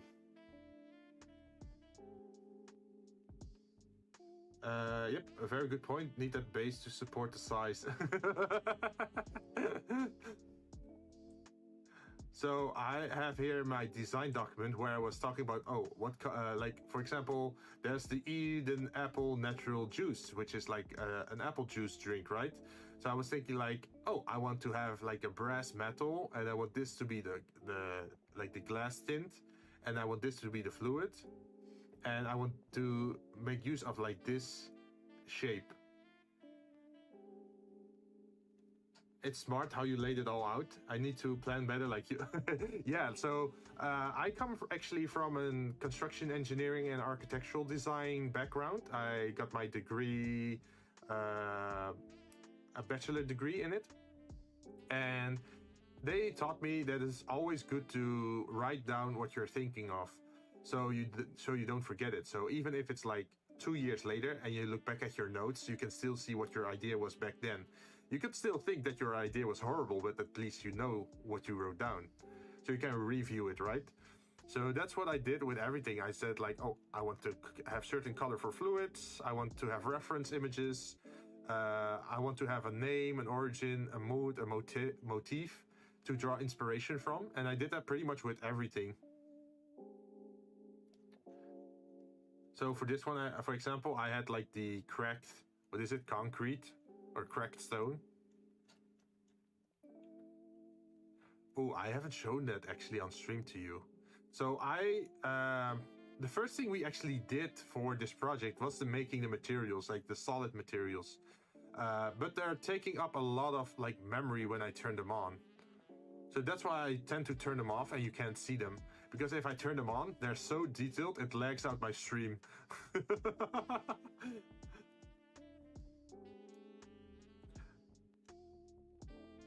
So let's see, what I wanted to do was make, yeah, I wanted to make this one, the footed tumbler.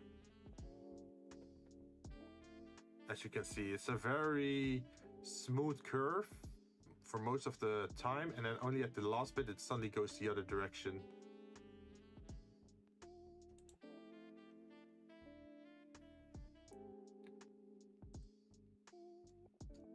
So that means this one has to be smoother.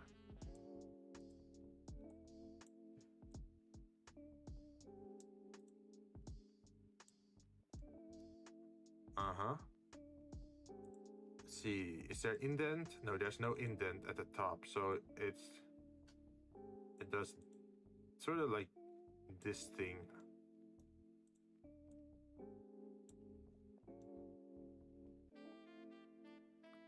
This feels like a glass you would get at like a beach house.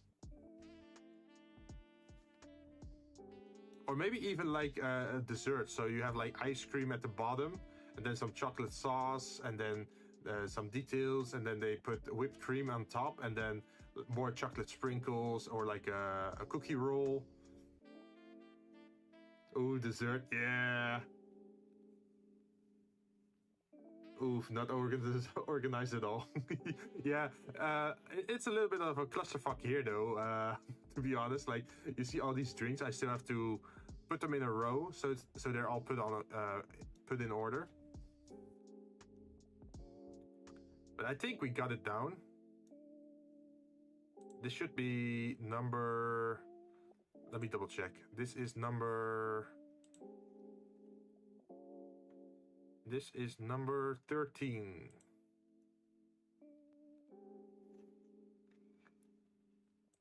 Go to object, grab it, and then we gotta have to name you. The next one is kind of tricky though, I think. The next glass we have to make. Oh, by the way, question in between. Are you interested in seeing the materials that I made?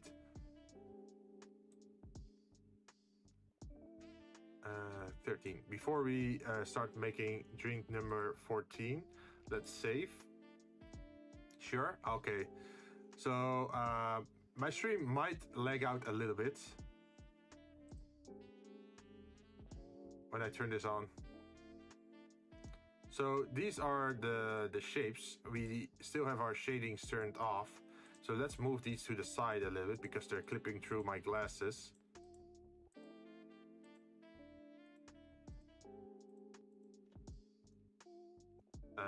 Let's move you to the side like this and this, and you're off the ground, so let's move you down a little bit. Yes. So let's see, hopefully it doesn't lag too badly. Yeah, it's still loading.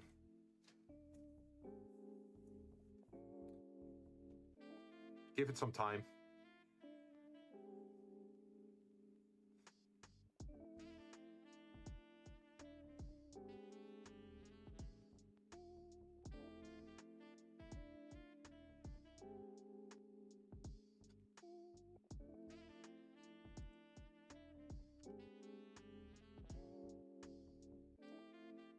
That's a lot to render. Yeah.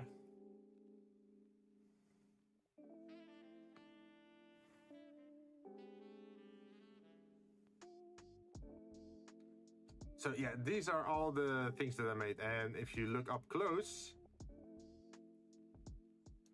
there's no pixelation at all. This is all procedural generated. So if you go to shading, for example, for this one, look at this. Are you familiar with the node system? So this is not an image. This is calculated by all these kind of layers working into each other. Like it multiplies, adds, detracts, all that sort of stuff. And then it ends up being like a material. And we did the same with the glass. So if you look, like I think the glass is the most complex one. Here, if you look at the glass, here, this is what I did for glass.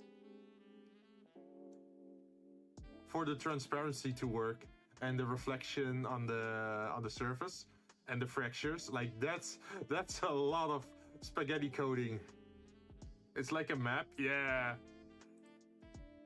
So yeah, we did that for every material to add like effects to it, and I can show you.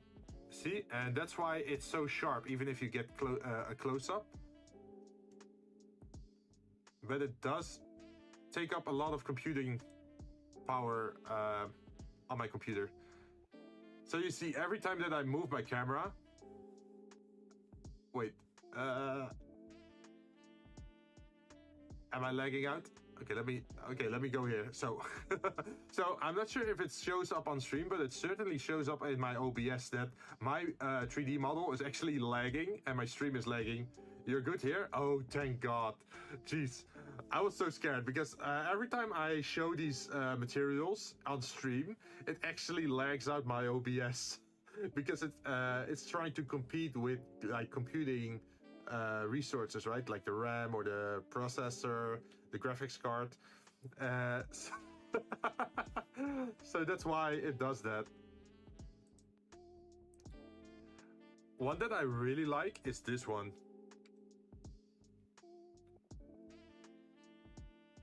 Like the blue with black marble-ish.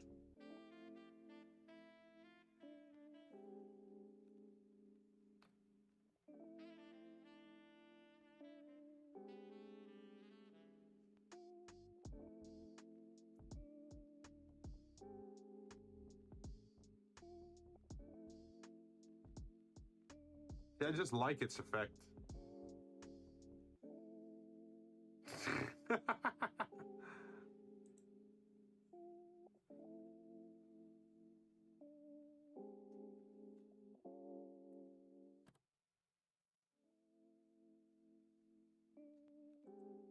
So yeah, that's a good reason why I'm putting these materials off while I'm working, because that would be a horrible stream, right? If I just kept it on. So cool, you can build all that. Yeah, like that's my entire goal. Like I'm a very creative person and I like to make stuff, right? So whenever I feel like I want to make something, I just look up how to do it. It started in the past with like woodworking, and then I did a little bit of HTML and CSS, which we did earlier on the stream to actually get the local time effect thing on our stream. Wait, I should show that. Let's see, studio, gameplay. Give me a moment. I'm moving it over. Local time tracker, copy, yes. And then close studio mode again. And then I should be able to copy it now. Paste, reference. There it is. So earlier on the stream, we got a little bit distracted in that we actually coded this thing at the bottom.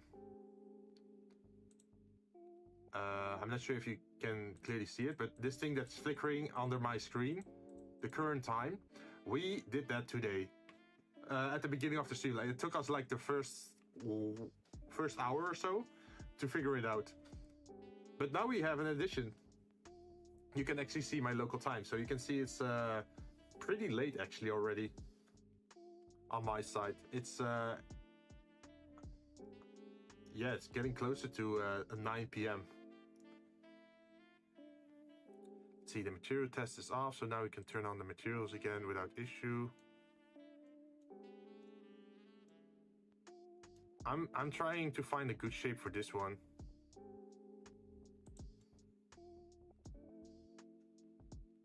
I think this is a good shape. Like, this is a good size. Like, the shape is good, but the size was wrong.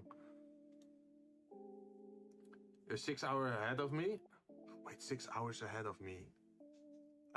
So it's 6 hours earlier for you. That means you're probably American, right? Or like in a, what is it, like American time zone? Because I know that people that I know in Asia, they always say like, oh, it's 6 hours later for us. Will you be using the materials for the glasses? Yeah, I'm combining it. So that's the reason why I made it, because I want, like, there's this glass object, right? To see that's transparent for the drink, so the gradient effect shows through the glass. But we also have like these spiral things, right? And these spiral things we can now make out of, for example, lava rock, if we wanted to. Or we could say it's, let's see, what other material do you want? It's tungsten black rough, like this. Or it's onyx.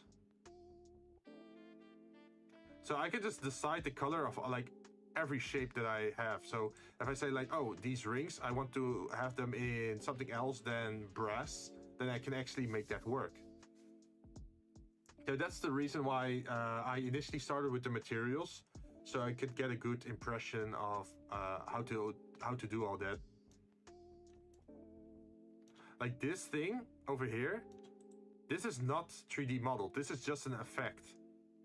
So this makes it look as if it's 3D, like as if there's a pattern on the glass, but it's still 2D. Because if you change this to, for example, glass pillared, suddenly it has like vertical lines, as you can see. Or suddenly it is fractured.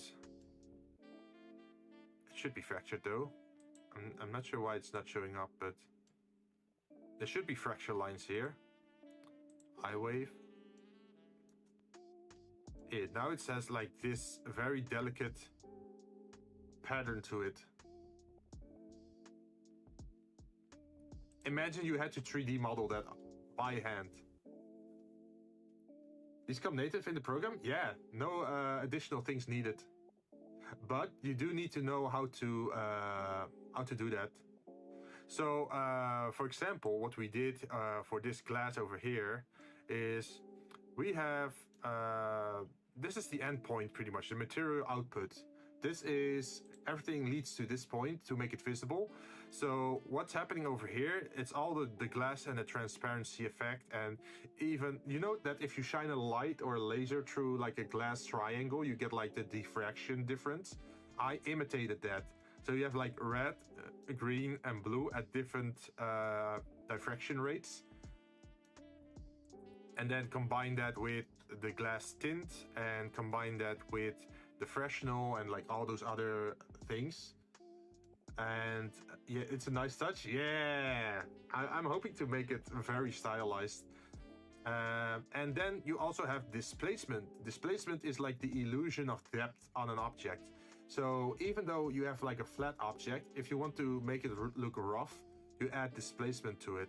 So here you can see the bump, and we have a wave texture, which is connected to mapping and text coordinate. So you see that the object goes to the vector, and that vector goes to the wave texture.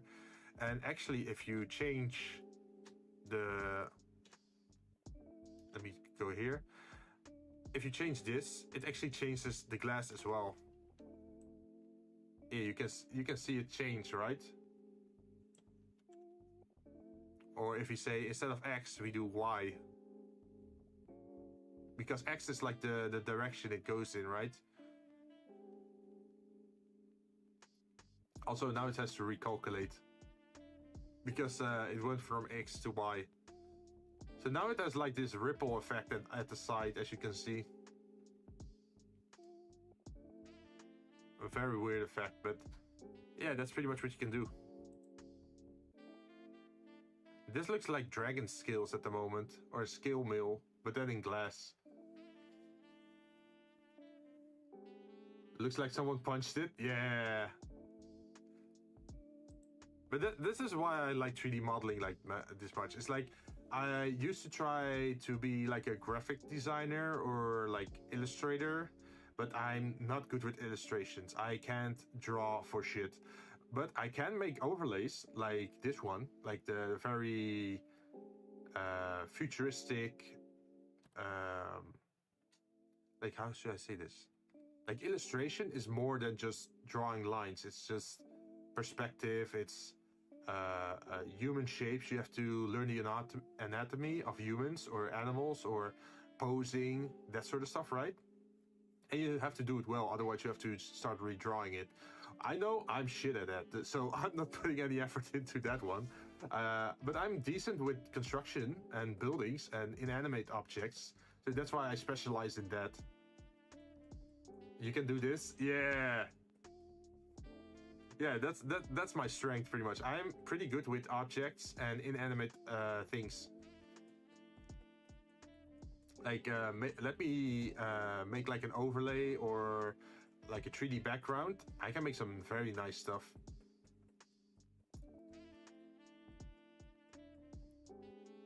I even made some fancy 3D backgrounds. Wait, I can show you this. I uploaded it. So these days I actually have I'm trying to, like, I'm still practicing, but my goal is to open up a commission page and then work for people based on commissions, like for other VTubers who want 3D assets for their backgrounds. So let me open up my site that I'm working on. Hello?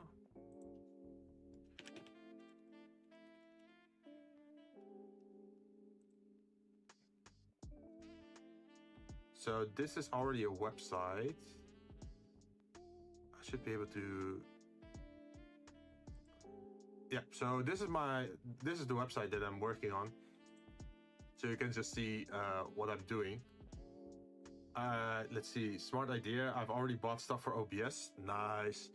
So I don't have my commission prices set yet, and I'm not open for commissions yet, but I'm preparing for it. So over here you can see what I did in the past. Let's see, does it zoom in well? The quality isn't that nice on the, but yeah, I made this 3D background and you can see, oh, this TV is like showing something. This is actually like a 30, what is it? Yeah, 30-second clip.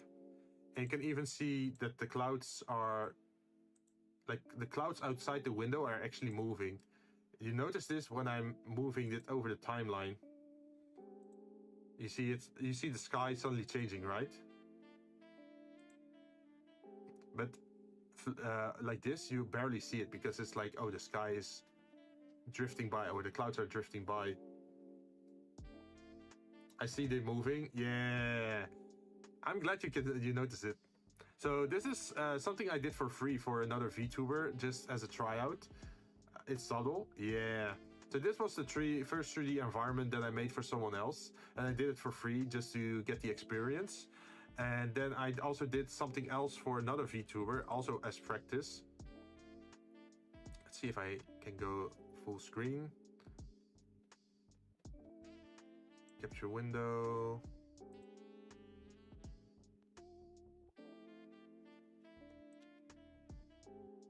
Let's see, I should be able to make it smaller, right?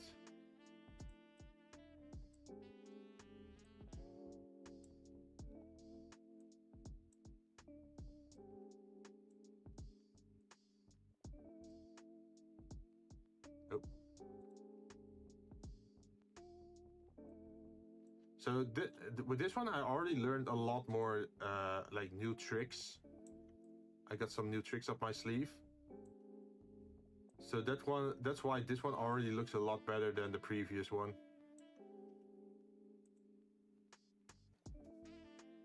Love that gateway. Yeah. it has that whole spiral mist effect. Like certain people were saying, like, oh, it reminds me of the like the Nether portal in Minecraft. I like the glowing effects with the lights. Yeah, it gets the nice environment, right? And this guy also wanted to have a TV on the background, or like at the lower left corner, where it showed some sussy gifs from anime. I like the TV as well. Yeah, like every element in this scene is 3D modeled by me. Wait, I should... Can I loop this? Yes, I can loop this. So every little bit in the scene was 3D modeled by me. The only thing that I imported were the textures. So you can see two body pillows. I'm not sure if you're familiar with body pillows are, but yeah, at the left and the right side, you can see like these things floating in light, right? So those are like the long body pillows that anime fans tend to use. This guy is a fan of Iris, so he has like two body pillows on altars just floating around like they're magical artifacts. You made this in Blender? Yeah, this is all made in Blender. Yeah, I know about the body pillows. So even the library at the side holds some textures for anime, manga, and anime, like what is it? Anime, manga, and there was something else. Light novels? Yeah, light novels. So he had his he shared what his favorite stories were, or like his favorite what is it, like content or whatever. And he gave me the PNGs and the JPEGs for it. So I actually applied the PNGs and the JPEGs on top of the books and the magazines and the DVDs that I made for this scene. And they are cluttered around on the floor and like in the bookcases. There's even like a tonkatsu, like the Japanese table. And there's like a bed roll on the floor as well. Like this guy does not leave his forbidden library. He just sleeps here and lives here. It's too far away to walk to his castle tower, so that's why he just stays here in this hallway, close to his favorite media. I'd live there too. Yeah, just lock yourself up. Even the chandeliers at the top, I handmade. Yeah, I made them by hand. Pre-wet? I'm not sure what pre-wet means, but welcome, Lutsenko.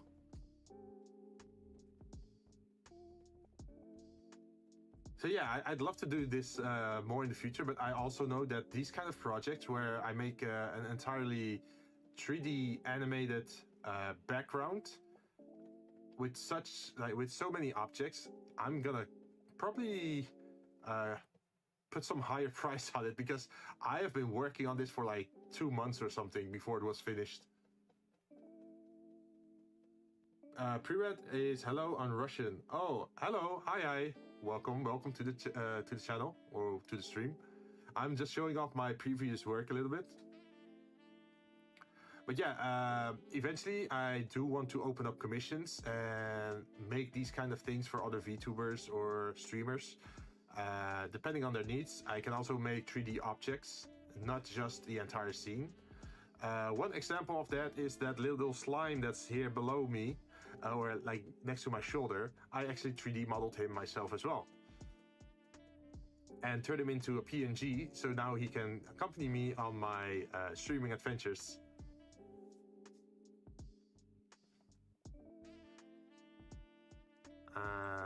Let's close this one up. But yeah, this is still something on the construction pretty much. Are you having a good day, Lutsenko? Or should I call you Alexander? What works better for you? It reminds me of something, but I can't think of it. Like a slime? Or something else? Oh, wait, yeah, I think I know what you mean. A dango. It probably reminds you of a dango. Like from the... do you watch Clanat? Dango Daikazuko?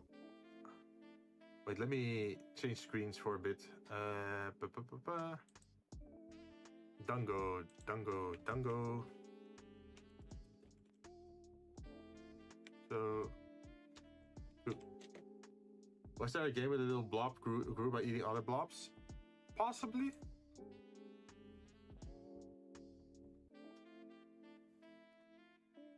Personally, I think he reminds me a lot to this one.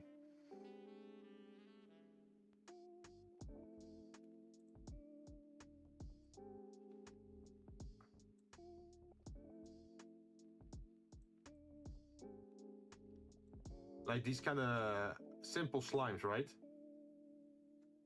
Well, they're not really slimes. Like in the original story of this one, what were they saying again? These are sugary candy. They're actually, I think it's mochi, right?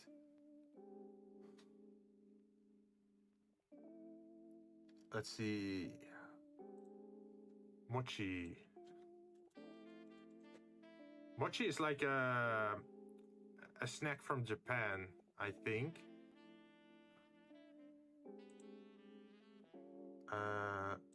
Yeah, so this is the original food, and what people did with that, with those things, is they gave it faces. So now it looks like this, and it's still like a candy or like a snack. It's like a rice paste with like filling. What's the last stream? 11 o'clock. You mean the one with Starfield? Yeah, that was, we streamed for a very long time.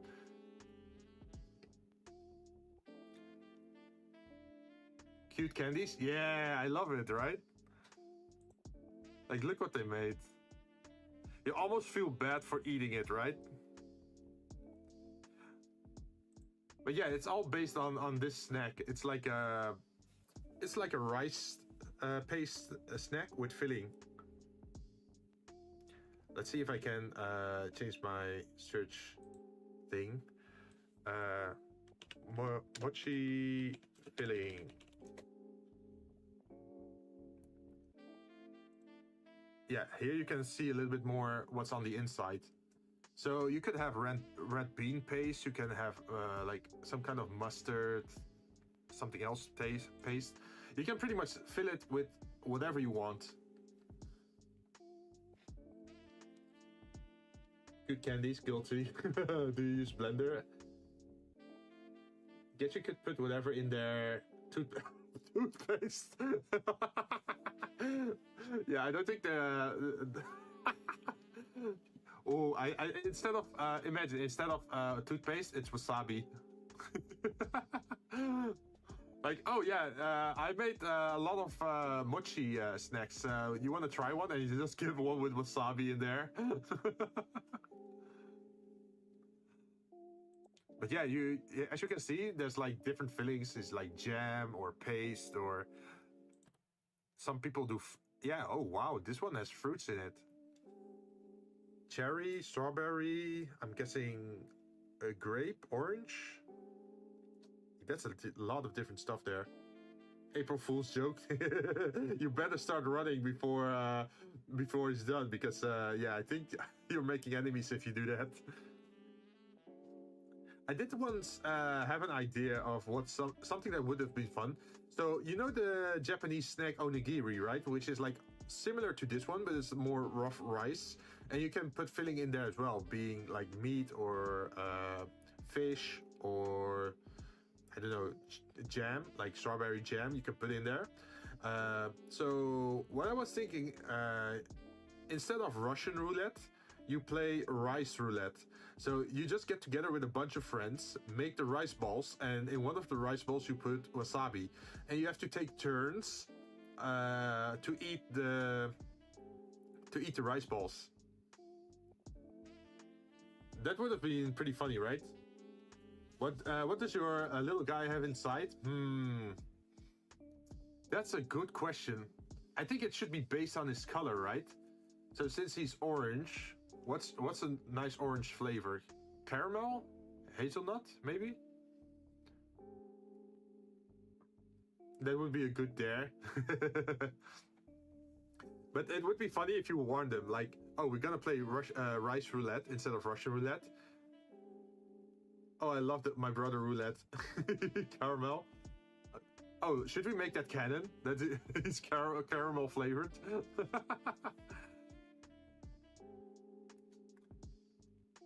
And I just love Japanese food, man. The presentation is also so nice. Like they even have pink ones. With fruit. Even with stamps on it. Gee. Nougat. Ooh. It sort of reminds me of the Bapao. Let's see if I can change that.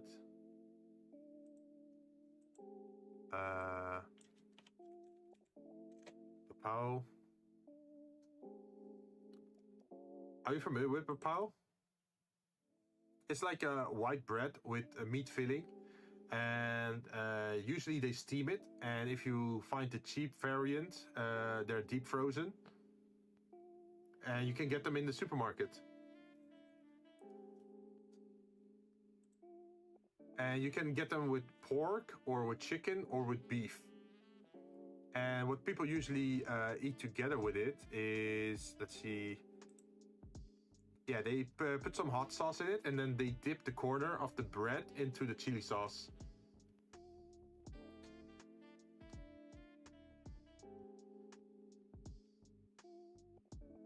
Yeah, I make weird videos, be careful. Wait, what kind of weird videos? Should I be should I be scared or... Russia, okay. But yeah, they also call it steamed buns. If you look for steamed buns, you should be able to find them as well.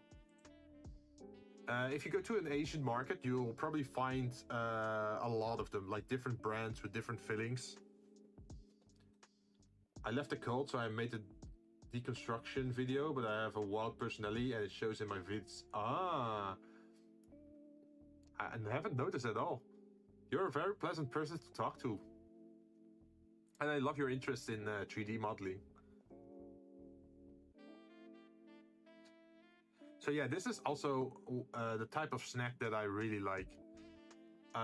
You can just have it in your freezer, you pull it out, and you just put it in a steamer or in the microwave, and then you have like pretty much a hot sandwich with meat in it. Because the white texture is just bread, pretty much. Thanks for the compliment. No problem. It's all on you. It's your personality that make me very easy to communicate with you. Horror show. Let's see. But for some reason, I don't know why, but today I've been getting very distracted with like the 3D modeling. Because we started with doing the time thing at the bottom here, right? The current time. And then we also did some games in between. And then, well, we still got some work done. It's not like it's totally wasted. Number 14 is going to be tough, though. And I just ate borscht.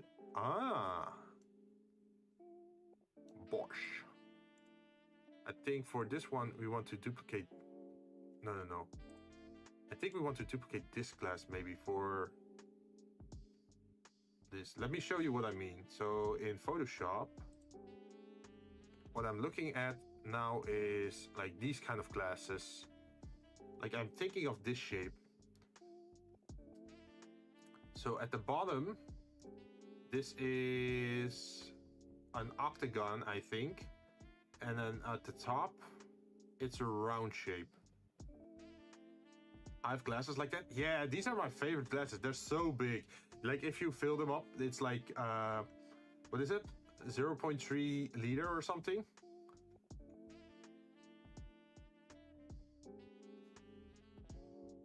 Let's see.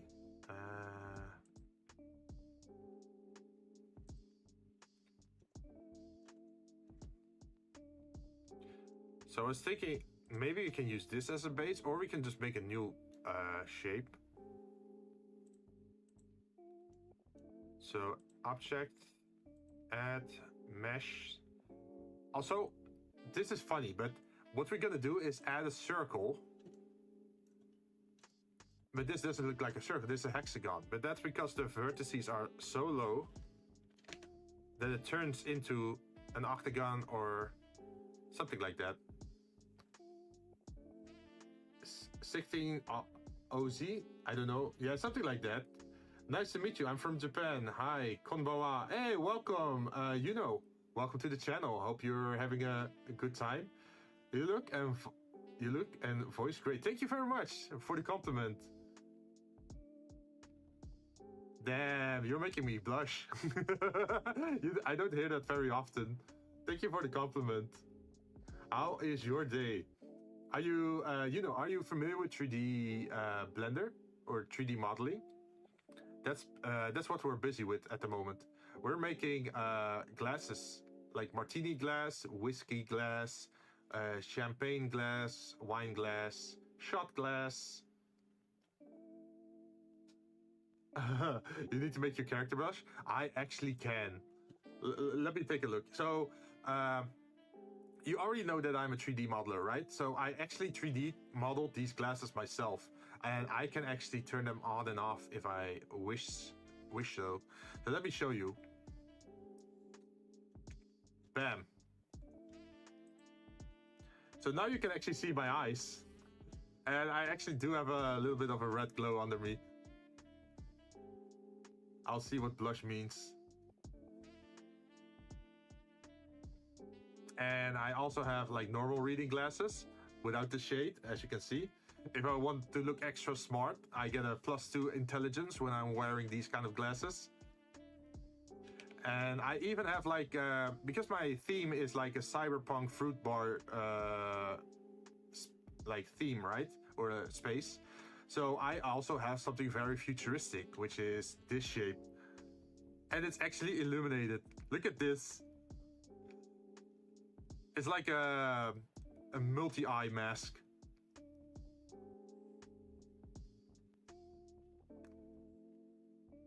That's exceptional how the computer can just translate you into a screen like that. Yeah.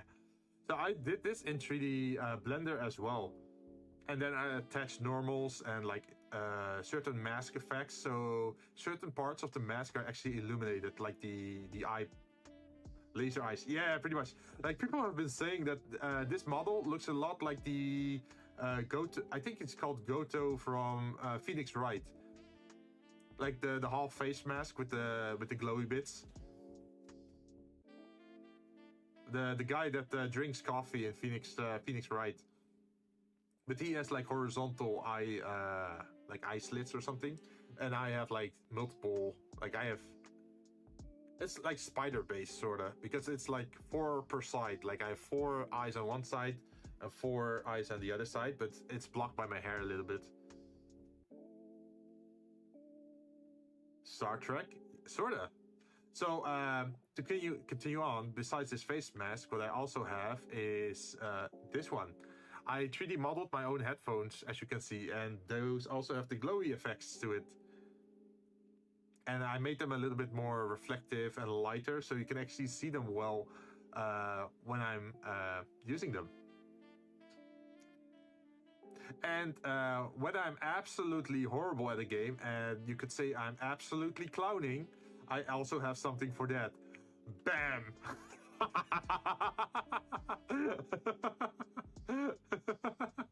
I actually have like I actually have a circus nose and clown afro. We are Vtuber friends? Yeah, that sounds cool. What kind of games do you like to play, Clown, no offense. No, that's the entire point. Like, I wish YouTube was more interactive, so I could actually make this a redeem. So people can actually put a command in chat, and then I would just turn into a clown. And the best part with this is it works together with the other toggles. So I can actually be a clown with like sunglasses. That would be so cool. Yeah, I'm waiting for YouTube to actually make it easier.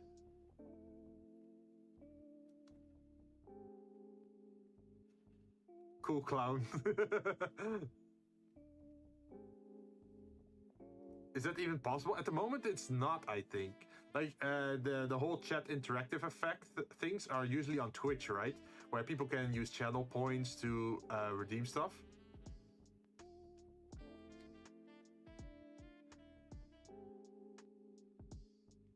Let's see, and we can also combine it with this one. Like, I don't have a lot of times when I can show off these kind of things, but yeah, I've been working on it. Now I'm a cyberpunk clown, the most scary clown you can ever find. Imagine just running into this in a sewer, like, or in the ghetto, like a fucking clown with a cyberpunk mask on, spider clown.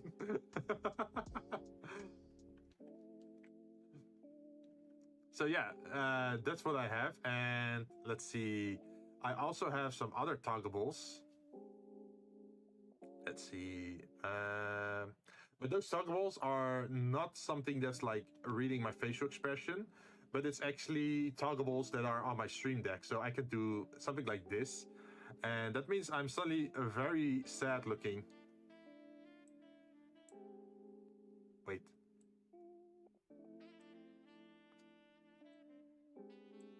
Yes, now my eyebrows are like super sad, right? Or I have joy, which is pretty much my basic emotion at this point. Or we have smug. I'm now looking extra evil. They look worried. So now I can do my evil laugh. So.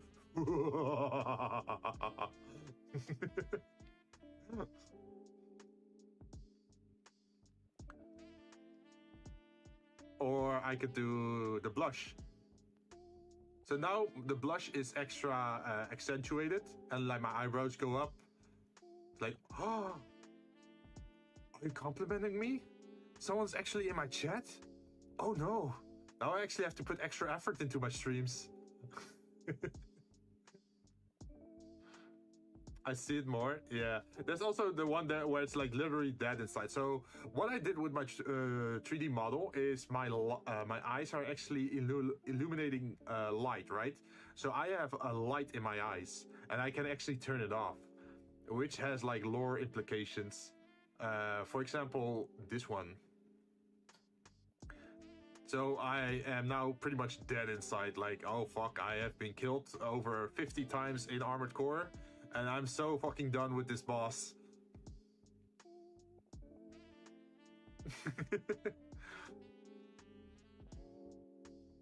Or I can be annoyed, which is just eyebrows pretty much, like a more stern look.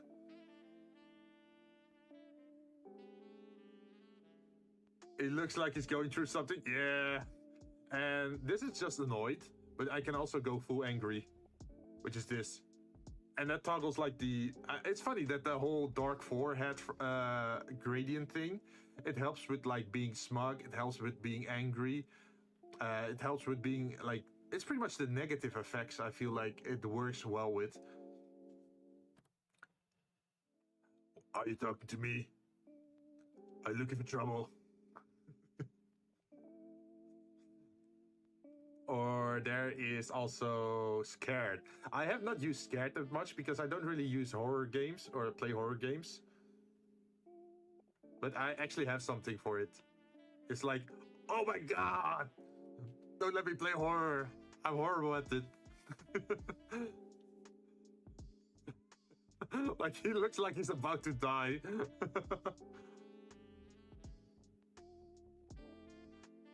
Like, oh my god, my save file corrupted. I have to start all over again. No, no, please no.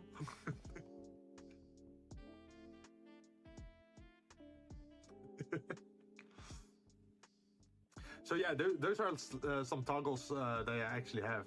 In the future, I hope to make use of them more, but so far, because I usually am busy with gaming or streaming, I haven't had like much opportunity to swap between emotions on stream because my hands are tied. But it's funny that you can actually do that kind of stuff, right?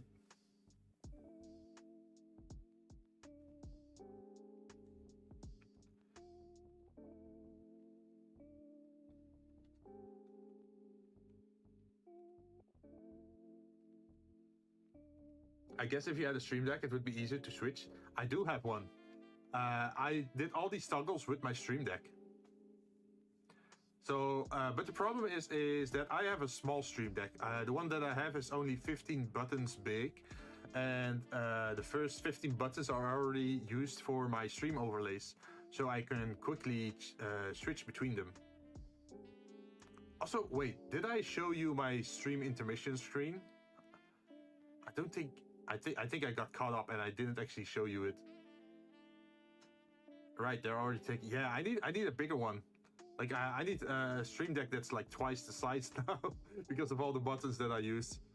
But luckily you can toggle multiple groups on the stream button, or like the Stream Deck.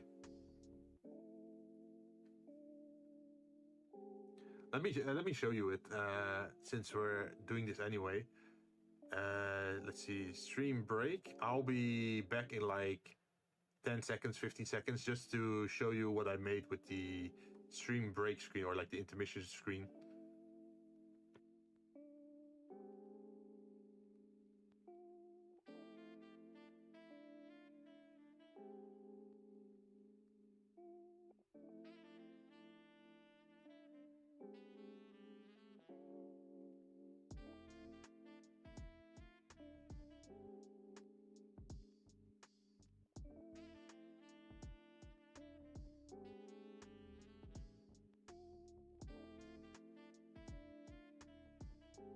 So yeah, that's it pretty much. Nothing too special, but I do like the electrical circuit effect. Right now, such cool music was playing on my TV. Really? Wait, you don't mean the channel music, right? So what I also did for my Vtuber channel is commission original music. So most of the time, the music that you're hearing on my channel is specific to my channel. I also put it into a video on my channel. There are still 3 songs missing. I used to have like 2 relaxing songs. One of them is playing right now. And I also have 3 other ones that are more like hip-hop-ish. But still very chill, like chill hip-hop. It's not too busy. So it's very comfortable to listen to while you're doing creative streams or just talking pretty much.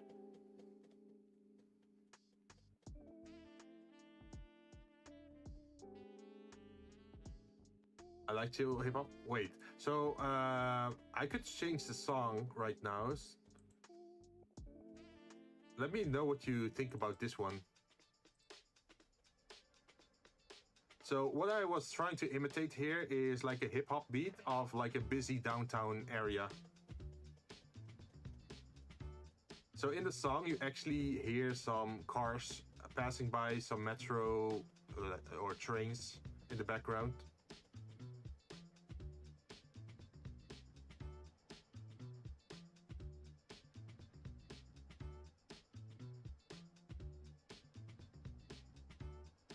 In the meanwhile, we can actually go back to our project and continue here. I think this is a good start. No, we can make it 0.4.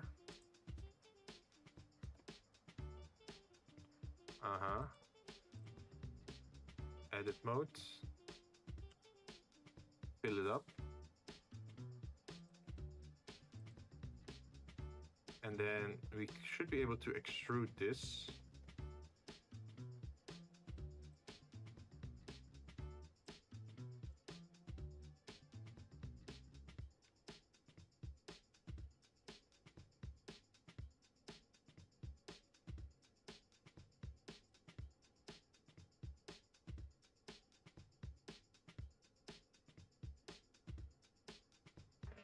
Oh, this one feels a little bit on the small side right now.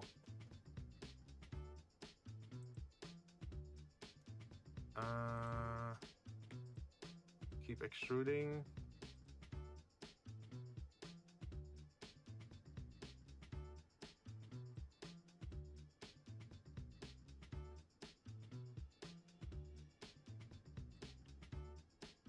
I think this is the correct size. So let's delete the face.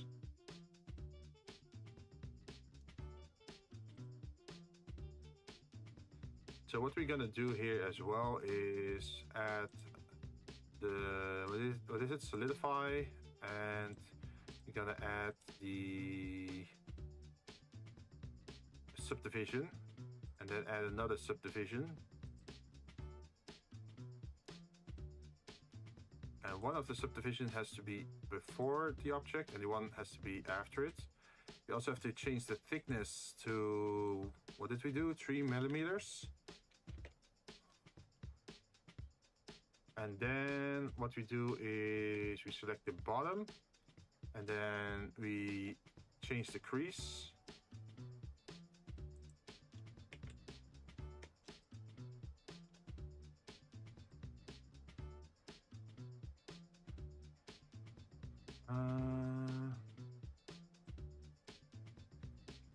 Okay, maybe not that much.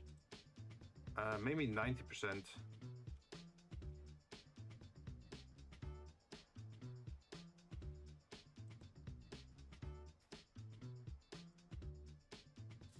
See if we can turn it into 0.90. What does it look like now? Object mode. My electricity was knocked out. It was raining again. Oh man, that sucks so much. Are you okay though? Hope it's just the rain, right? Nothing bad's happening.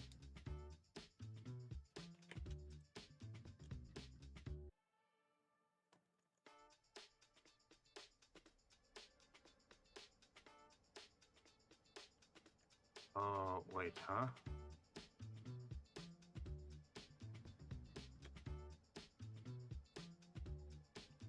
So if I put it 0.80, what happens then? 0.80.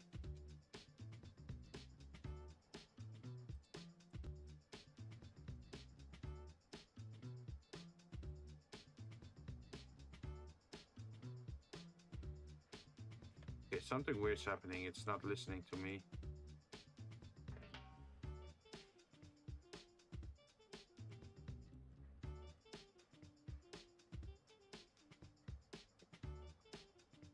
Oh, wait, yeah, oh wait, never mind.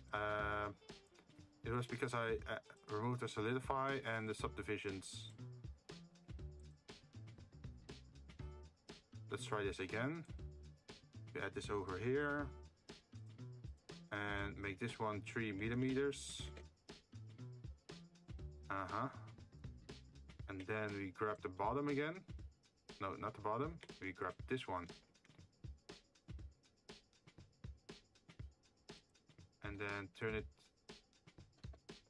0.90. Let's see what that bottom part of the glass looks like. We have a decent starting shape. I'm okay. Good, good. Keep it that way.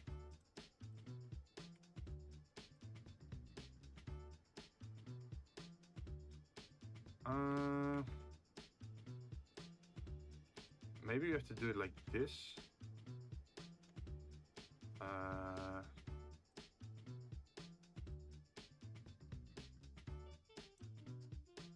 Scale, is that it? 1.3 and 1.3.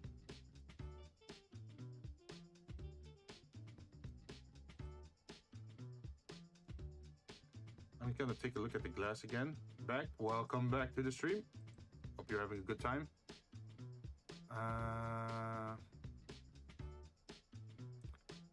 Interesting. So this side pretty much has to be very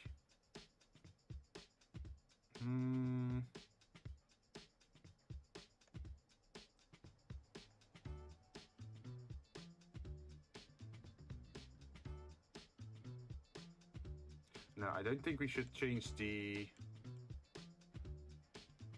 shape too much. Maybe more like this. Glad you're okay. Ah, look at that. So sweet.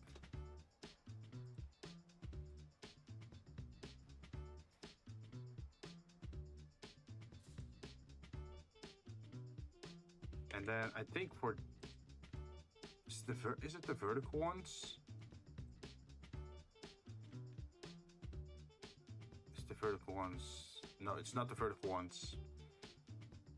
Maybe I should add more detail to it.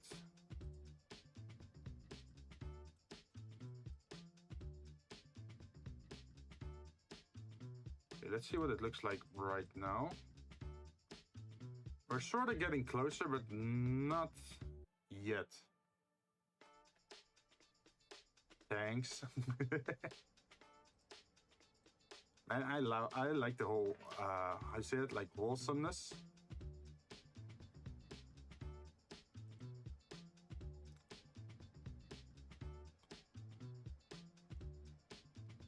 Okay, let me test something out. If we loop cut like this.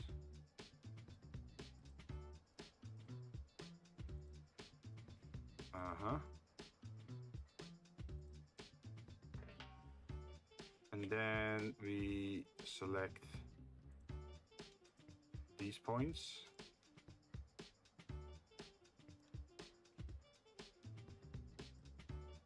In between.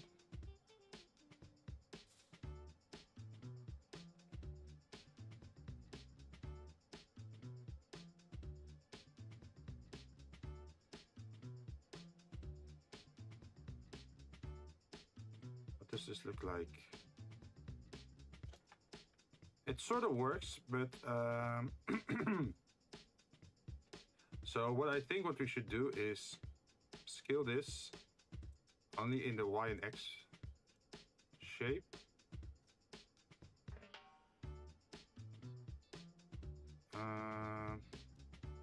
And maybe 0.9 instead.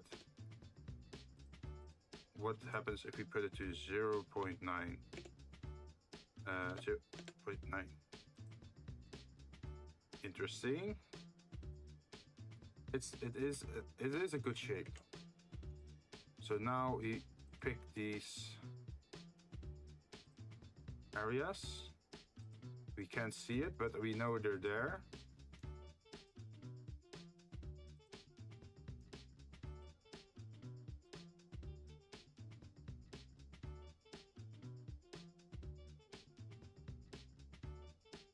Okay, so if you move them,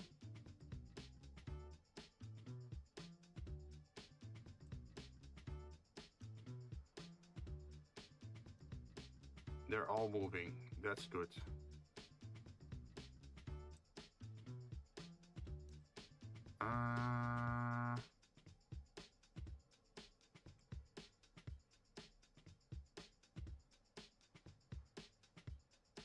I have fireworks outside the window. Nice. Is there some special festival going on?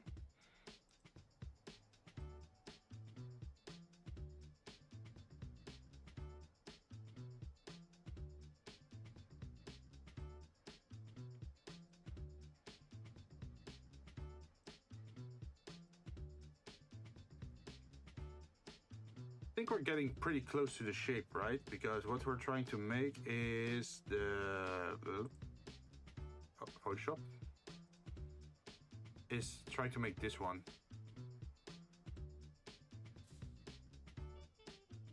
We're trying to make this shape. It's pretty close. Yeah. I think especially with like this thing, there's like an arc in between, right? We managed to copy this arc now in the 3D model as well.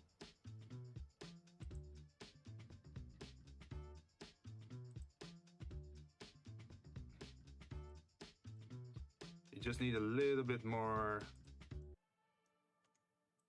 detail to it, I think.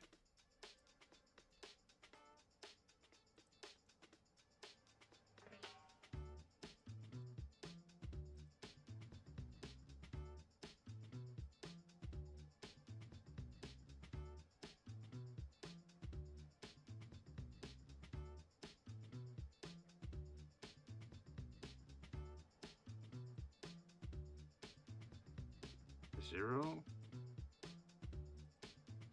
Oh, 1.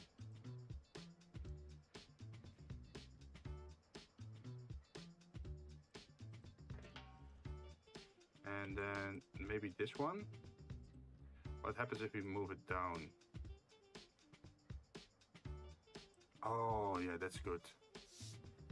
And then up here.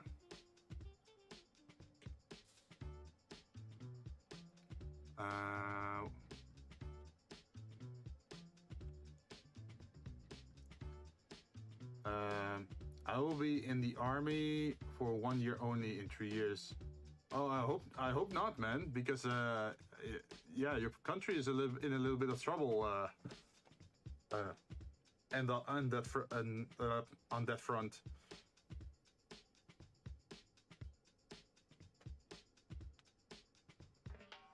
Also, just fair warning, but I tend to avoid like political topics. Just keep that in mind. Because I know some people are not comfortable with talking about that kind of stuff, so I think that would be good, right? Let's not talk about sad things. Thank you.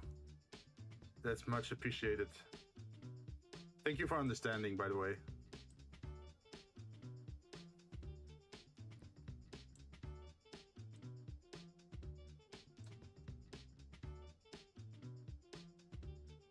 We get it? Yeah.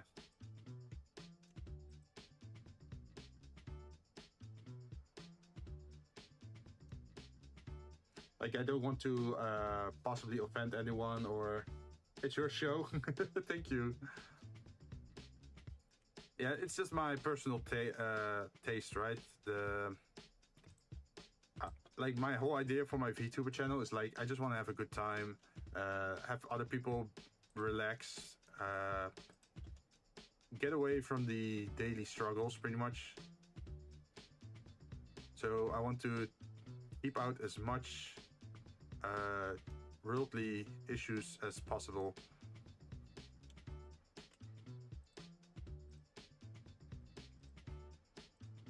I think I have to redo this now.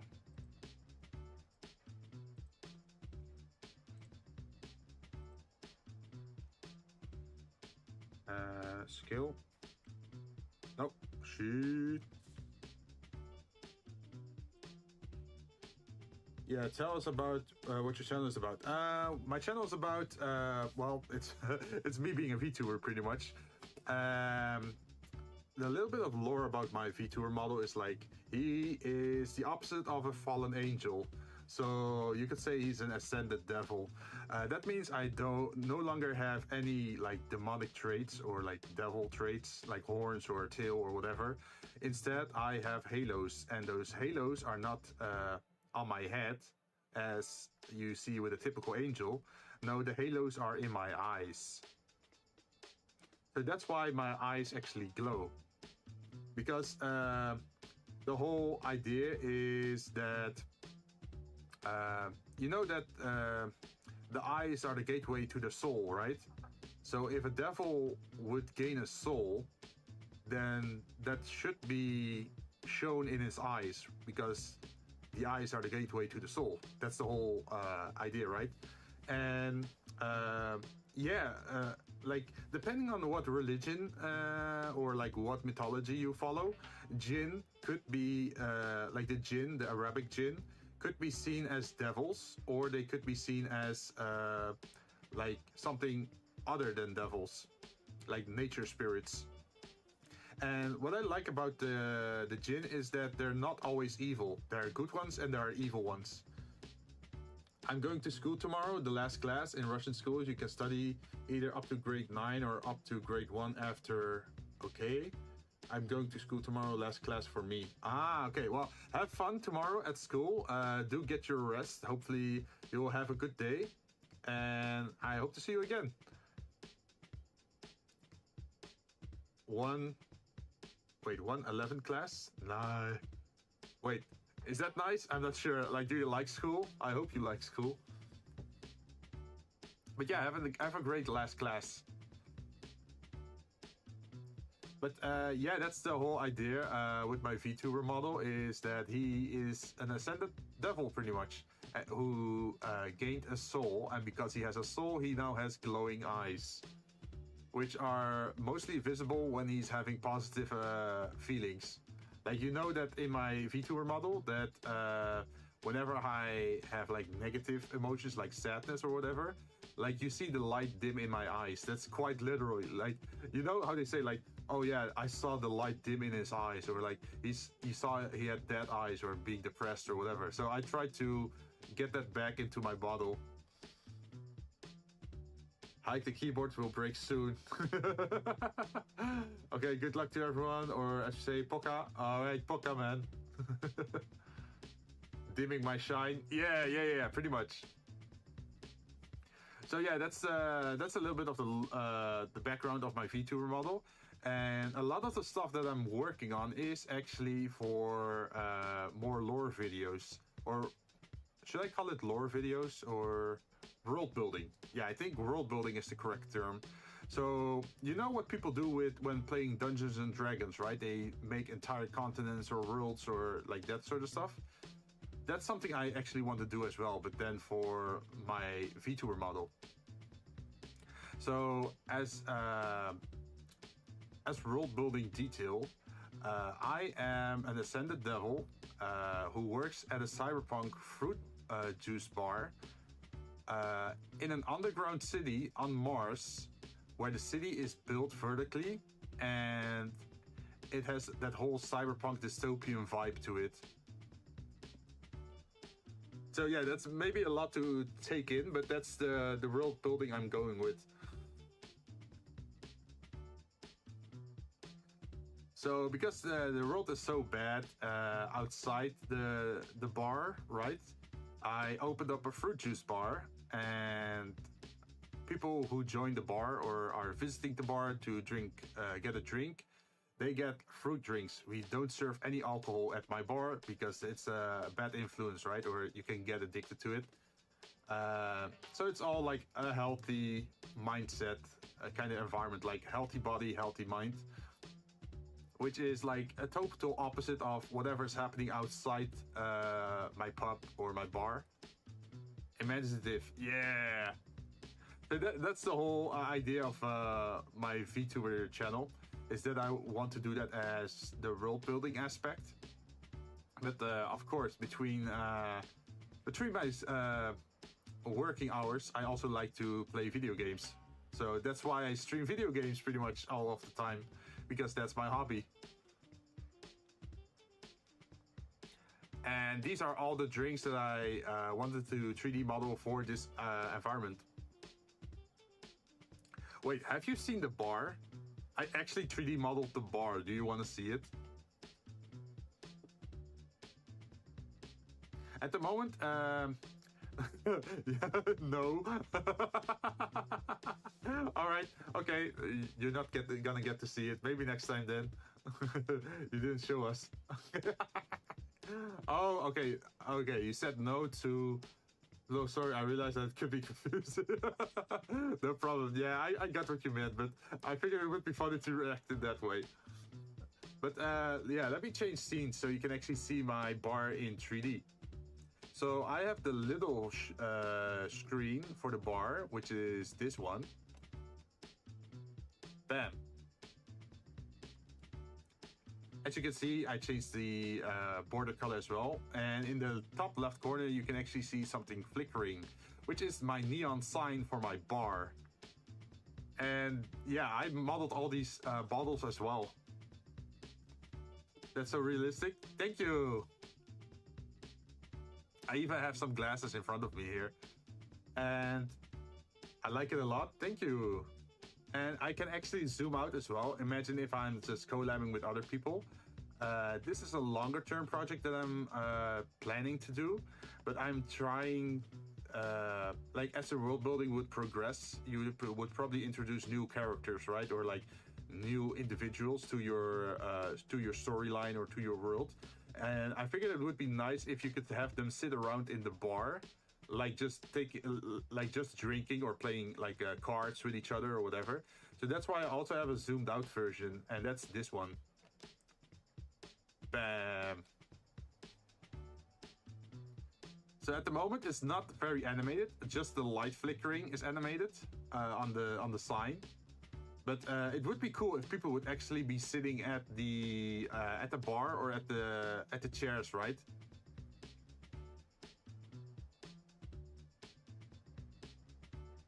But yeah, this is the same scene that I made, but then zoomed out. Absolutely, have people sit there, yeah. Because at the moment it feels kind of empty, right? Like I'm screaming into the void. I don't have any customers, please save me. My business is going under. But yeah, that's why I'm also working on the fruit drinks. So I can actually showcase them in this environment. Or I can just make YouTube shorts with it. Oh no, gotta buy a drink stat. But yeah, that's why I want to do the whole fruit juice drink. I even made the chains on the ceiling. Yeah, you can barely see them, but there are like chains hanging from the ceiling together with the light things. Those are also assets that I made. But I do know that working on these kind of assets takes a lot of time. Like I have my daytime job, and then I'm also doing this, and I'm also streaming. Like at the moment the chains are standing still, but it would be cool if the chains would be like wiggling around a bit, like, right? Or like moving around a little bit. Like shifting left and right. Just to have a little bit of more motion in the scene. I think that would be nice. It's time consuming, yeah. Like you have to stream constantly to stay relevant, right? Or even as like a small YouTuber, you really have to put in your hours. Maybe you could add a ceiling fan and they move to the brick. Oh, that's brilliant. Thank you very much. That is a great idea. I'd love that. Yeah, I also have to make content. Yeah. That's a great idea. I should definitely make a ceiling fan, and that gives an excuse to move the chains a little bit. Wait, you know what? I'm gonna write that down. Give me a moment. Where's my pen? Also, something I've been wishing, but I don't have it yet, is it would have been amazing if I have hand tracking, right? Like imagine if I have hand tracking, then I could make a 3D model for a shaker, like the fruit drink shaker, and I can actually shake drinks on stream. So you can actually see my hands move. That would be nice. But those things are pretty expensive. You could grab stuff, yeah. I could do drinks, I could do the shaker, I could do finger pistols towards the camera. Ceiling fan, that was the idea, right? Ceiling fan. For motion. Maybe just make a video of you doing that action and then play it. But again, that's a lot of work. It could be like a 10-second. Wait, just shaking. The cool thing about like repeated animations is like you can make a 3-second animation and then play it for 30 seconds, right? Because shaking is just the same motion over and over again. Unless you're doing like literal tricks with when you're pouring stuff. It's some movie magic you could put on it. Right? So you can make a 3-second animation and then play it 3 times for 9 seconds. And then play with the angle of the camera so it looks like you're actually pouring the drink.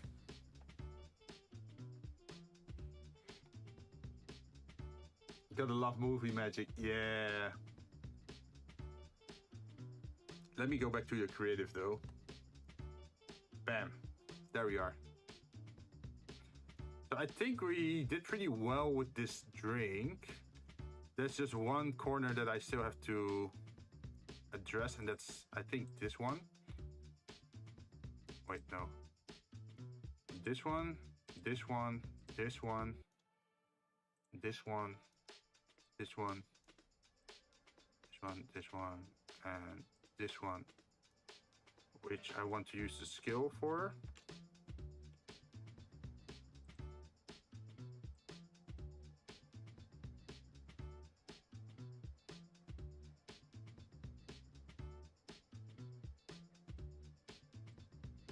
And then I want to grab the others.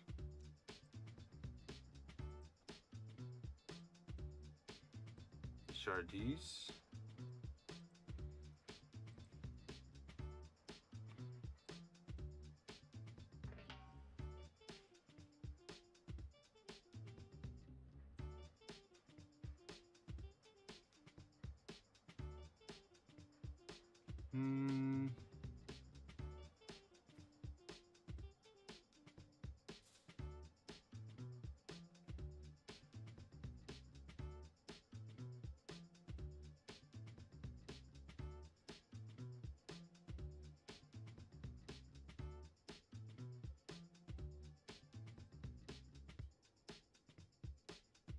I think we need a little bit more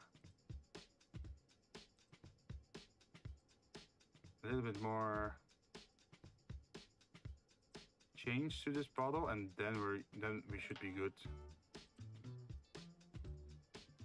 Wait, I'm calling it bottle, but it's actually a glass.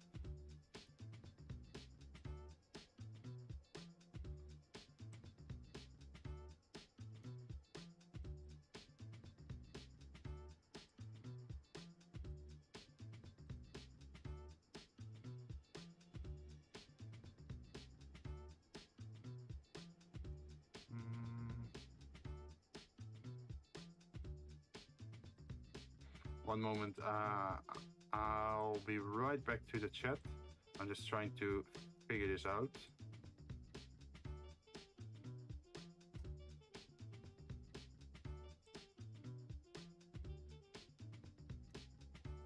Let's look at object mode.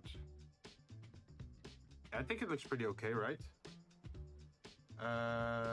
No worries. Okay.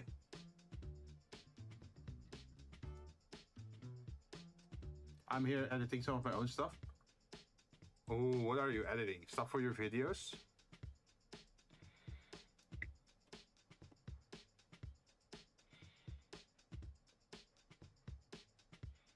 Maybe we should move this down a little bit.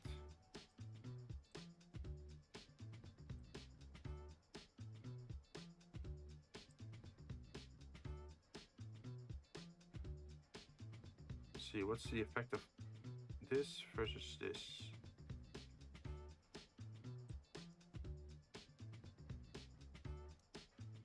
Object. I think this looks pretty cool. It's just that the bottom corner might be a little bit steep. So let's see if we can change that with the sharpness.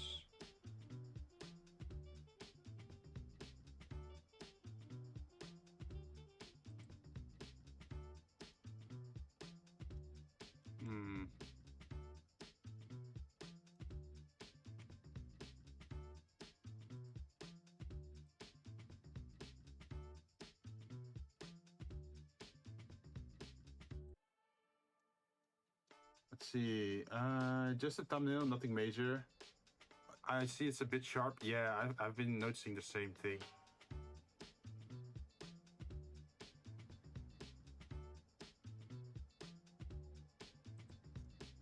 Can't have it too sharp, right?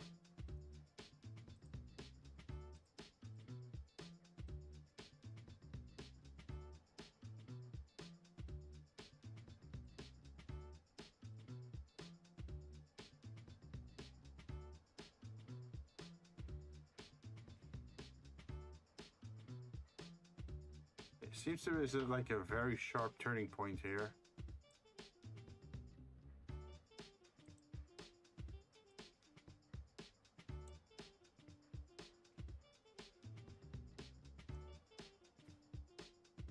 Maybe I should add a second, like a second loop cut here at the bottom.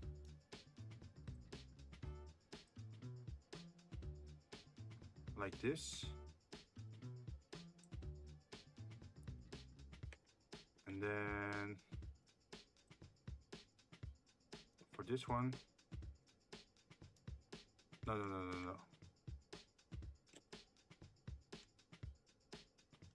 I want to select the bottom and Shift E. Oh yeah, that's a lot better already.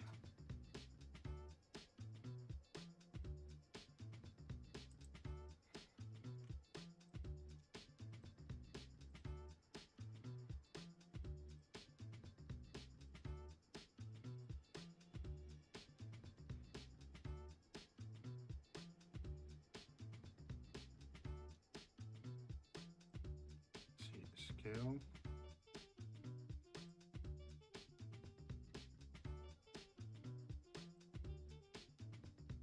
I think this is a good shape. So now we can attach the glass material to that. Glass.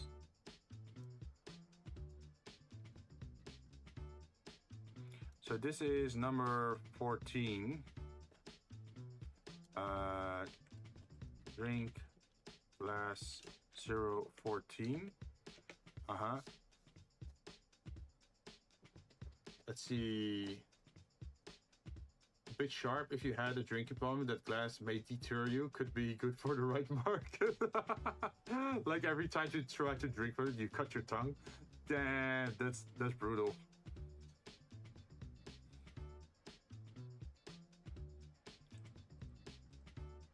So now we can select everything and just scale it up, right?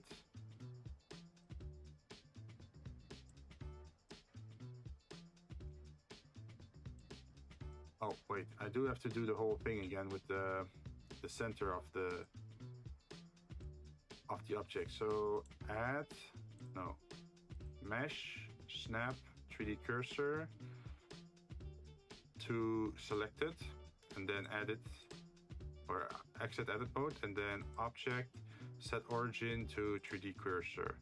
So now if we edit it and we scale it, wait, no, it's not doing that. In object mode, if we scale it.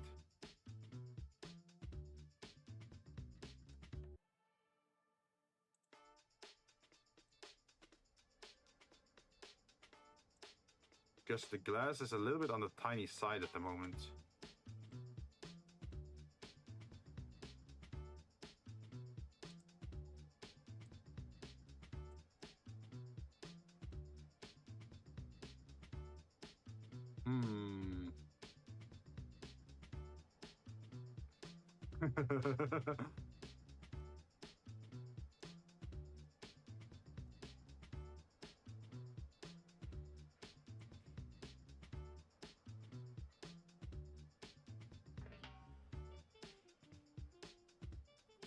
It also scales the center part, which is something we don't want. We just wanted to scale the top and the bottom part.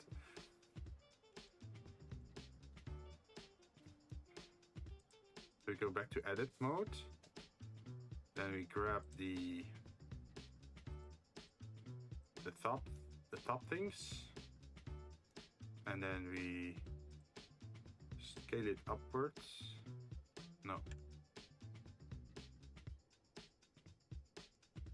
What I do is just grab the top row and then move it up. I think.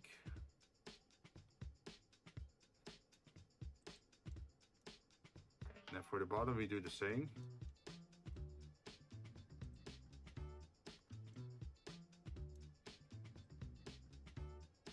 At the moment it's gonna look a little bit weird.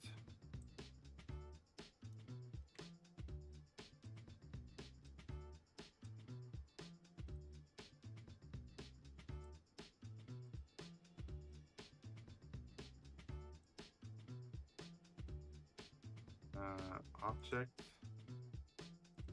and then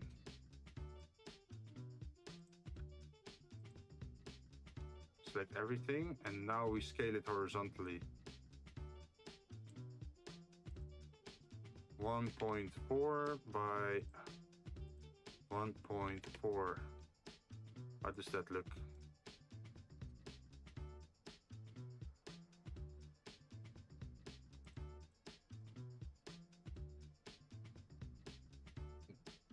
That looks wait, that looks more like it, I think. Yeah.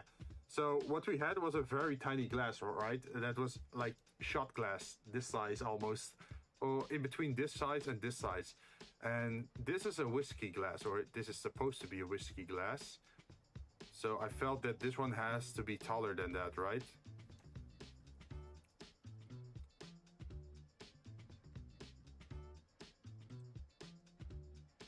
Something like this.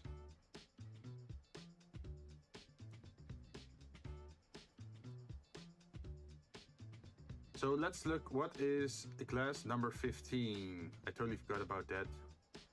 Glass number 15.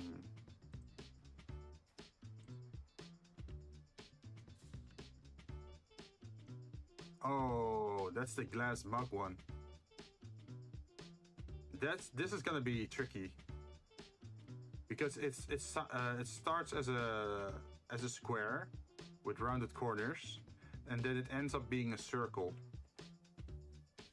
And not only that, there's even like an ear on it as well here.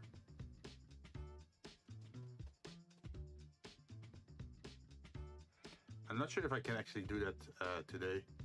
I still get a little bit confused with all the layers and then the material layers and strokes and lines and fills and blah and blah blah. So to explain is like you have objects, so 3D shapes.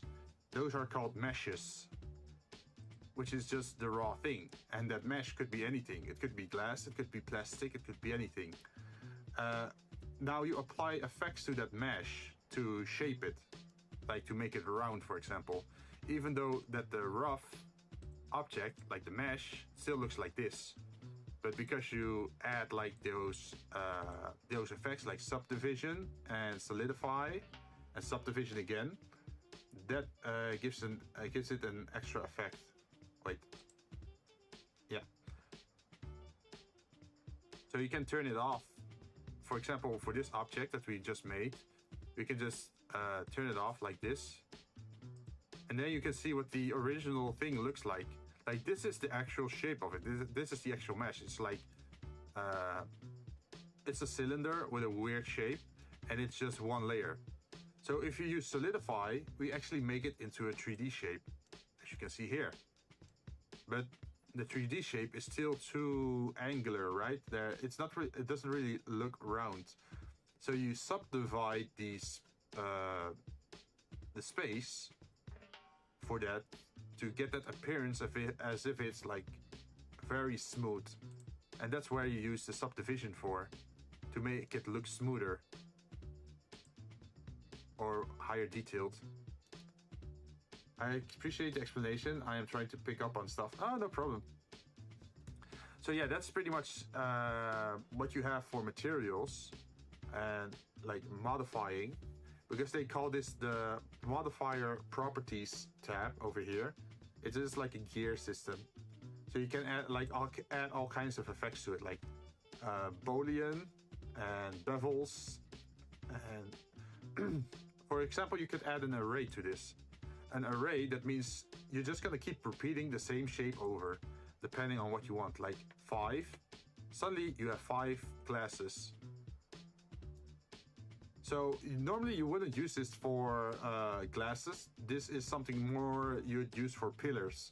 So for example, that library that I showed before, what I did in that 3D environment was just make one pillar, and then I used an array to copy those pillars. So it looks like an entire hallway full of pillars, but I actually modeled only one of them, and then I just arrayed them. I see, that makes so much sense. Yeah, it saves a lot of time. Imagine if you had to, imagine you make a pillar and then you place it, and then you think like, oh, I have to change this shape. I want to adjust something. But that means you have to go adjust every pillar, right? But with this, I can just go into edit mode like this. And imagine I can just grab this one, this little piece, and imagine I say like, oh, I want it to stick out more. Like, see what happens. Oh, wait, no, I have to move it.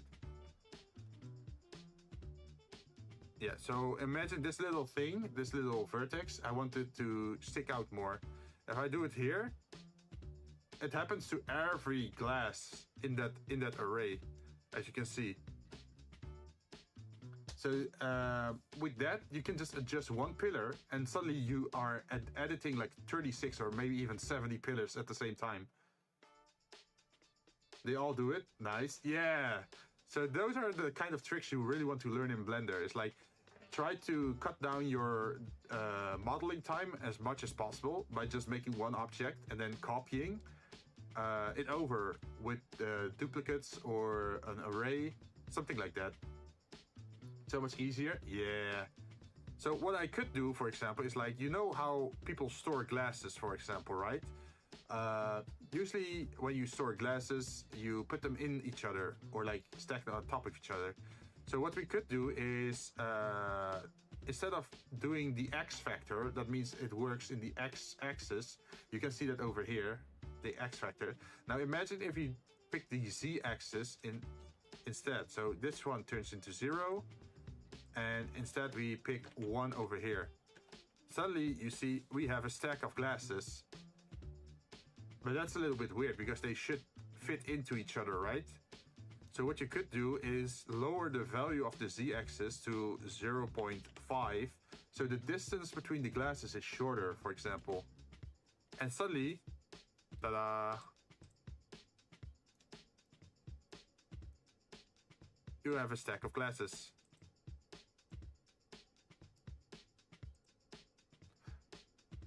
Neatly stacked, yeah.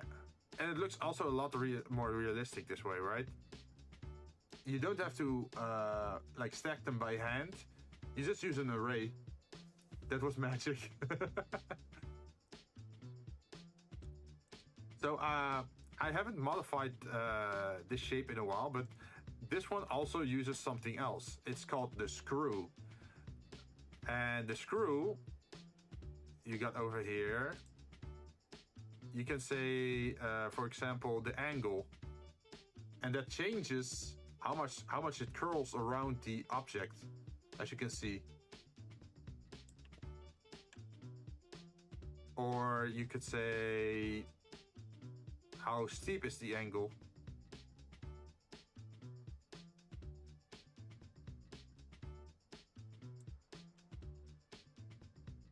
Oh, you could screw the stem as well? Yeah, we can. Yeah, you could make multiple things. We could, if I'm right, we could even just move it like this. Like, it's a little bit buggy when you're moving it, but you can see, you can move it up and down, and it recalculates itself based on where it is.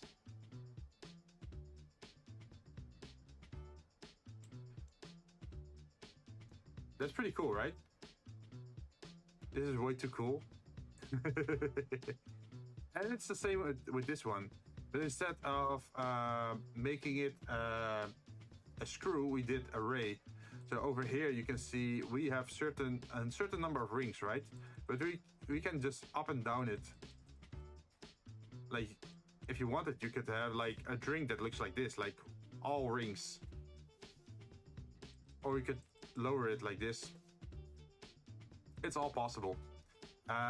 Something else that's also possible is if you remove this one, suddenly you have flat rings.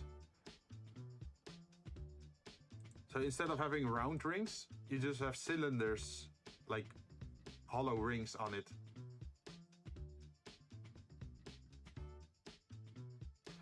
If you're interested in that sort of stuff. But yeah, a lot of it is about knowing how to use certain tools and when to use them. And that's how you build a library, pretty much, of knowledge. Changes the look with just one click. Yeah, that's what I really like. In the beginning, I did everything manually. Like, when I first opened Blender, I was doing everything manually. Like if I wanted to make a round shape, I was manually trying to make it round and make it fit. And now I can just, like, the reason why this works is the shrink wrap. The shrink wrap says like, oh, I want you to wrap around a certain object on the surface, and the target is numpad 010.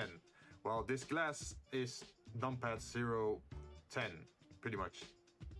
But if you turn it off, as you can see, if you turn it off, it's not attaching itself. It's getting loose. See? So you can use that to wrap around various objects of different size. It is very useful. So you don't have to do it manually, it auto-calculates for you. They thought of everything? Yeah, it's amazing, huh? And this program is for free. You don't have to pay a dime for it. You can just download it, install it, and go nuts.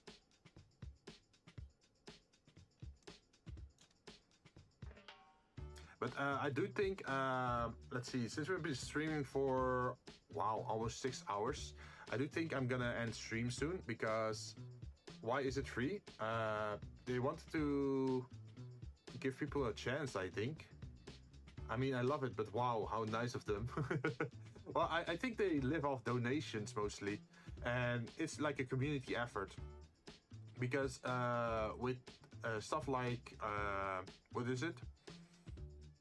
Maya is a corporate, like a, how do you say, like a corporation that's aimed at making a profit, right? It's a business. But for Blender, it's more like a community. Like there are, let's see, I'm not sure if you can see it, but there is in preferences, I'm not sure. Preferences, yeah, it opens a new tab so you can see it, but in the preferences tab there is a tab called add-ons, and you can just install add-ons for your editing program. So if you're working a lot with 2D floor plans, you could get an add-on that helps you with architectural work.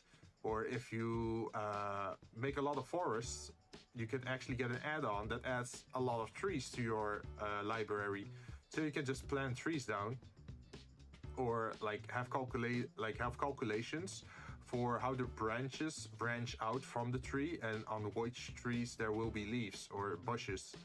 Like that sort of stuff you can all like auto-calculate, and you still make like very original stuff, but you just use calculations through the add-on.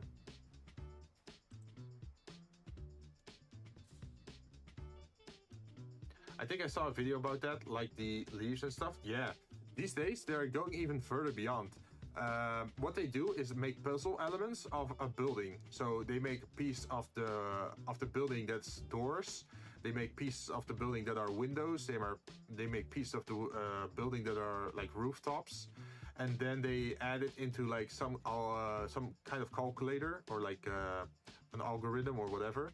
And the only thing you have to draw then at that point is just draw the box. So you put the box down like this, and then based on the algorithm that you're using or the like the node system, like what I did for my glass pretty much, they are doing for 3D objects. So it would calculate automatically where's the door, where are the windows, where's the roof, and even if you then select this thing and you go into edit mode and say like, oh, I want a weird shape, like for example, I want to bevel this so it looks like this, and I want to make a building that looks like this. Then it will automatically calculate for you the adjustments. So it will place the walls diagonally here, or it will put pillars here in the corner, like all that kind of stuff. So is that your bar top that we're looking at? Sorta. At the moment, it's just a wood pattern, because I wanted to see what the wood, or like what the glass looks like when put on a wooden surface. Now I need to go play with it. But yeah, I just wanted to put it on like a wooden surface, so I have so I have a feeling of what it would look like when I render it, right? Because these drinks are illuminative, like they're glow in the dark pretty much, which helps with the glass. But then I also need to know how much reflection there will be on the wood, right? So that's why I use this, so I can see like how it's stylized.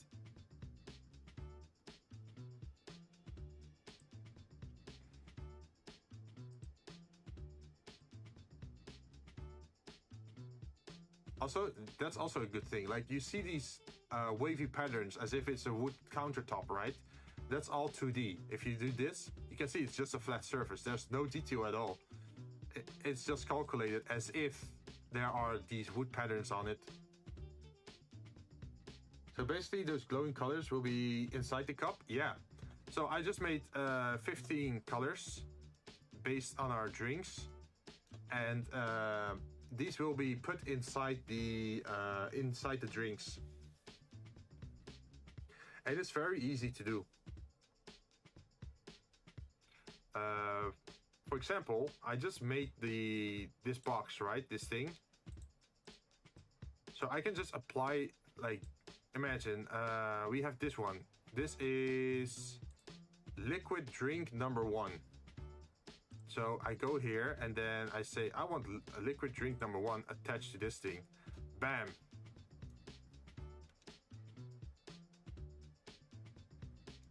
Now it's applied to like this big box.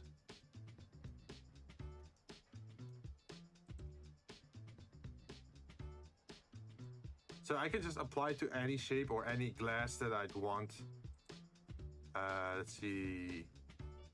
Drink number 6.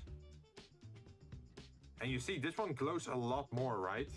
Because it's in clear view and it's a big object, so it gives off a lot more light.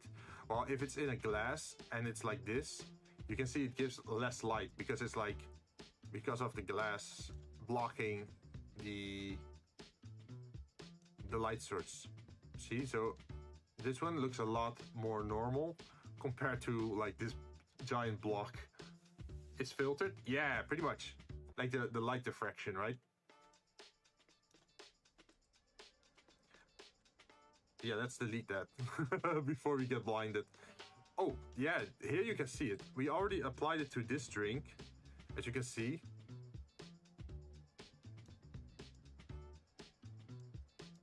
You see that it's a little bit darker at the bottom and then lighter at the top, but there's no shine through. But if you go here, see, suddenly you see a lot more light coming through. I see the pattern of the glass as well. Yeah, it's like the broken glass effect, right? Yeah, I was testing it out on this glass, but we can literally just use anything we want on it. For example, this is fractured, but we could go for fractured number 2. It's just like smaller fractures on it.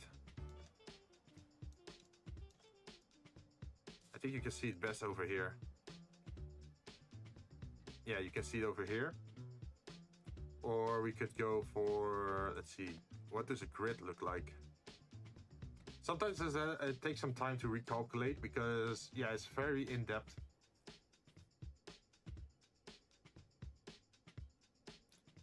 So apparently this turns into like a grid system.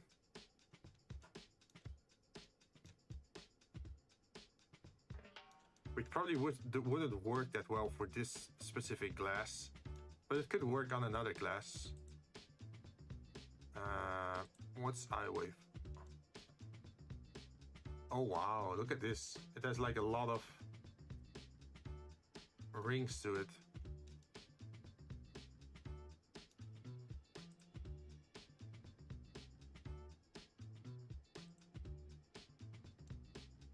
But yeah, you can do pretty much whatever you want, or combine whatever you want, as long as you have the materials.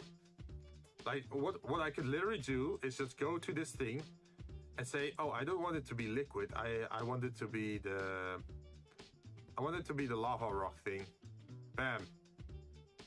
At the side, you won't see it, of course, because we didn't make it for this. It's not supposed to work like this. But you could literally have like hot lava as a drink.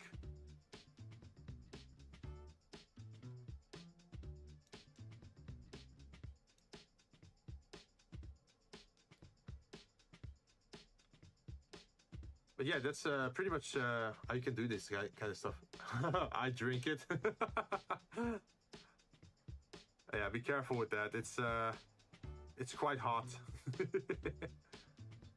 And as you can see, even when you zoom in all the way in like this, still no pixels.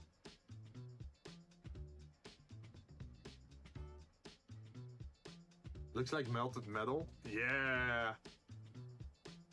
Like, don't burn your mouth. You can see such detail as bananas. Yeah, I know, right? And it's not even like 4K textures or whatever. It's just calculated. Oh, you can see it pretty well over here. So there's a white ring around this glass here. Let's see. Yeah, you can see there's a white ring around this glass, and you can see that in the glass itself, you see a red reflection, you see a green reflection, and you see a blue reflection.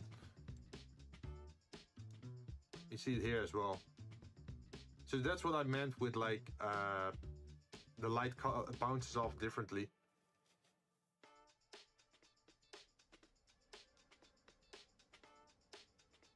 But yeah, this is pretty much it, I think, for this stream.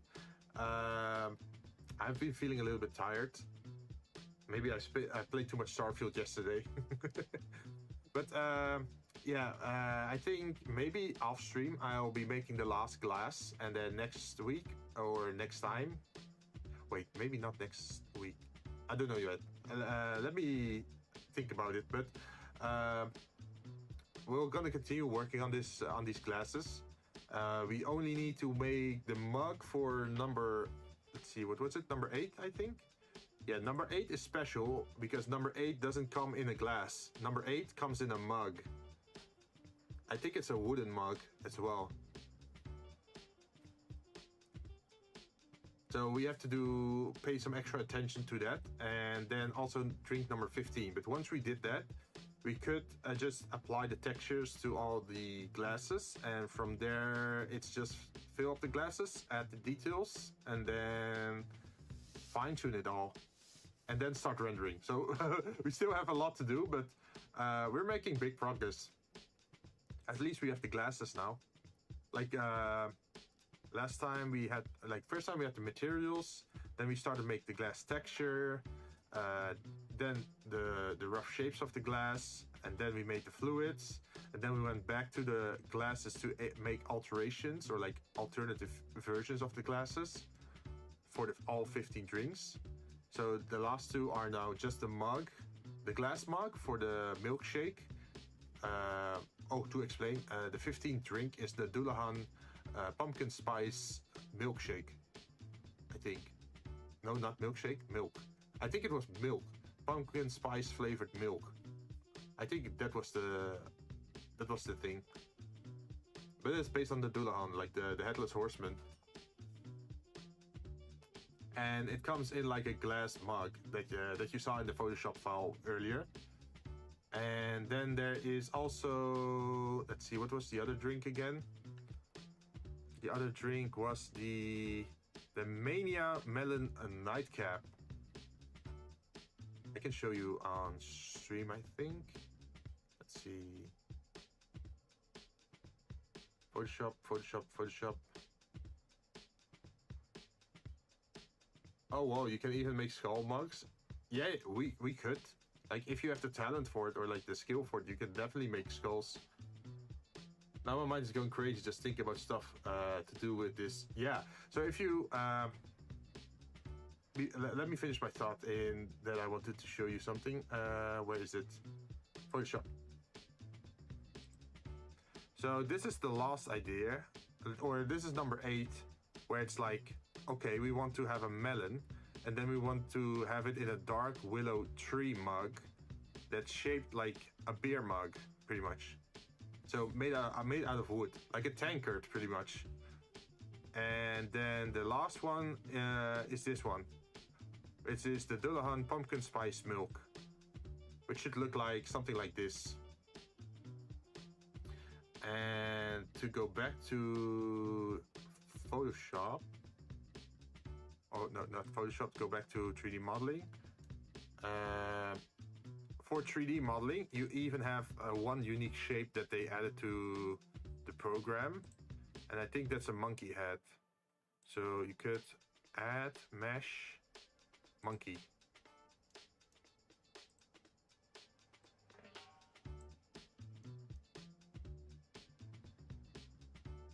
Ta-da, we have a giant monkey head now. Yes, this is a very typical shape people use to test textures on. Let me save in advance just to be sure that I don't mess my own project up. That I don't lose my progress. So you could definitely try the glass on it, and suddenly you see you have like a glass monkey.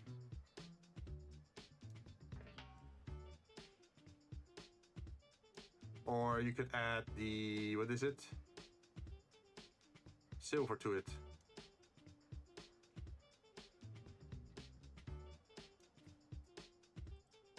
Wait, we could probably try to subdivision surface it.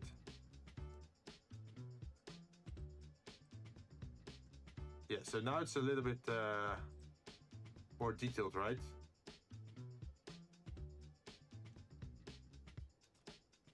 And what you could even do in this thing is like apply different materials to different parts of the shape. So if you go for example to this, and we say, hey, we see these eyes. We want these eyes to be special. So we can plus sign, and then we can add, for example, where is it? It doesn't look that good, to be honest. Let's see, where is it? Gold. So now you combine silver with gold on an object.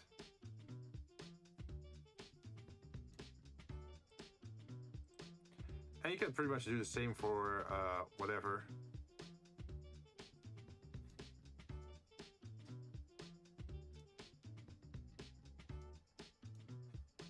And because it's now saved as these different things, you can also just say like, I want to turn it into this.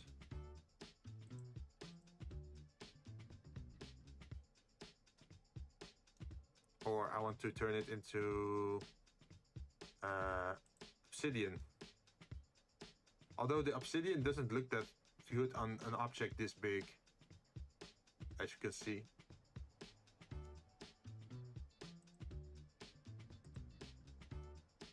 So this is the wood grain one.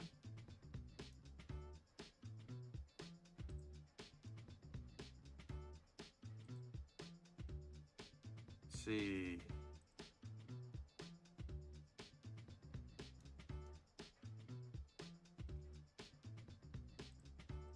And we have, let's see. Oh, tungsten. That's gonna be a rough one. Yeah, this one is very heavy on my computer.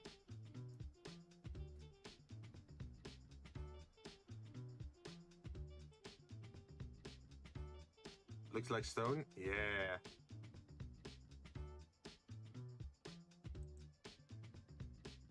There's also this one, which is the whole blue effect one.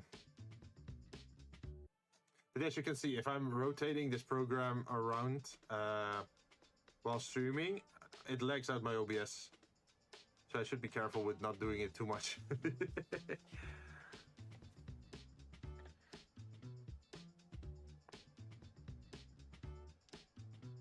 But yeah, this is what I love about the program. You can let your imagination run wild.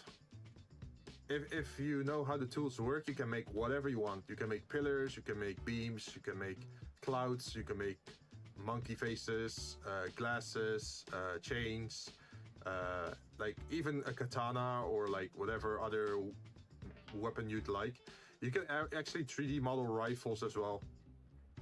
Although I wouldn't recommend 3D printing them, because then you get the danger of, yeah. Well, you could maybe do it for a cosplay prop, like 3D model like a prop gun from, I don't know, Star Wars, and then paint it. But then always add the orange ring to the end of the gun so people know that it's a toy gun and it's not an actual gun. Just be careful with whenever you print that sort of kind of stuff. But yeah, it's super useful. That was pretty much the last thing that I wanted to show you after I was done for working for today. So you get a better impression of what is all possible in the in Blender. Let's see, let's just save one more time before I shut down. All right. Thanks so much, no problem. If you ever have questions, feel free to drop by, and if I can help you with anything, give you tips or advice, I'm willing to share what I know. But even I am just a student, right? I'm still learning the program as well. Bonely Bone Man is always, or well, not always, but is usually hanging around in my creative streams as well. And he knows a lot more than me. So his insights are amazing. I appreciate all your explanation. Yeah, no problem. So let's see. Yeah, we are done with our creative stream today. Tomorrow we're gonna play Starfield again. And then on Thursday we're gonna play Armored Core, because we also like the game around, right? And on Saturday is Deep Rock Galactic, I think, which is co-op. And then next Monday, it's either gonna be creative or I'm gonna take a day off. I'm not sure yet. It depends a little bit on how busy my week is. Because since I'm still learning in Blender and it's kind of a little bit like work, I can't overwork myself, right? I still have my daytime job I also have to do. But whenever I have time and I'm in the mood, I try to at least do something creative or 3D modeling or whatever to improve my skills. But I'm glad you enjoyed it, and I hope to see you around more.